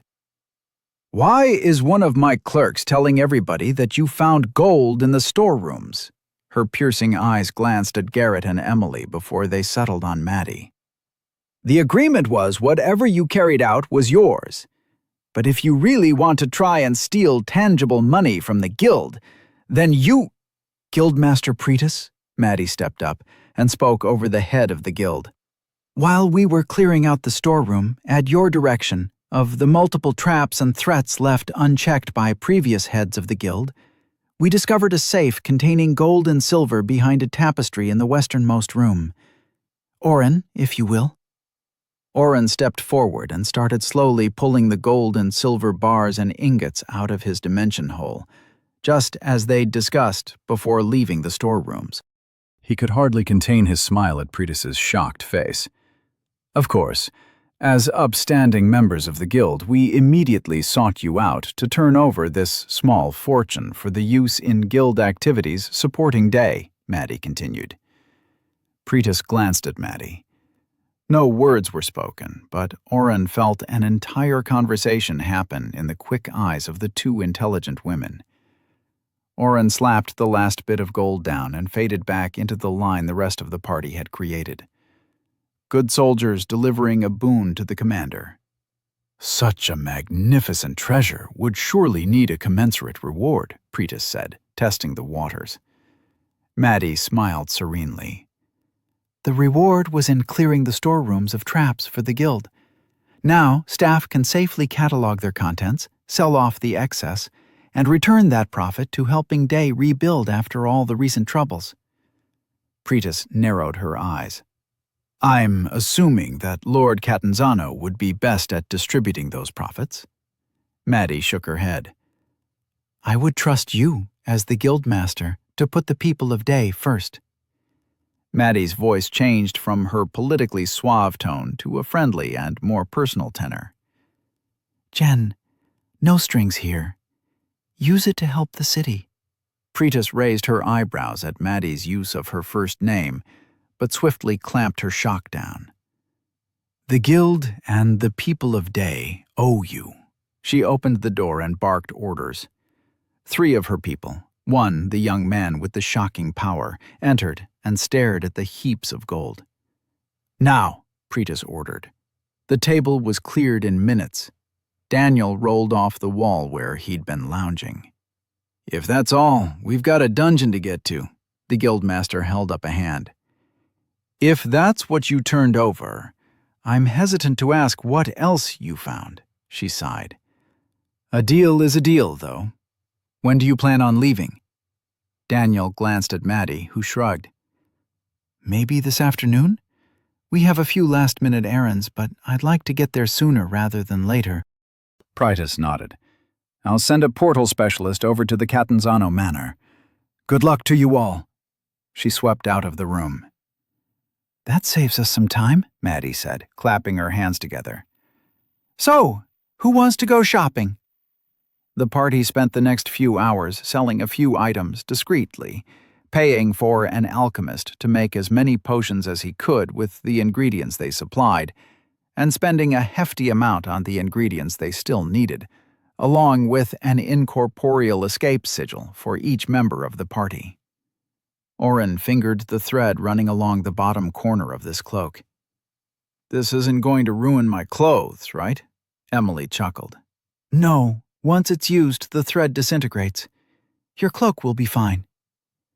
The final place they visited was Bartholomew's. The clerk had gladly bought 3 of the skill books they'd found, along with 2 of the spell books. He didn't have enough knowledge on the Way of the Water or Life Tree books to give a fair offer, and didn't need the extra copy of the last skill book, Artificer, Level 1. Garrett and Emily went their own way around lunch, promising to meet back at Maddie's house in 2 hours. Oren and Daniel returned to their room, pulling Maddie in as well. With all of Oren's stuff on his bed, he dropped the rest of the loot they had on Daniel's side. "Garrett is going to want to keep that bow," Maddie announced. Oren had no doubt she was right. The bowyer they'd visited had sold them a few of his strongest strings, but they'd decided not to bring the Citrandish bow out in front of him. Garrett was practically salivating at the thought of using it. "Should we really have given that much mithril to Jovi's assistant to just make a few arrows?" Daniel complained. "He smelted mithril and cold iron bars for Garrett," Maddie answered. "That was a major reason we went in the storerooms, to look for rare metals for him to use." Loren didn't really smelt the mithril, Oren said, picking up items and sorting them into keep and leave piles. It just sort of melted into a puddle. It was funny watching him get upset when he couldn't set it quick enough. Jovi's assistant, Loren, had warned them that mithril was tricky to work with.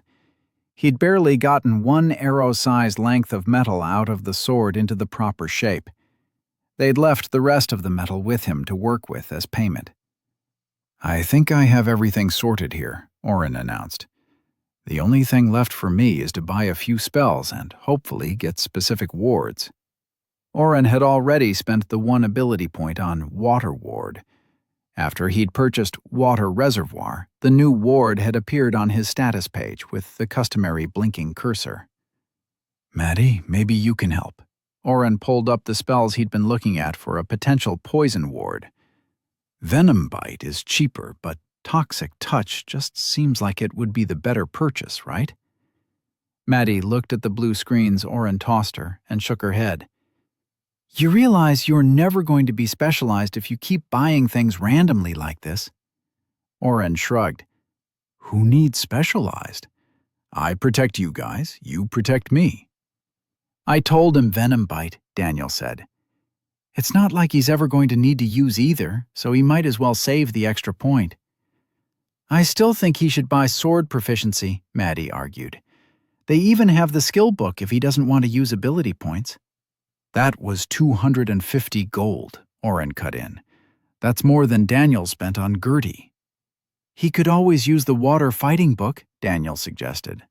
"Bartholomew didn't even know how much it was worth, so it's probably really good." "The guy who works at the store is not named Bartholomew," Oren groaned. "That's Gregory." Daniel shrugged and picked up the book off the bed. "Way of the Water? That sounds kind of cool." Maddie watched their back and forth and made for the door. "I'm going to get all the food set up for Oren. For what it's worth, Oren, I think you should go with your gut. If you don't like Venom Bite, don't get it." Oren went back to sorting. Daniel sat on his bed, knocking over the piles Oren had been making. "What do you think?" "Huh? About what? Dude, you just knocked over the extra blankets. I just folded those." Daniel wagged the book in front of him. "I don't need to fight," Oren said, shaking his head. "I stand in the back." Daniel ignored him. "You said this is a fighting style, right?" Oren nodded. "Do it. For my peace of mind. Daniel caught Oren's eye. He had his serious face on. We could sell that and use the money for... Daniel pushed the book into Oren's arms. We can always make more money. We are about to go into a dungeon where we are going to be fighting monsters and defeating a floor boss. I need to be able to worry about that and not you defenseless behind me. Oren looked at the dark blue cover. The book was beat up and had been forgotten in a false wall for who knew how long. He brushed his hand over the stitching. Fine, he agreed. Just promise you aren't going to throw some monster at me to test it out. Daniel held his hand up and visibly crossed his fingers. Sure, buddy. Oren tried to hit Daniel with the book, but missed.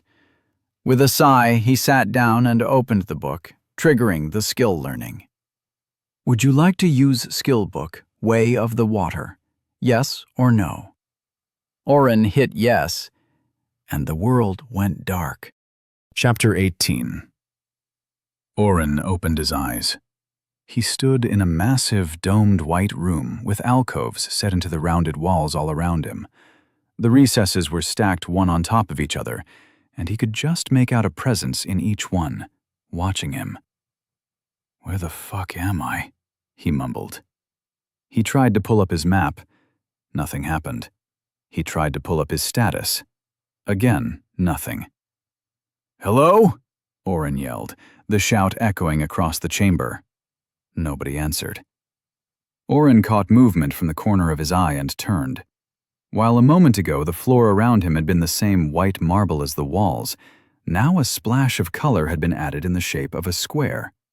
The deep blue reminded him of something.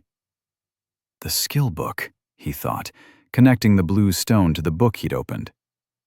I was learning that fighting skill. Movement from above arrested his line of thinking. Something was falling from a very high distance. Oren's heart stopped at the speed the body had reached in its descent. He didn't have time to turn away before the person hit the floor with a splash. That's not right. The body, made entirely from water the same deep color as the book and square fighting ring, pulled itself back together and walked, splashed, toward Oren. What is going on? Oren backed away from the watery visage. When the watery figure flopped its way across the square fighting line, it took up a stance, its elbows tucked back with its palms facing Oren. A slight bend of the knees with both feet pointing toward him. A wrestler pose. Oren kept backing away until his foot went out of the blue square. Would you like to quit learning Way of the Water? Yes or no? Re-enter the fighting square, or be forcibly ejected in 10 seconds. 9 seconds. 8 seconds. Oren stepped back in quickly. Why did nobody warn me about this? He complained to the watery figure. I'm stuck in here until I learn an entire fighting style? The watery man did not respond, his stance unchanged. Oren was stumped. In all the research he and Daniel had done, nothing like this had been mentioned. Daniel had definitely not been forced to swing his weapons even once before knowing exactly how to use them. He also had no idea how to even begin whatever it was he needed to do. He'd been in exactly one fight in his life before coming to this world. The few people he'd needed to attack had been instances of opportunity and sneak attacks mostly. The one time on Earth that he'd thrown a punch at somebody, he'd been beaten badly. His anger at the insult about his missing father hadn't helped him connect the punch. It didn't matter that Daniel had retaliated against the other boy a few days later. Oren was not a natural fighter and knew it. The water blob stepped forward. Oren took a step toward it. Are you supposed to teach me? The head nodded. I'm a terrible fighter. The figure shrugged. You can understand me? A nod. How long does it take to learn? A shrug. Damn, Oren said, and scratched his head. Wave your left arm for yes, and right arm for no. Does that work? The figure's left arm snaked out in something between a wave and strike. Let's start easy. Oren walked closer to the figure. You have to teach me the way of the water, right? The same left arm movement for yes struck. Should I just try to hit you? The left arm waved non-committally. Is this going to take all day? Both arms waved. Is that a maybe? The right arm waved. No. You don't know? No. Oren thought about how quickly he'd used the Sidesteps book. Something was different here. Is this a simulation? Both arms waved again. Oren felt he understood this one a bit more. If I finish learning the book, does the same amount of time I spend here pass in the real world? No. So I'm stuck in here until I learn an entire fighting style? Both arms moved, but with a delay. Yes and no. I'm stuck, but not until I learn everything? A slight delay, then yes. Oren paced as he thought. He needed to fight the waterman to learn the skill. He was stuck until he learned whatever amount of fighting it had to teach him. If I quit learning before I'm allowed to leave, can I come back? He asked hopefully. No. So, I have to learn the fighting style, but it's allowed to be in parts? The delayed yes and no response appeared again. This is so dumb, Oren complained. Why? Are all skill books learned this way? No. Oren paused. He hadn't meant that as an actual question. What's the difference? Could I learn this fighting style without all this? He asked, gesturing around. The waterman nodded. How? The form's shoulders slumped a bit, and its head tilted. It looked like it sighed and flicked its hand at him. Oren's screen appeared. Bypass learning, way of the water, naturally, and use as skill book? Yes or no? Oren's brain raced. There was something odd happening here. While he wanted to use the book to pick up a fighting skill, something new had presented itself. The only difference between him and someone else using a skill book was his admin powers.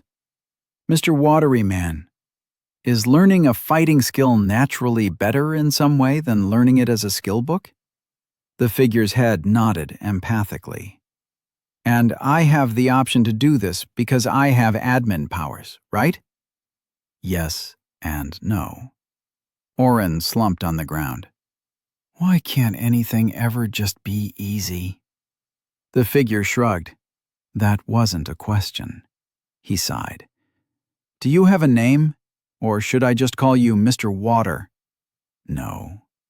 No, you don't have a name? Or no to Mr. Water? No. Number. Oren laughed. Okay, I'll think of a name for you. I'm just going to need a minute to get my mind around this. You know, ever since I arrived here, nothing has ever worked like I thought it would. Why should learning a stupid fighting skill be any different? When no response came, Oren slowly got to his feet. Please don't laugh too hard, he said, putting his fists up. I'm really bad at fighting. The first fight lasted 3 seconds. The watery man ducked under Oren's wild right swing and lifted his own right leg in an upside-down kick that smacked into Oren's face with the pressure of a small wave. It didn't hurt, but did knock him back on his ass. As he sat there, stunned, Oren simply knew the name of the attack he'd just been subjected to. Scorpion Fish Strike. You can't talk, but every time you hit me, I'm going to learn the name of some stupid attack, aren't I? Yes. Oren could have sworn the figure laughed, its shoulders shaking. The figure, which Oren decided to call Styx, never attacked him. He always waited for Oren to make the strike before retaliating in a fluid motion, using Oren's own momentum against him.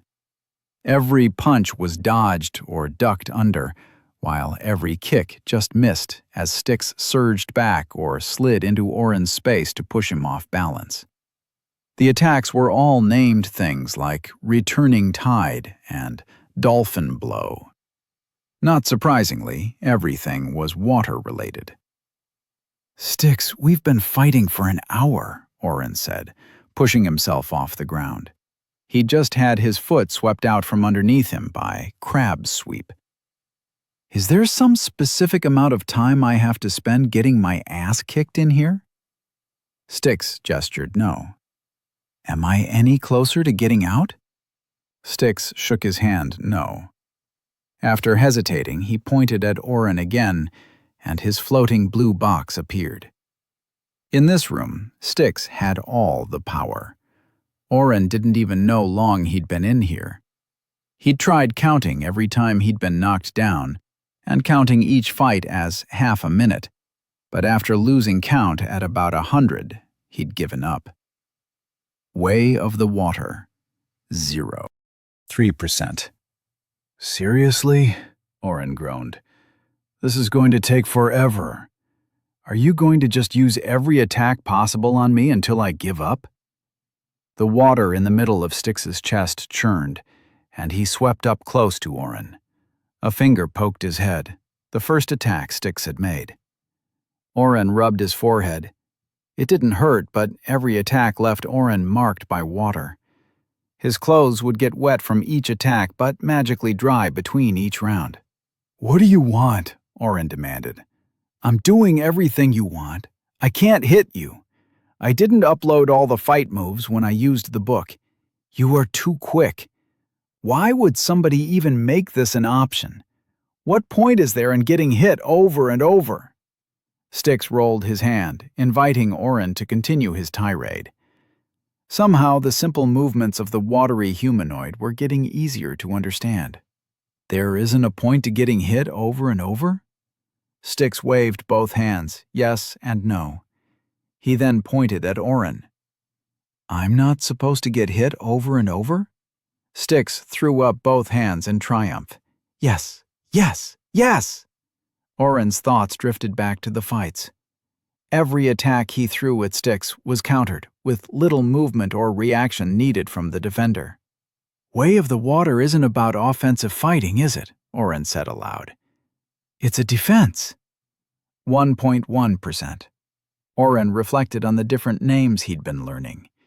Instead of thinking of them as attacks, he felt the movements in his body as defensive reactions. As soon as he had the thought, Styx swung his right arm in a wide haymaker. Oren reflexively dipped and used the first hit that had landed on him. Scorpion fish strike. His form was off, but his foot still dipped into the water, making up Styx's shoulder. Styx backed up and bowed. Then he started to attack. 4.9%. Oren was exhausted. He was spread eagle on the white marble, trying to count the alcoves. Each complete circle had 50 recesses. He'd been able to make out just over 30 circles before his eyes failed him. The circles started getting too close that high up for him to make out properly. Daniel, with his skill, would have been able to make out more. Styx, are those alcoves all the different moves of Way of the Water? Styx was standing nearby, waiting patiently for Oren to stand again. The last spar had lasted almost 2 minutes before he'd knocked Oren down. He waved no. What are they? Styx didn't respond. When Oren's questions became too broad, his binary language broke down completely. However, Oren could feel his teacher's frustration at not being able to answer. Oren pushed the question to the side and rolled over before standing back up. He situated his body into the first stance Styx had taken, formless. Keeping his body open for whatever was thrown at him, the first form let him react to Styx's attack style. He'd also learned river, ocean, and rain. Mist stance was something Styx had shown him twice before becoming frustrated at something Oren was doing wrong. He hadn't repeated the stance again. Oren waited patiently, edging his feet to the side and keeping Styx in front of him as they circled each other. Styx struck with 2 consecutive high kicks. Oren slapped one away with Otter Tail and redirected the second with a change into River Stance. He dropped low and swung his leg out in an attempt to break Styx's one-legged posture. The liquid man flipped off his single foot and pivoted his body in the air to kick again in Rain Hits the Soil. As he brought his heel down where Oren's center was, he found Rising Wave meeting his attack. Oren's feint had worked, and his fist shattered Styx's face, the water splashing a dozen feet behind them both. Styx, instantly fully formed, bowed. Oren could swear he saw a smile form in the dark recesses of the watery head. Way of the Water, 5%, 1/20th completed. I think it will. Continue or save progress? Save progress? Does that mean I can come back? Oren asked. Styx waved his left arm for yes. Oren hit save and blinked. Did you learn it? Daniel asked, sitting close to him on the bed. Oren yelled and fell off, landing hard on the floor. Dude, what the hell? Daniel frowned. Oh, what's wrong? How long was I out? Daniel reached down and helped Oren stand. What are you talking about? You opened the book and the words disappeared like normal. I said 2 words and you fell off the bed. Oren ran his hand through his hair. A minute ago, it had been slick with sweat from the hours of fighting he'd been doing. It was now dry, without the dirty feeling that should have been there after such a workout. It was different. Something happened. Oren explained the white room and Styx to Daniel, while his friend's eyebrows rose higher and higher. You suck, dude. I want to learn martial arts from a secret master, Daniel complained. I was stuck there for half a day, Oren was pacing. I only completed 5% of the book. But you can go back, right? Daniel asked with concern, standing up. And you know how to fight now? Oren poked the skill on his status screen, feeling the ability to re-enter Styx's training room. Yeah, I can go back, and I think I have the basics down at least. Daniel stood up and gave Oren an evil grin. Want to test out your skills? Oren returned the smirk, feeling the stances in his mind. This might be fun. Chapter 19.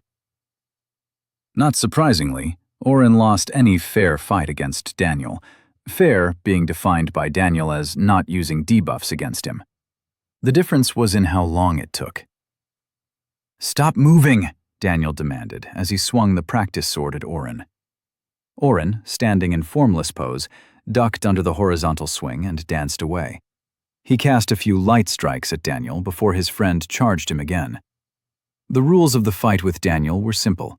Whoever hit the other first with their sword won, unless Oren could strike him with 10 casts of the weak light beam spell. Oren had increased his dexterity this turn and focused solely on evading and retreating. He was up to 7 hits. Daniel jumped into the air with his sword raised overhead. The vertical downswing was easy enough for Oren to avoid, even without his new fighting style. Despite being at only 5%, the Way of the Water was proving to be a game-changer. Oren sidestepped the attack and pointed his finger to win the match. It had been the longest duel they'd ever had without Oren debuffing Daniel into a crawling mess. Except when he stepped, Daniel's body twisted in the air with him. Oren quickly moved into river pose and tried to dodge, but it was too late. Daniel bonked him on the head. "Match!" Daniel shouted in triumph. "You cheated," Oren argued. "We said no spells." Daniel smirked. "Gravity Well isn't a spell, it's a skill." Oren shook his head. "That's not what we agreed on, and you know it. I had you." Daniel shrugged and replaced the small practice sword on the weapon rack. "Someday, young Padawan, you shall surpass the master." Oren groaned. "Seriously, though, that fighting skill is slippery. It's perfect for you." "What does that mean?" You need to be able to avoid getting hit. I only got you because you went for the attack. If you'd backed up another step or two, you would have been able to slip by me again. You did it twice before when I tried to draw you in. Oren paused as he put his sword back, too. He didn't use a summoned sword while sparring. You did? I didn't even feel it. I've been using gravity well to change my own momentum instead of someone else's, Daniel explained. Maddie got a few tips on spells and skills from Emily and passed them along. Speaking of Maddie, Oren started. He explained his earlier screw-up by mentioning merge. So, don't talk about it. I need to figure out how to get it and keep it a secret. You already know my thoughts on that, Oren sighed. We are not having this conversation again. You are a hero. I'm not. The more people who know our secret, the bigger chance I get kidnapped to blackmail you, or worse. Daniel shrugged.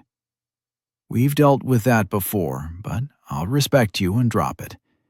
If you do get merge, I'm sure we can chalk it up to one more weird thing about your class. As they made their way back to their room, one of the staff intercepted them with a bow. The lady requests your presence in the kitchen, young masters. Gerald, how many times do I have to tell you to call me Daniel? Gerald nodded with a smile. At least once more, young master. Shall I show you the way? Daniel scowled and shook his head ruefully. We can find our own way, thank you. Oren grinned at the man as they left and received a conspiratorial wink. In the kitchen, Maddie had the house staff scurrying around, fulfilling last-minute requests. Most of what they planned to bring was to be stored with Oren, but each adventurer was required to bring their own food supplies, just in case they were separated or Oren died.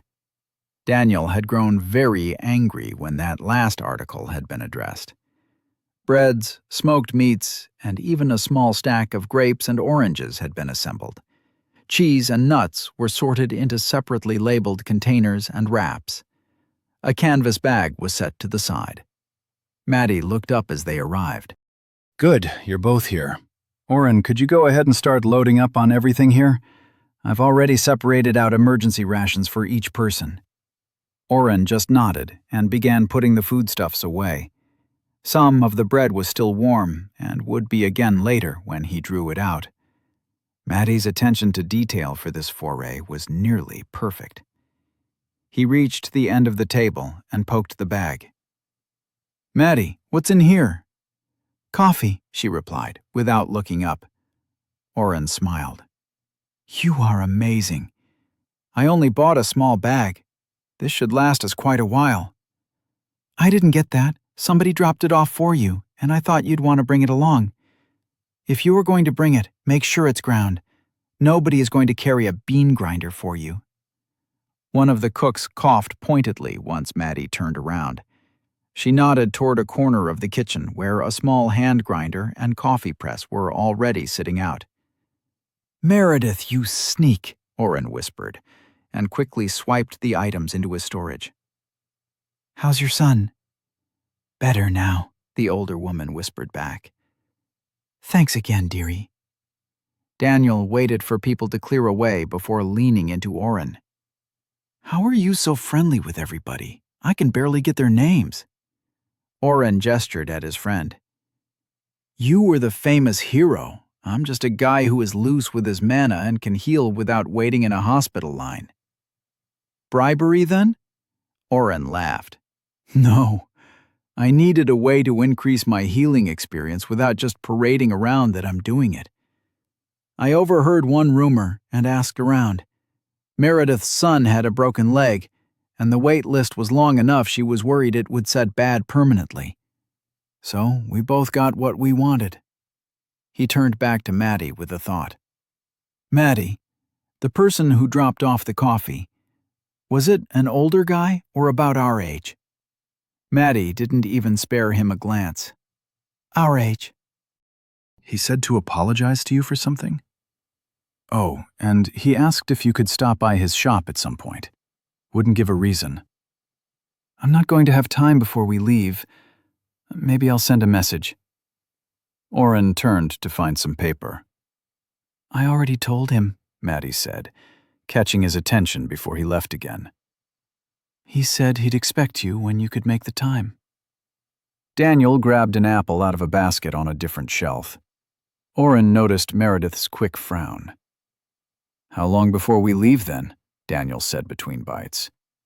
We should at least say thank you to your dad for all the supplies before leaving. Maddie kept her back to them and didn't respond.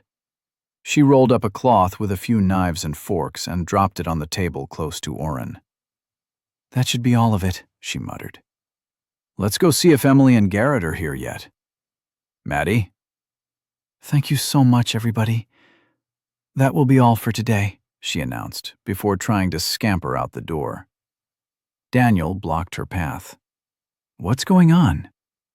Maddie glanced over her shoulder at the people funneling out another door.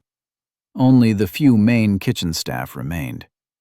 She mumbled something too quietly for Oren to hear. He doesn't? What's going on? Oren stepped in closer. Daniel pointed at their party member.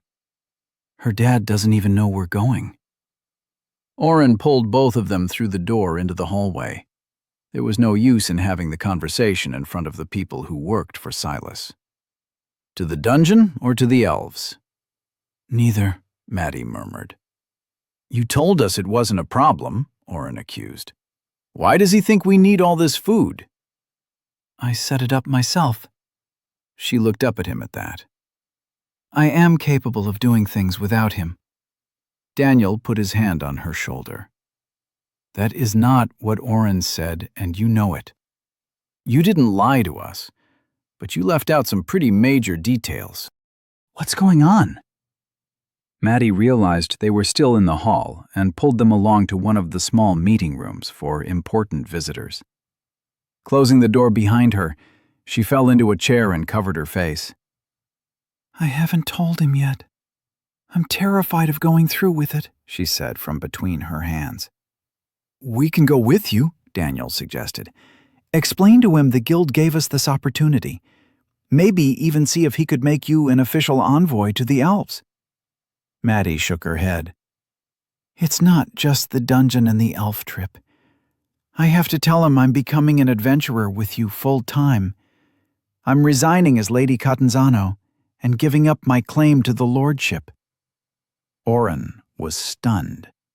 Maddie had mentioned not wanting to take over for her father before, but Silas had been grooming her for the position for her entire life. If she drops the bombshell on him now, right before they were supposed to leave, maybe don't tell him that right before we go on a secret mission to save the elves, Daniel said. Oren plopped into a chair and put his own head in his hands. I mean, what if he gets mad and tries to keep you here? Oren groaned. Daniel was such an idiot sometimes. What if he tries to keep us here? Are you saying that if he tried to ground me, you'd run off and leave me here? Maddie stood. Her face was calm, but her eyes were a storm waiting to crash against a ship. Not at all, Oren said as he stood up, stomping on Daniel's foot. We'd just hate to have to break you out and teleport away. I can't even get us to the dungeon, and trekking around looking for it would be a waste of time.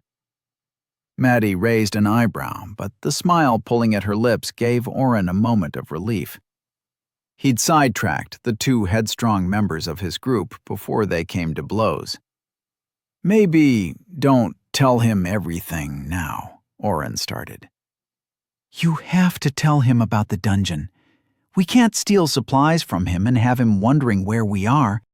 Read the situation and see if he needs to know about the elf trip, but wait until we come back to make any big career move announcements. Oren held up his hands to stall her inevitable counter-arguments. We support you, you know that. He might be fine with it, but let's not tempt fate right now. Maddie sat back down. You're right, both of you. I shouldn't have tried to run off without telling him. But he's so good at seeing right through me sometimes. Sorry for not telling you. Daniel wisely stayed quiet and just nodded his head. A knock at the door interrupted their conversation. Lady Catanzano, Ms. Ibarra has arrived for you. Please bring Emily through to us, Maddie called back. After a moment, she turned to Daniel and Oren. Can you stall for me? I have to find my father and explain. Go, Daniel said gently. We'll wait. Maddie punched his arm as she walked by. What the hell? Maddie laughed. Oren does it all the time, just testing it out. As she left the room, Daniel turned on his friend. You are a terrible influence on her. Emily arrived first. She and Daniel chatted about provisions and supplies for a bit after he explained Maddie was running a last-minute errand. The teleportation siblings, Jack and Jillian, arrived early. Oren hadn't seen them since Daniel's rescue, and he thanked them again for their help. Jack continued to be an ass, but Jillian shook his hand. After introducing them to Daniel as part of his rescue team, he thanked them as well. It was just a paycheck, Jack mumbled, but took Daniel's hand. Being the hero came with some built-in respect, it seemed.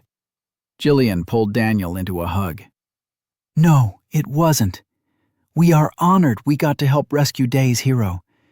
If you ever need a jump, let me know. Oren saw her stick a slip of paper in Daniel's pocket and questioned whether she was talking about a teleport. Maddie burst into the room, out of breath a few minutes later. Sorry, she huffed. Last-minute stuff. We're good. She held up a thumb to Daniel and Oren. We're still waiting on Garrett, Emily sighed. He's always late. Am I? Garrett's voice echoed in from the hall before he popped in as well. That doesn't sound like me at all. The Donovan job? Those thugs were early. You can't blame me for the Pasquale infestation? I still swear that Tin told me 2 hours past sunrise, not 1. Should I keep going? Emily asked, her arms folded. Garrett bowed to the siblings and took Jillian's hand. Who are these lovely folks that nobody has introduced me to? My name is Garrett Bell. Wonderful to make your acquaintance. A peck on Jillian's hand had her enamored. Jack's attitude soured even more. All right. Jack pulled out a map and spread it on a table. Let's get this done. This is where we will be taking you.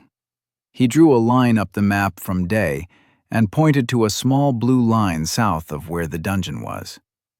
We don't know all the particulars of your mission, but we've been told to keep it hush-hush. We were told you'd be able to make your own way from here, Jillian continued when Jack took a breath, turning her last sentence into a question. That should be fine, Emily answered. Turning to look at the others, she shrugged. I've got a good memory. We'll be fine. Jack clapped. Then let's get you to your destination and me home with a paid bill. Chapter 20. Oren waved to the brother and sister teleport team as they disappeared without a sound, leaving their party on the north side of a small stream. I can't believe she asked both of us to dinner. In front of each other, Daniel said, shaking his head. I might take her up on dinner. Garrett pulled his backpack up on his shoulder. It might be just what I need after this job. Daniel double-checked Gertrude strapped on his back. He carried his pack like a duffel bag at his side. What about Oren? Oren can join us if he wants. Oren ignored the male half of his party and turned to Emily. You said you'd be able to find the way? How long do you think it'll take us to get there? Emily pointed north by northeast. I'm pretty sure you could use map and find the guards we're supposed to meet. It's maybe an hour's hike. This is close to where the guildmaster said the dungeon is. They usually take on some characteristics of the surrounding area. She waved at the small brook. This might be what made it take a water bent. Talking about the different qualities of the dungeon reminded Oren he still hadn't made up his mind about which spells to buy. Poking around in the spell store, he went with his gut and selected the one he thought he might get some use out of. Toxic touch. Your touch becomes toxic. MP cost variable to toxicity, -2 AP. Would you like to purchase for 2 AP? Yes or no? Yes. Oren tagged the new icon and found Poison Ward for a single ability point. He bought the same. Poison Ward creates a ward around you and your party within 50 feet that protects against poison magic for MP maximum, 20 MP. He still didn't have a steel ward, but Oren didn't feel like spending 5 points, 6 if a new ward became available, on such a specific type of magic. Poison, ice, and water were ones he felt would be more useful in the future. Eventually, he'd need to get fire and maybe the light magic ward he'd avoided purchasing, but he felt no rush to do so. Even if he had to hide it, he still wanted to get merge. Doing more with alchemy also seemed interesting, but after all his research and Brant's warnings about the prohibitive cost and training needed, that skill was pushed to the back burner. Oren also cast a level 1 utility ward on the party. Quickly calculating the math in his mind, he realized that the +30 to every stat from a level 2 spell would likely result in everybody needing a day off to recover from the over-effects. Instead, he kept the increase to a safer 15. The cost of a level 1 spell also meant his spent mana would be more than half refilled in the hour it would take to get to the dungeon. He could also top off with a mana potion if he needed. The extra strength and dexterity would make traversing the terrain a little easier. Emily gave him a smile when her physical stats went up. As they trudged along, climbing up a hill away from the water, Oren filled Daniel in on his new purchases. You went with the more expensive spell, even though you don't plan on using either one? How often am I going to have a chance to bite someone versus touching them? Oren defended himself. 1 point is going to make a huge difference. You don't know that, Daniel said, taking a big step up on a rock. What if you have to wait to buy something now, or can't even afford it in the first place? The prices of spells and skills only get more expensive the higher tier they are. Oren shrugged. I can already boost your stats to the max. Everything else I get just gives us options. Daniel reached over and tried to ruffle Oren's hair. My little Swiss Army knife. After a bit of climbing up the sparsely wooded hill, Oren pulled his map back up. He stopped Emily and pointed her a bit more north. The 4 dots on his map were likely the guards sent from the guild. It's probably going to be another 10 minutes tops, Oren announced to the rest of them. Garrett grumbled something, but was too far behind for Oren to make it out. One of the guild members caught their movement before they reached the small tent set up against the hill. She moved down to them, picking her footing with a speed and grace that spoke of either a high dexterity or some sort of movement skill. About time you made it, she said, as she jumped down to land in front of them. Which one of you is the hero? Emily and Oren pointed at Daniel. He waved. I'm Sadie. I'm in charge of this shit show until Preeta says otherwise. She wants the hero to be first through. Nobody has been in since we found the entrance and defeated the monsters from the break, she explained, as she led the way up the increasingly steep hill. I'm sure you were briefed, but it never hurts to be sure. Water, steel, and poison monsters were confirmed. Something did escape, but only Jackson got a look at it. He got thumped by a steel boar and had to be taken back to Day for some healing. I didn't think he got hit that hard, but he kept jumbling up his words, so better safe than sorry. Sadie introduced the other guild members watching the dungeon. Jeb, with his halberd and half-plate armor, squatted near the entrance of the tent and gave only a nod before returning his gaze to the distance. Derek wore red robes similar to Emily's. He smiled and shook their hands. Beth had green robes and a walking stick that could have been a freshly cut branch. Some leaves remained still. Jeb is our front line, while I spend most of the time harrying stragglers back at him. Derek and Beth are good ranged casters to help kill whatever needs killing, Sadie explained. Jackson should be back in a day or two. If you die in there, we'll be going in to destroy it. If you take longer than 2 weeks, we'll be going in to destroy it. If another dungeon break happens, we'll know you're dead and come in to destroy it. Any questions? Emily stepped to the side to exchange pleasantries with Derek. Maddie and Daniel asked Sadie a few questions about the monsters and fighting tactics. Garrett tried to break Jeb's composure by squatting in front of him and complimenting his large weapon. Oren stood awkwardly and silently, waiting for the group to enter the dungeon.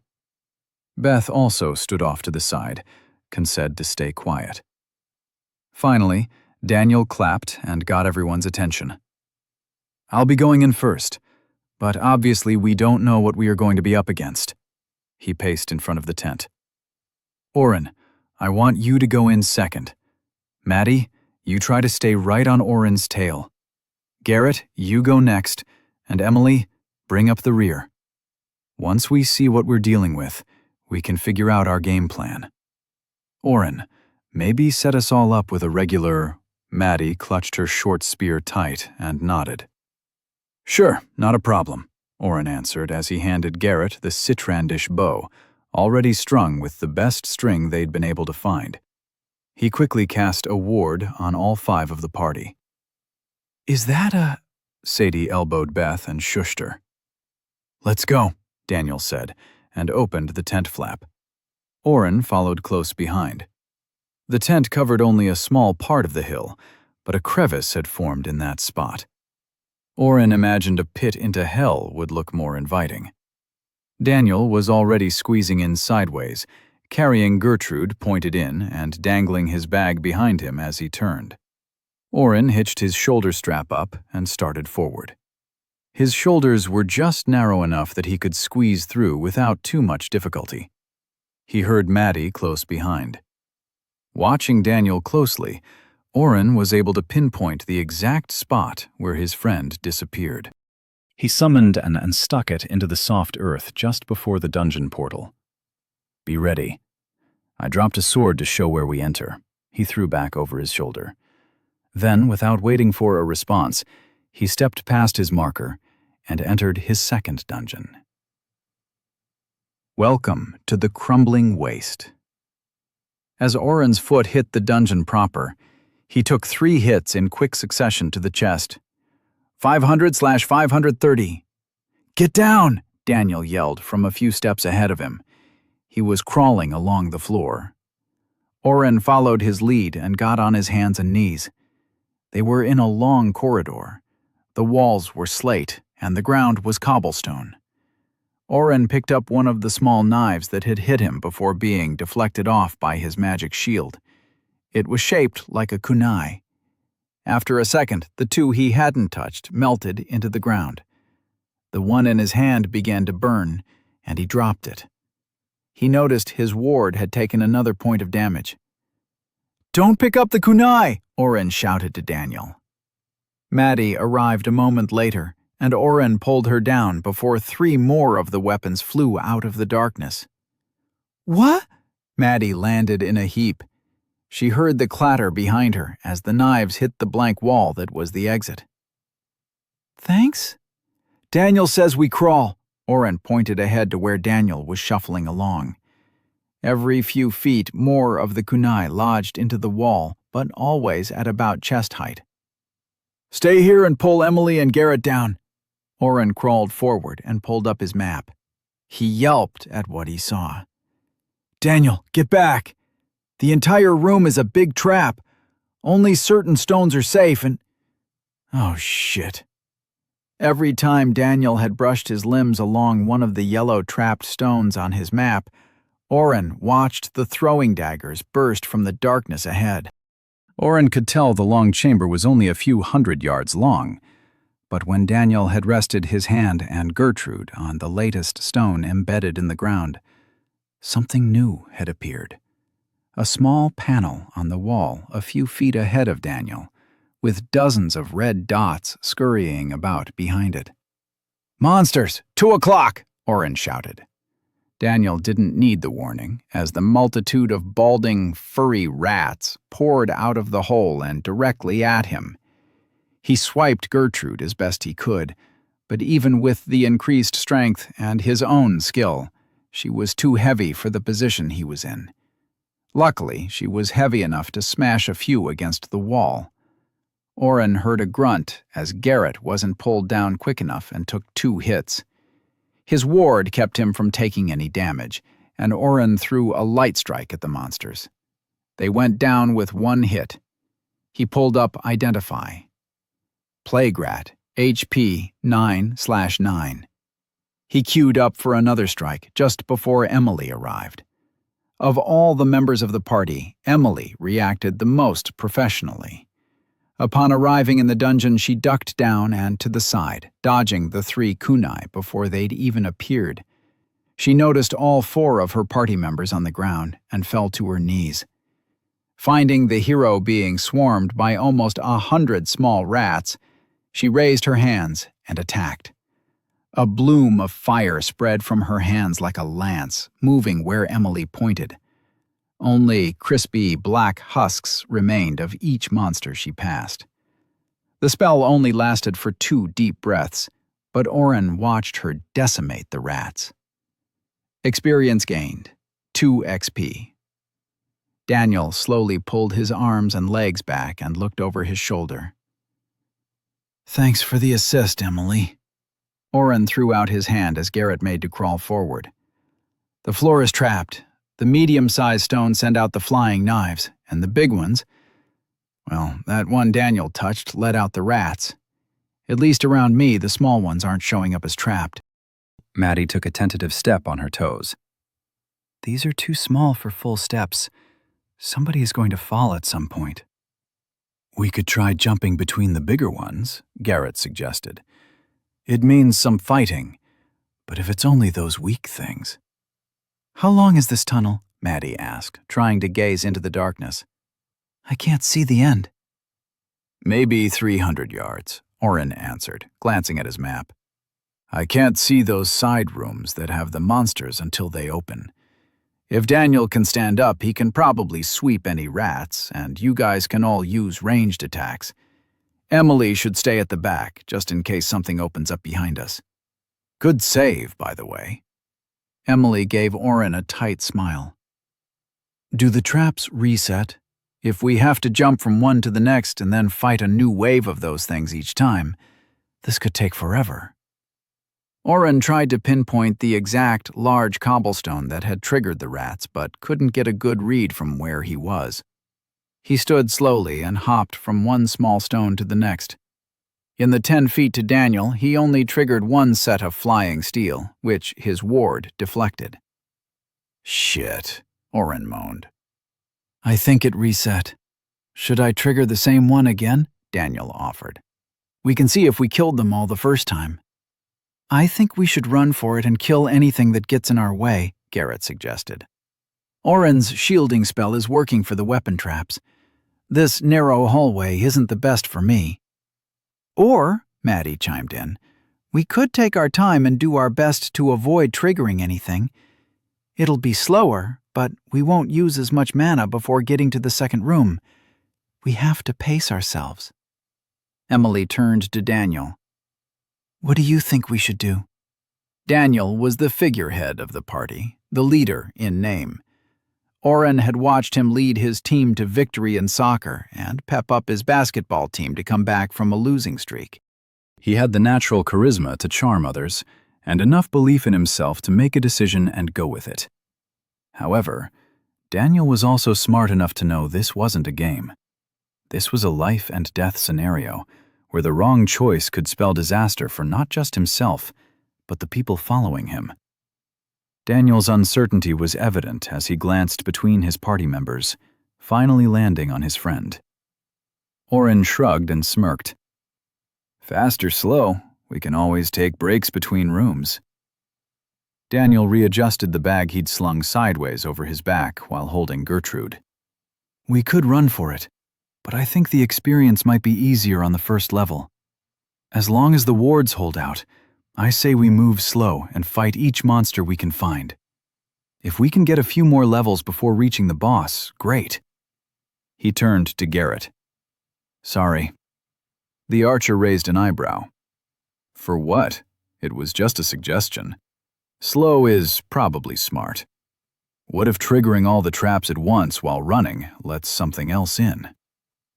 Daniel shook his head. What the hell? Why would you suggest running if you didn't? Oh, never mind. He turned his back and raised his foot over the bigger trap stone.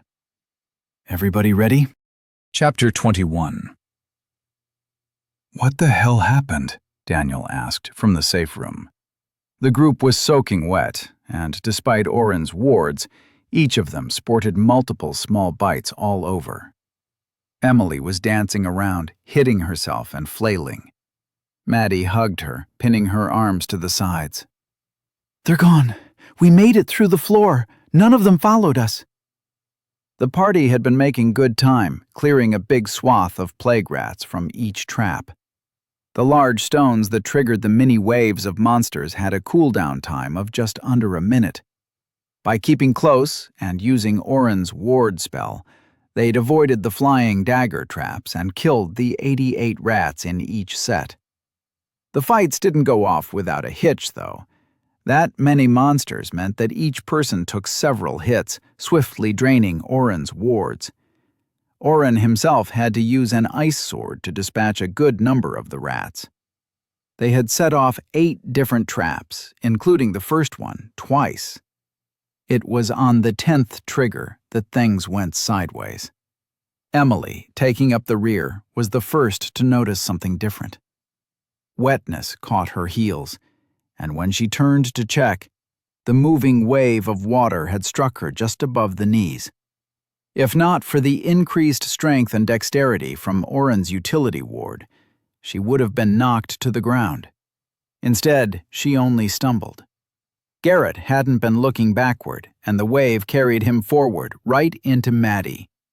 The two of them were slammed, spun, and half drowned as the wave pushed them down into the hard stone surface. While no kunai had appeared, the former weapon traps did set off more waves spilling at the group from behind. Daniel and Oren had enough warning to take the waves in stride. Maybe it was the few summers they'd spent at the beach, jumping into the surf. Maybe it was that both had learned to swim at a young age, and a few feet of water didn't faze them as much as the others. With Day having no nearby large bodies of water, they later learned that only Garrett knew how to swim well. The rats could also swim. They wiggled through the water faster than they scurried, crawling up robes, pants, and cloaks. Emily's fire spells sputtered out after a few feet. Daniel struggled to hit more than a few at a time. Garrett and Maddie were just getting to their feet. They might have been able to turn the tide, no pun intended, but for one little mistake. In her haste, Emily had stepped back and triggered the first rat trap. A door behind them opened, and nearly 100 more swamped them. "Run!" Daniel yelled, pushing through the rodents tearing each other up to stand on top and jump at the adventurers. Emily became an inferno, which created a constant fog of steam around her. Garrett was splashing away from the fire mage, more worried about the heated air than the rats biting him. Daniel slammed against the door at the end of the hallway and heaved against it. The 3 feet of water suctioned the door, and Oren quickly threw his strongest increase strength spells on him. Once Daniel pried the door open, water disappeared as it rushed into the doorway like magic. He tossed Oren and Maddie, just arriving, through the door. As Oren rolled into the safe room, he checked himself over. His latest ward had been bitten down by half. Maddie's shield was hanging on only slightly better. Both had taken a few points of health damage between Oren's reapplying his ward. Garrett had fallen through the doorway a handful of seconds later, followed closely by Emily. Daniel stepped through a bit more gracefully. Garrett's ward had survived better than anyone else's. He'd been staying back and had only really been hit on the last foray. Emily had taken the worst of it. The second door's rats had clustered on her, burning themselves to death for a bite or two. Without Oren there to re-up her shield, the rats had been able to do some damage. "Emily?"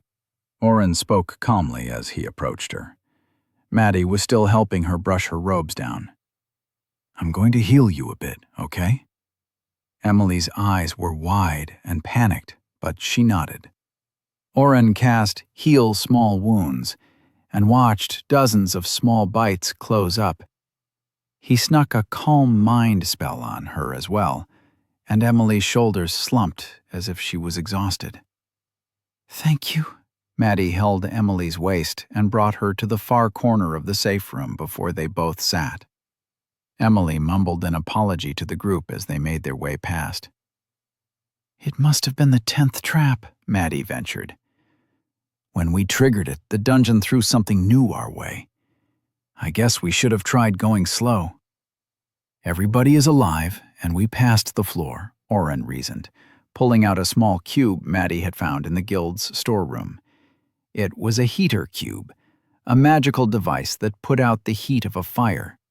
They weren't too expensive, but having one on a trip into a dungeon was a luxury most eschewed, because they were about the size of a child's lunchbox, but quite heavy. He set the cube down and turned it on, closing his eyes as the warmth hit him. "We can take a small break, and then keep going if you all want." Garrett and Daniel gathered close to the heater cube as well, letting the warm air dry their clothes.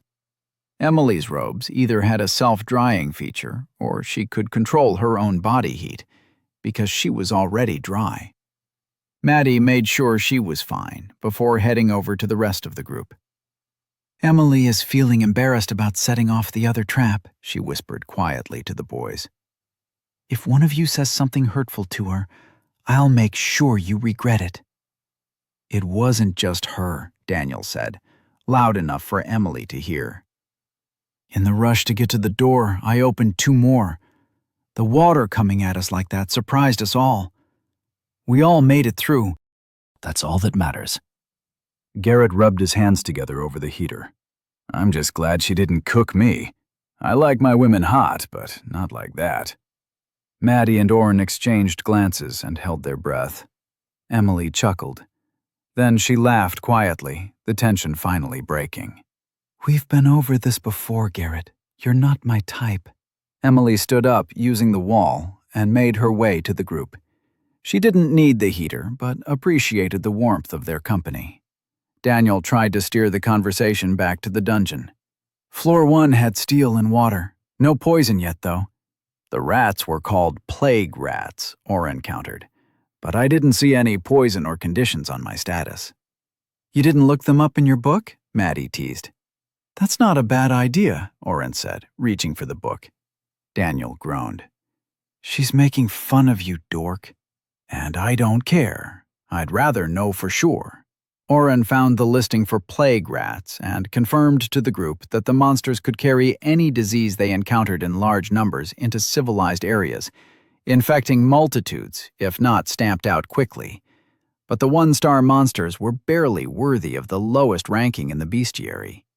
After everyone had a chance to calm their nerves after the first floor, Oren put the heater back in his dimension hole and finally checked his notifications. Experience gained, 154 XP, 2 XP times 77. Not too bad, he thought. He didn't have much skill with the sword, but swinging the sharp end at a mass of moving fur didn't take talent, just a little movement. Oren knew the rats were a best-case scenario for him, even with the minuscule amount of experience they provided. If only the water trap after 10 monster releases wasn't a thing, the first floor could have produced a steady trickle of experience for them all. Daniel pushed the strap of his pack up on one shoulder and rested Gertrude on the other. "Everybody ready? Same plan for the second floor." "Does anyone need a fresh ward, Oren?" Oren had already reapplied where needed and gave Daniel the all-clear. A moment later, they were stepping through the door to the second floor. After the dark and narrow hallway that was floor 1, Oren blinked against the sun in the sky. He stood in a sparsely wooded forest with brush up to his ankles. A quick check of his map showed a host of monsters in the distance and a long trek to the exit. "At least nobody is throwing knives at us," Maddie commented as she glanced around next to him. "I'm picking up maybe 20 monsters between us and the exit," Oren said, pointing toward the second-floor door. "That way." Walking through the thicket was not a quiet activity, and it was only a few minutes before the party had their first encounter with the floor's residents. "Steel boar," Oren announced after a quick identify. He'd been able to spot a sliver of the metallic hide as it broke through 2 clumps of brush. Daniel dropped his pack and held Gertie like a baseball bat. As the boar broke through a small sapling and charged him, he swung with a quick pivot. The hollow ting of metal on metal filled the air as he battered the charging, tusked pig a foot to the side. "Shit, it's got to weigh a ton," Daniel cried out as he leaped to the side. "Maddie, try to daze it." Maddie had already set up her signature spell, Shimmer Sight, and released the flying ball of light. Before it even hit, a lance of fire melted a coin-size hole in the boar's side, and 2 arrows struck the metal head, crowning it like spikes. Oren checked the monster's health. Steel boar, HP 88 out of 200. "It's over halfway down," he yelled out. "Hit it again!" Another lance from Emily, and more arrows followed. Oren threw a light strike, and Daniel waded into the middle to hit it a few more times. When the beast fell with a shuddering gasp, Daniel kicked it with his foot to make doubly sure it was dead. Experience gained, 50 XP. "That thing could take a beating for a second-floor monster," Daniel complained. "Any monster with steel in its name is going to be the same," Emily replied, poking at the dead monster with her staff. "I'd like to study this one for a minute if we have the time. I sent my first fire strike at the center mass, but the second at its shoulder. I want to see which one went deeper so we'll be able to know where to target the rest to bring them down faster." Daniel nodded and retrieved his pack. Oren followed him. "We should probably try and pick off any stragglers if we can. Most of the boars travel in pairs, and there are 5 in one group, but around the edges are a few standalones," Oren suggested. Daniel grinned at Oren. "Always thinking one step ahead. Thanks. I don't think we need to try to clear the floor. 5 of those at once might be too much. Do you think you can get us through without pulling the big group?" Oren double-checked. "It shouldn't be a problem as long as we keep the fights short. With 2, it might be harder, especially if one tries to run away." Daniel nodded and outlined the plan to the group. Maddie would mark whichever monster reached them first as the main target, and only after it went down would they turn their attention to the second. "Of course, we are going to try and only take out the ones that are alone," Daniel announced. "If we can move through this floor by avoiding a fight, we will." Oren hesitated before raising his hand. "Are you seriously raising your hand?" Daniel asked incredulously. He lowered his arm. "I have an idea on how we could avoid all the boars, but it's stupid and dangerous." Daniel's eyes twinkled. Chapter 22. "You want to use yourself as bait?" Maddie glowered at Oren. She had her spear extended, and Oren distinctly saw her hand twitch as if she wanted to stab him. "I can boost my dexterity, run around, and create a stampede, and then go invisible while the rest of you make your way to the next room. We aren't here to get experience. The goal is to defeat the dungeon." Oren still felt a twinge of guilt that they hadn't shared the defeat a dungeon quest with Emily and Garrett. Maddie, Daniel, and he had decided against broadcasting what his quests were. Daniel hadn't cared. Oren had voted to keep it secret, and Maddie had been the tiebreaker, saying they should only give them the quest if they were able to get something in return. "That's reckless," Maddie said, the tip of her spear swooping in an arc as she gestured. You don't know that your spell will work against them.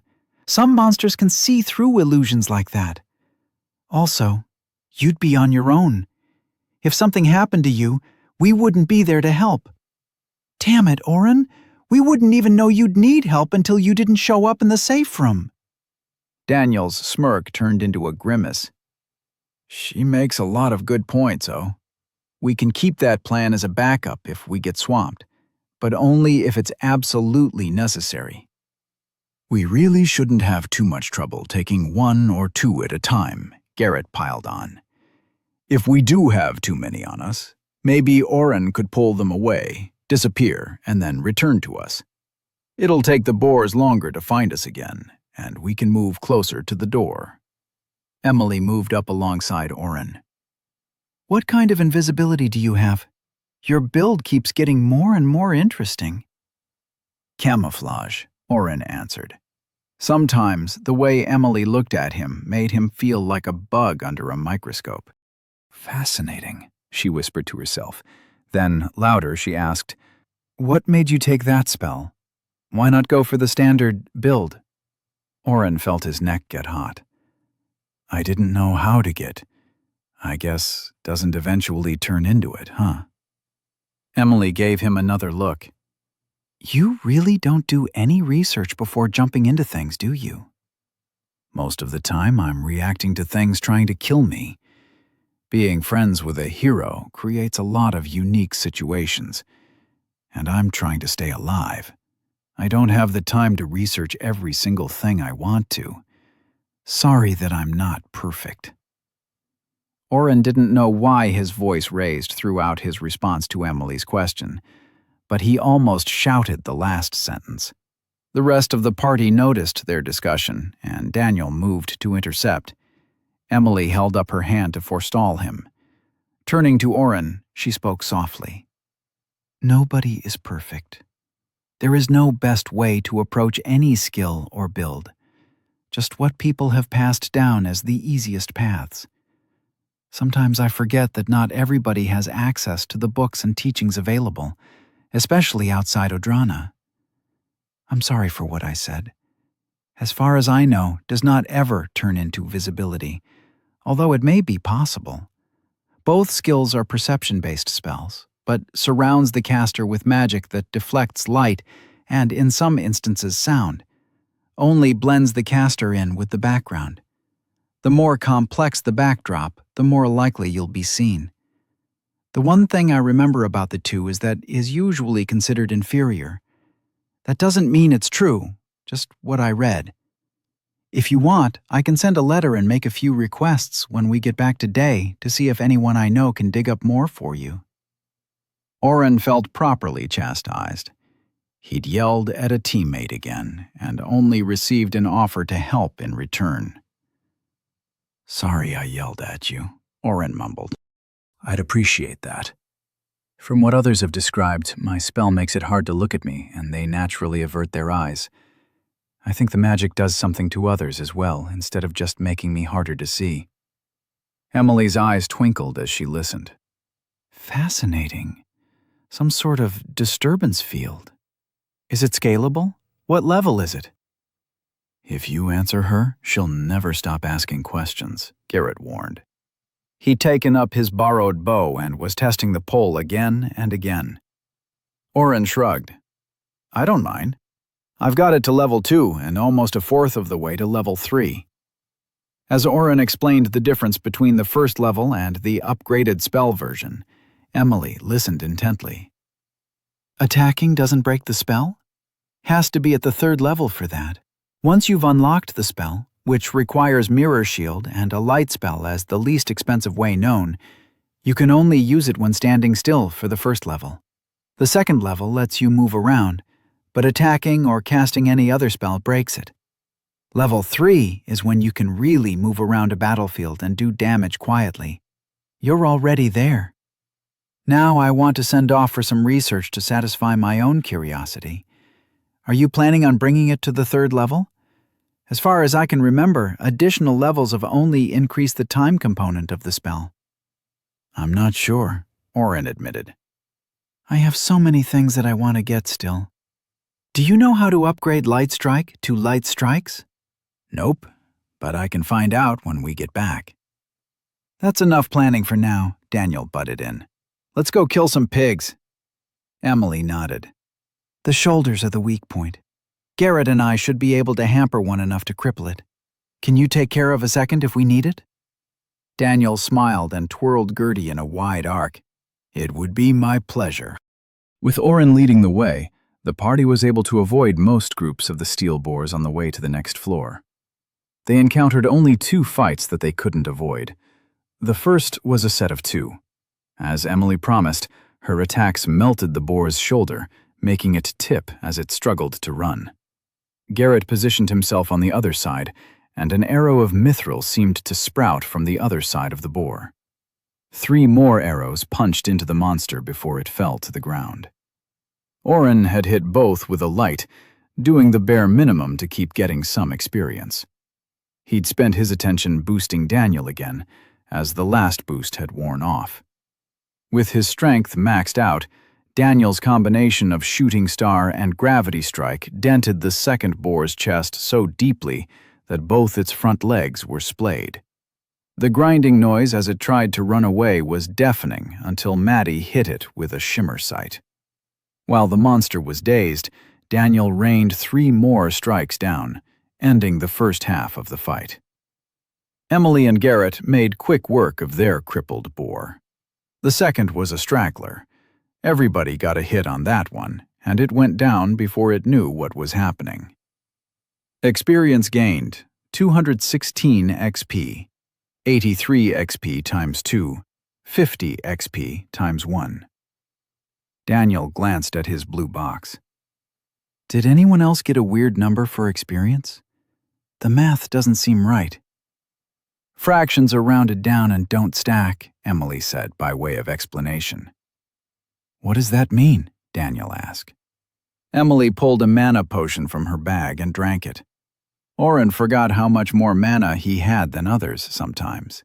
He was well under half his pool, but with Meditate, he was regaining more each minute. These steel boars give something like 250 experience per kill, but that has to be split among us.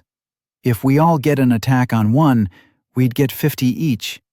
But if only 3 of us do, then we each get 83 1/3 of a point of experience. Except percentages of a point get rounded to the nearest point. Anything below half a point, and you lose it.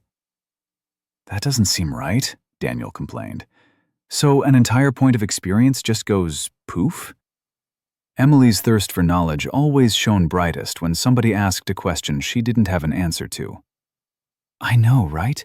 There are entire fields of leveling philosophy that argue whether that lost point was ever there to begin with, versus there being some way to capture that slight bit of extra experience. Remember, we're only talking fractions of a single point of experience here, but it underpins the broader study of what experience actually is.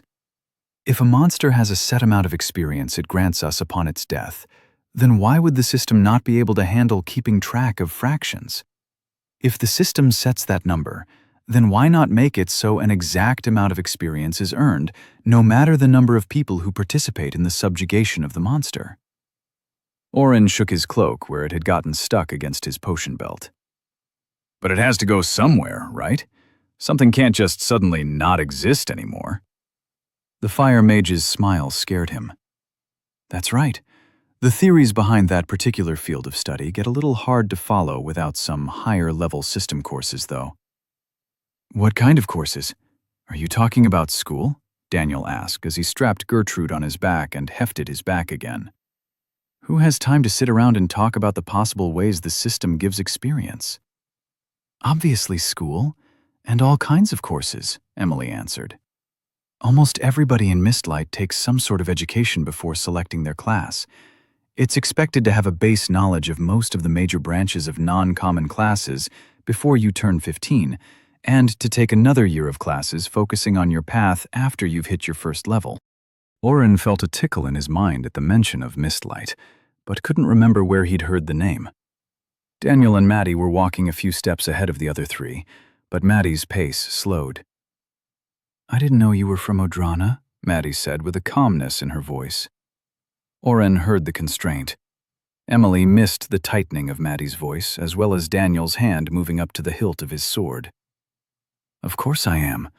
I studied at the Cineris School for 4 years before traveling today to be an adventurer. I probably would have returned a year ago if I hadn't found that fire magic construct.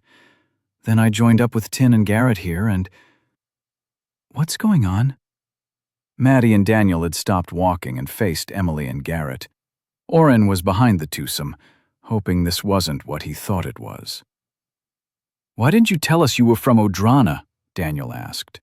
His voice held none of the restraint Maddie's had. Being in front of him, Oren realized for the first time the fear a staring you down could bring. Why does it matter? Everybody is from somewhere, Emily shrugged and took another step forward. Daniel's sword swung out, and Emily's robes fluttered in front of her as she stopped on the spot. I think what Daniel is trying to say, Maddie spoke up, her hand gripping her extended spear but not pointing it yet, is why would you not specifically state that you are from the country that recently tried to kidnap him? Emily's joyful nature that came out while explaining things retreated behind her cold and calculating gaze. Oren felt her assess the distance between herself and the two in front of her. He even felt her attention fall on him a few steps behind her. Garrett had wisely taken a large step to the side. I didn't think it worth mentioning because I'm a member of the guild and live in Day. I haven't been home in years and had nothing to do with the kidnapping of Daniel, Emily said, bending slowly and placing her staff on the ground. She raised her hands in the air, straightening in an exaggerated slowness. I wasn't even certain that my country really was behind the kidnapping, despite hearing some rumors. If it is any consolation, I'm certain my family would have objected to anything of the sort. Your family? Ibarra. How did I miss that? Maddie took a deep breath. I thought it sounded vaguely familiar. Didn't the Ibarra family support the Cineris family when it took over Odrana? I didn't know your family was still around.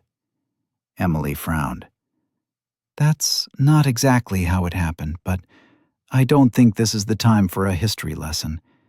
Suffice it to say, right now my loyalty is to this party and the guild. If I left the guild and returned to my family, I wouldn't hold any position of power, nor would I be part of anything as pig-headed as kidnapping a hero. Daniel's eyes never left Emily. Garrett and Maddie waited patiently for whatever would play out. Oren caught the slight movement of his ever-present map skill and cursed. Whatever you're going to do, Dee, you better do it quick. We've got 2 groups of boars bearing down on us from either side. Daniel lowered Gertie. He leaned forward and whispered something to Emily. The fire mage simply nodded once. She swooped down and picked up her staff, turning to Oren. Which way? Oren pointed to their left. 2 from that direction. He then pointed behind Daniel. 3 from there. They'll arrive first. Emily glanced at Daniel. I'll take the 2 on my own. Daniel nodded and pointed at Garrett. You're with us. Try to take 1 down at least. Maddie, blind as many as you can. Oren watched everybody move into action. What about me? Chapter 23. As Emily's hand began to glow bright red, and Daniel, Maddie, and Garrett moved away, Oren bristled at feeling useless once again. Nobody even thought to use his plan. He could have drawn one of the groups away and come running back. He could have drawn all 5 boars away and let the party continue deeper into the dungeon without being accosted. You always have to be the center of attention, don't you, Dee? Oren spoke aloud, but nobody was close enough to hear him. Fuck this. Oren hit himself with 5 casts of Increase Will at the 2nd level. Since his will was already at 43, the increase of 2 points became 9. His will increased to 88. He then cast 2 Increased Dexterity at level 3 for an increase of 35 per cast. He didn't reach 100, but 94 dexterity was close enough. Oren ran to Emily. "Don't be stupid," he yelled as he ran by her. "Go help the others. I'm going to drive these two off."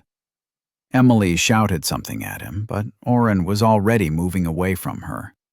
He ran as fast as he could until he saw the two steel boars charging down at him. He summoned an ice sword and swung at the rightmost one as he drew close. Moving as fast as he was going, Oren badly miscalculated. He'd thought his sword would hit the boar and draw its attention. The plan had been to dart in and out, enraging the beasts, before leading them off on a merry chase until his map showed him the party was ready to deal with the last two. Instead, Oren learned what happens when two fast-moving objects collide. The combination of his maxed-out dexterity, the momentum of the swing, and the boar's own motion sent shock waves of vibration up his arm. The sword exploded into small pieces of razor-sharp ice that quickly dissipated, but not before leaving dozens of cuts up his forearm and hand. Losing the sword didn't matter, as it only cost a single point of mana to summon. The sting of the cuts was bad, but nothing he couldn't fight through. However, the vibration also shattered the bones in his arm and hand. Oren's scream of pain lasted only half a second before he triggered Mind Bastion and let the skill turn off the pathways to his brain that registered the hurt. Feeling the deep cold of logic seeping into every micro-decision, he realized his growing resentment toward the minimal damage he could do in a fight had triggered his need to fight like somebody else. I shouldn't be charging in like this. What was I thinking? He checked his mana. Just over 100 points after all the boosting and fighting they'd done. Oren darted away from the mildly dazed boar he'd struck. The ringing of its metal body was proof it had taken damage, but probably nowhere as much as Oren. His right arm was a mess. His hand was cramped into a claw, and two of his fingers were bent in a way that made Mind Bastion clamp down on the bile rising in his stomach. His radius, or was it his ulna? Whatever forearm bone it was had broken, and the white of the bone was sticking through the skin. He assessed the pain in his biceps muscle as well, not feeling it, but knowing it was there. A torn muscle, too? Using his left hand, he popped the top off one of the mana potions on his belt and downed it. As his mana pool refilled, he worked quickly. First, a cast of Heal Small Wounds at the highest level he could do. It cost a little less than the normal 20 MP, but he cringed at the waste of usable mana against the steel boars. The bone in his arm sank back beneath the skin, and his two mangled fingers straightened with an audible click. He'd only reset the bones, not completely healed them. He could still feel his hand refusing to close into a full fist, and his muscle felt tight, but he didn't have more time or mana to waste. He cast an inversed Increase Dexterity on the boar he hadn't hit. It was almost upon him. It took 2 more spells before the front leg missed its step and it fell into a heap, sliding toward him. Oren stepped around the flailing beast and walked with deliberate steps toward the first boar. It was snorting and pawing the ground, about to charge again at the intruder that had rung its bell. 3 dexterity-reducing spells hit it before it could take a step. The drop in its coordination had it scrambling like a first-time skater on the ice. It fell with all 4 legs splayed out. Oren summoned another and went back to the other boar. He began lightly poking the monster with his left arm, keeping pressure off the freshly broken right. Small dents in the metal body appeared. Oren checked its health and watched the slow drip of points being knocked off.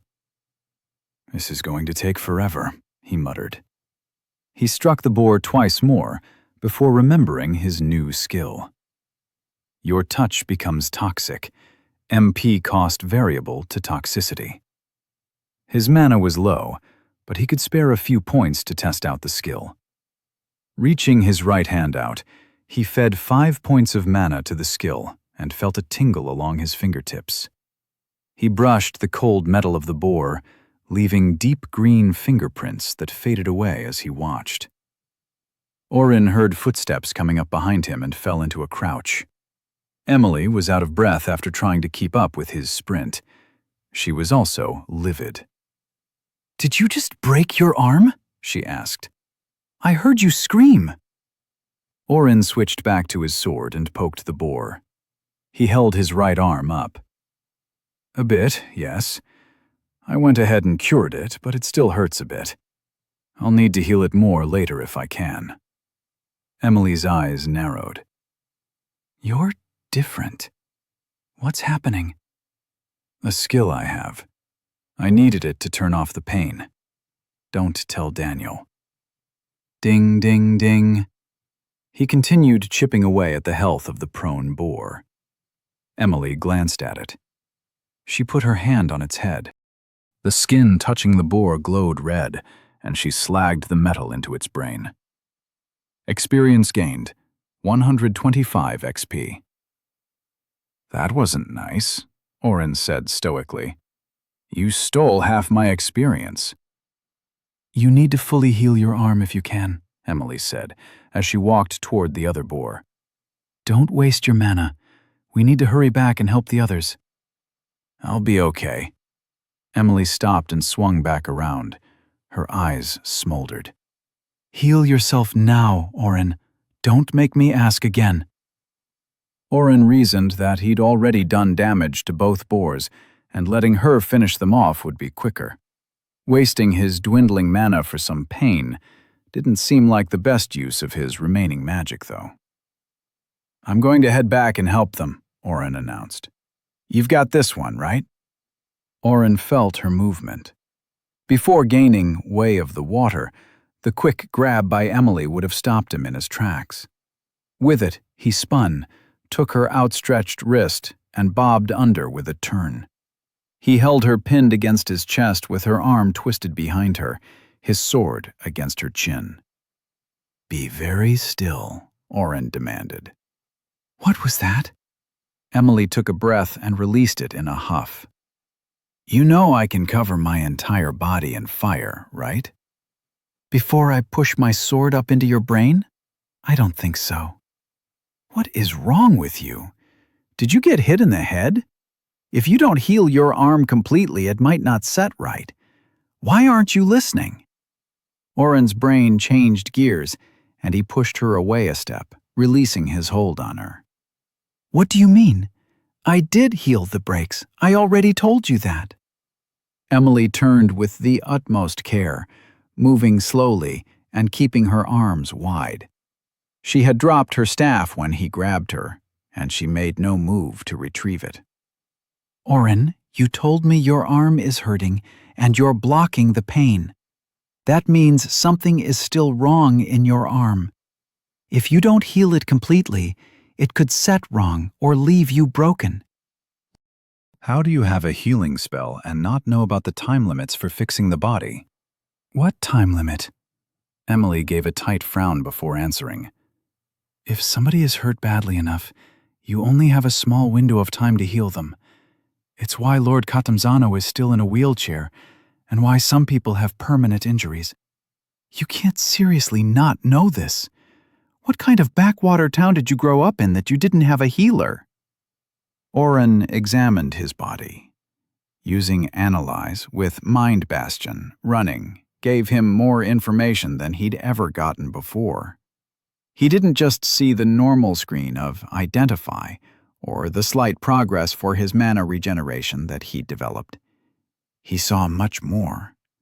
Mind Bastion kept him focused on what mattered, and he tore his eyes from the data flowing in to focus on the abnormal status of his arm.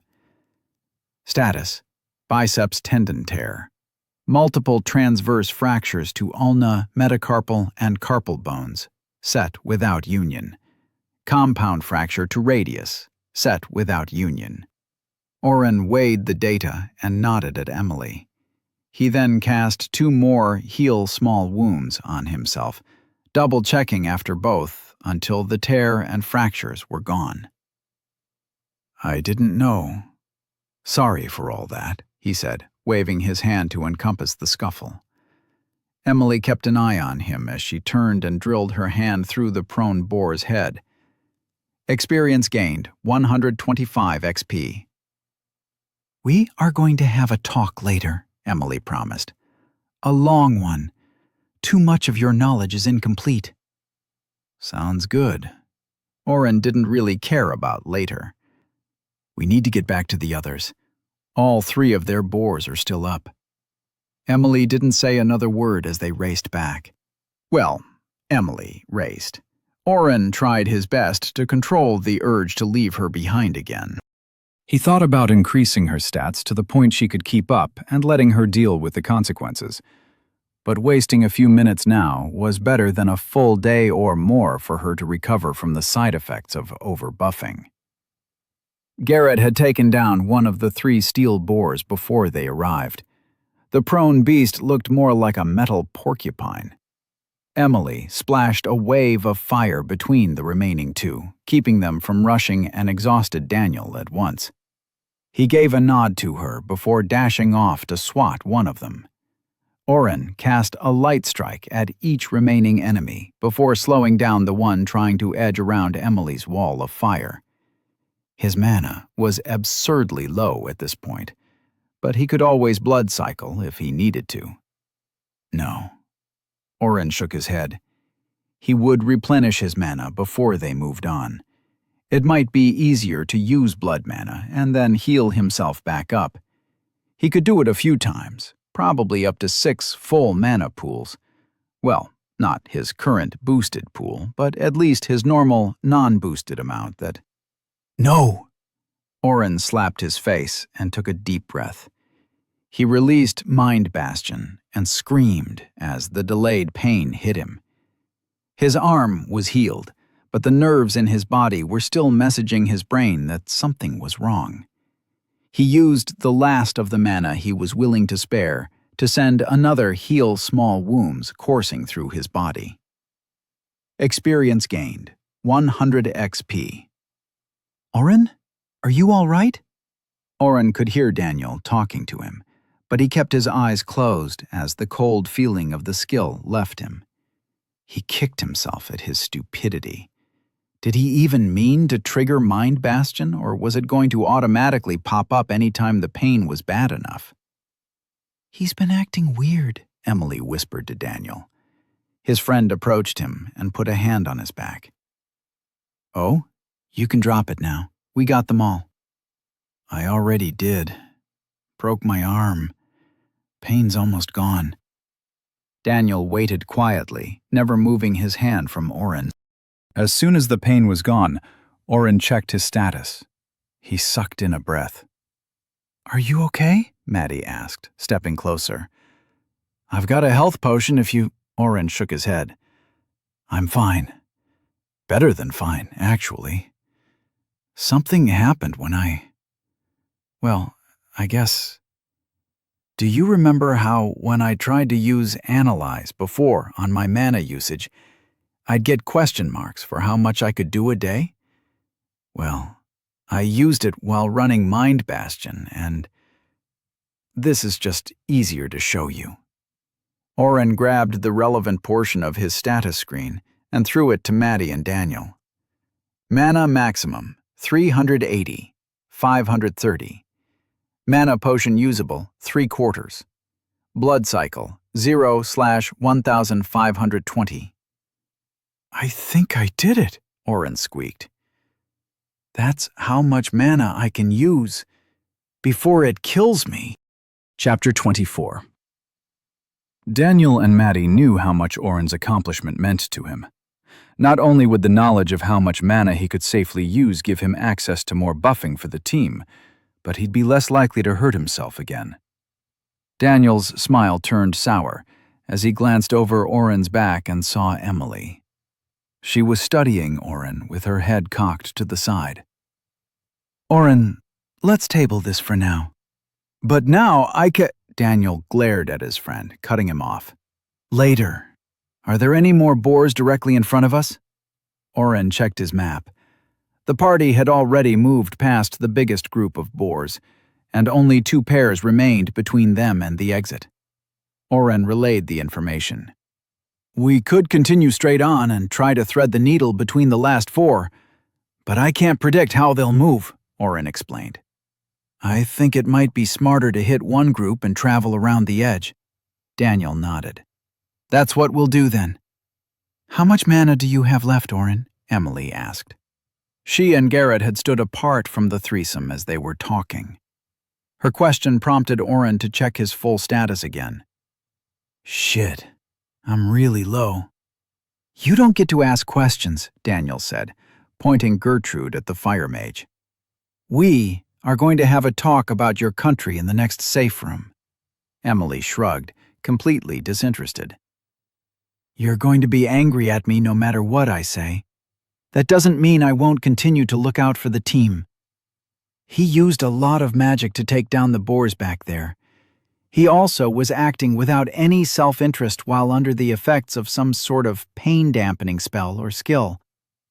If we are going to go into another fight, I think we should all know what's going on." "Oren doesn't have to answer anything." Maddie placed her hand on Daniel's arm. "Daniel, she does have a point. They don't know Oren like we do, and he is low on mana." "I could take another potion," Oren offered. "How did you take down the boars so quickly?" Emily saw an opening and questioned him. "Did you use inverse and increase strength until they couldn't carry their own weight? Or did you use inverse and increase dexterity so they couldn't move their legs? Do you try to see which will be most cost-effective before you cast the spells?" Oren was sure she would have continued her line of questioning if Garrett hadn't pulled her away from the group and had some very animated but quiet words with her.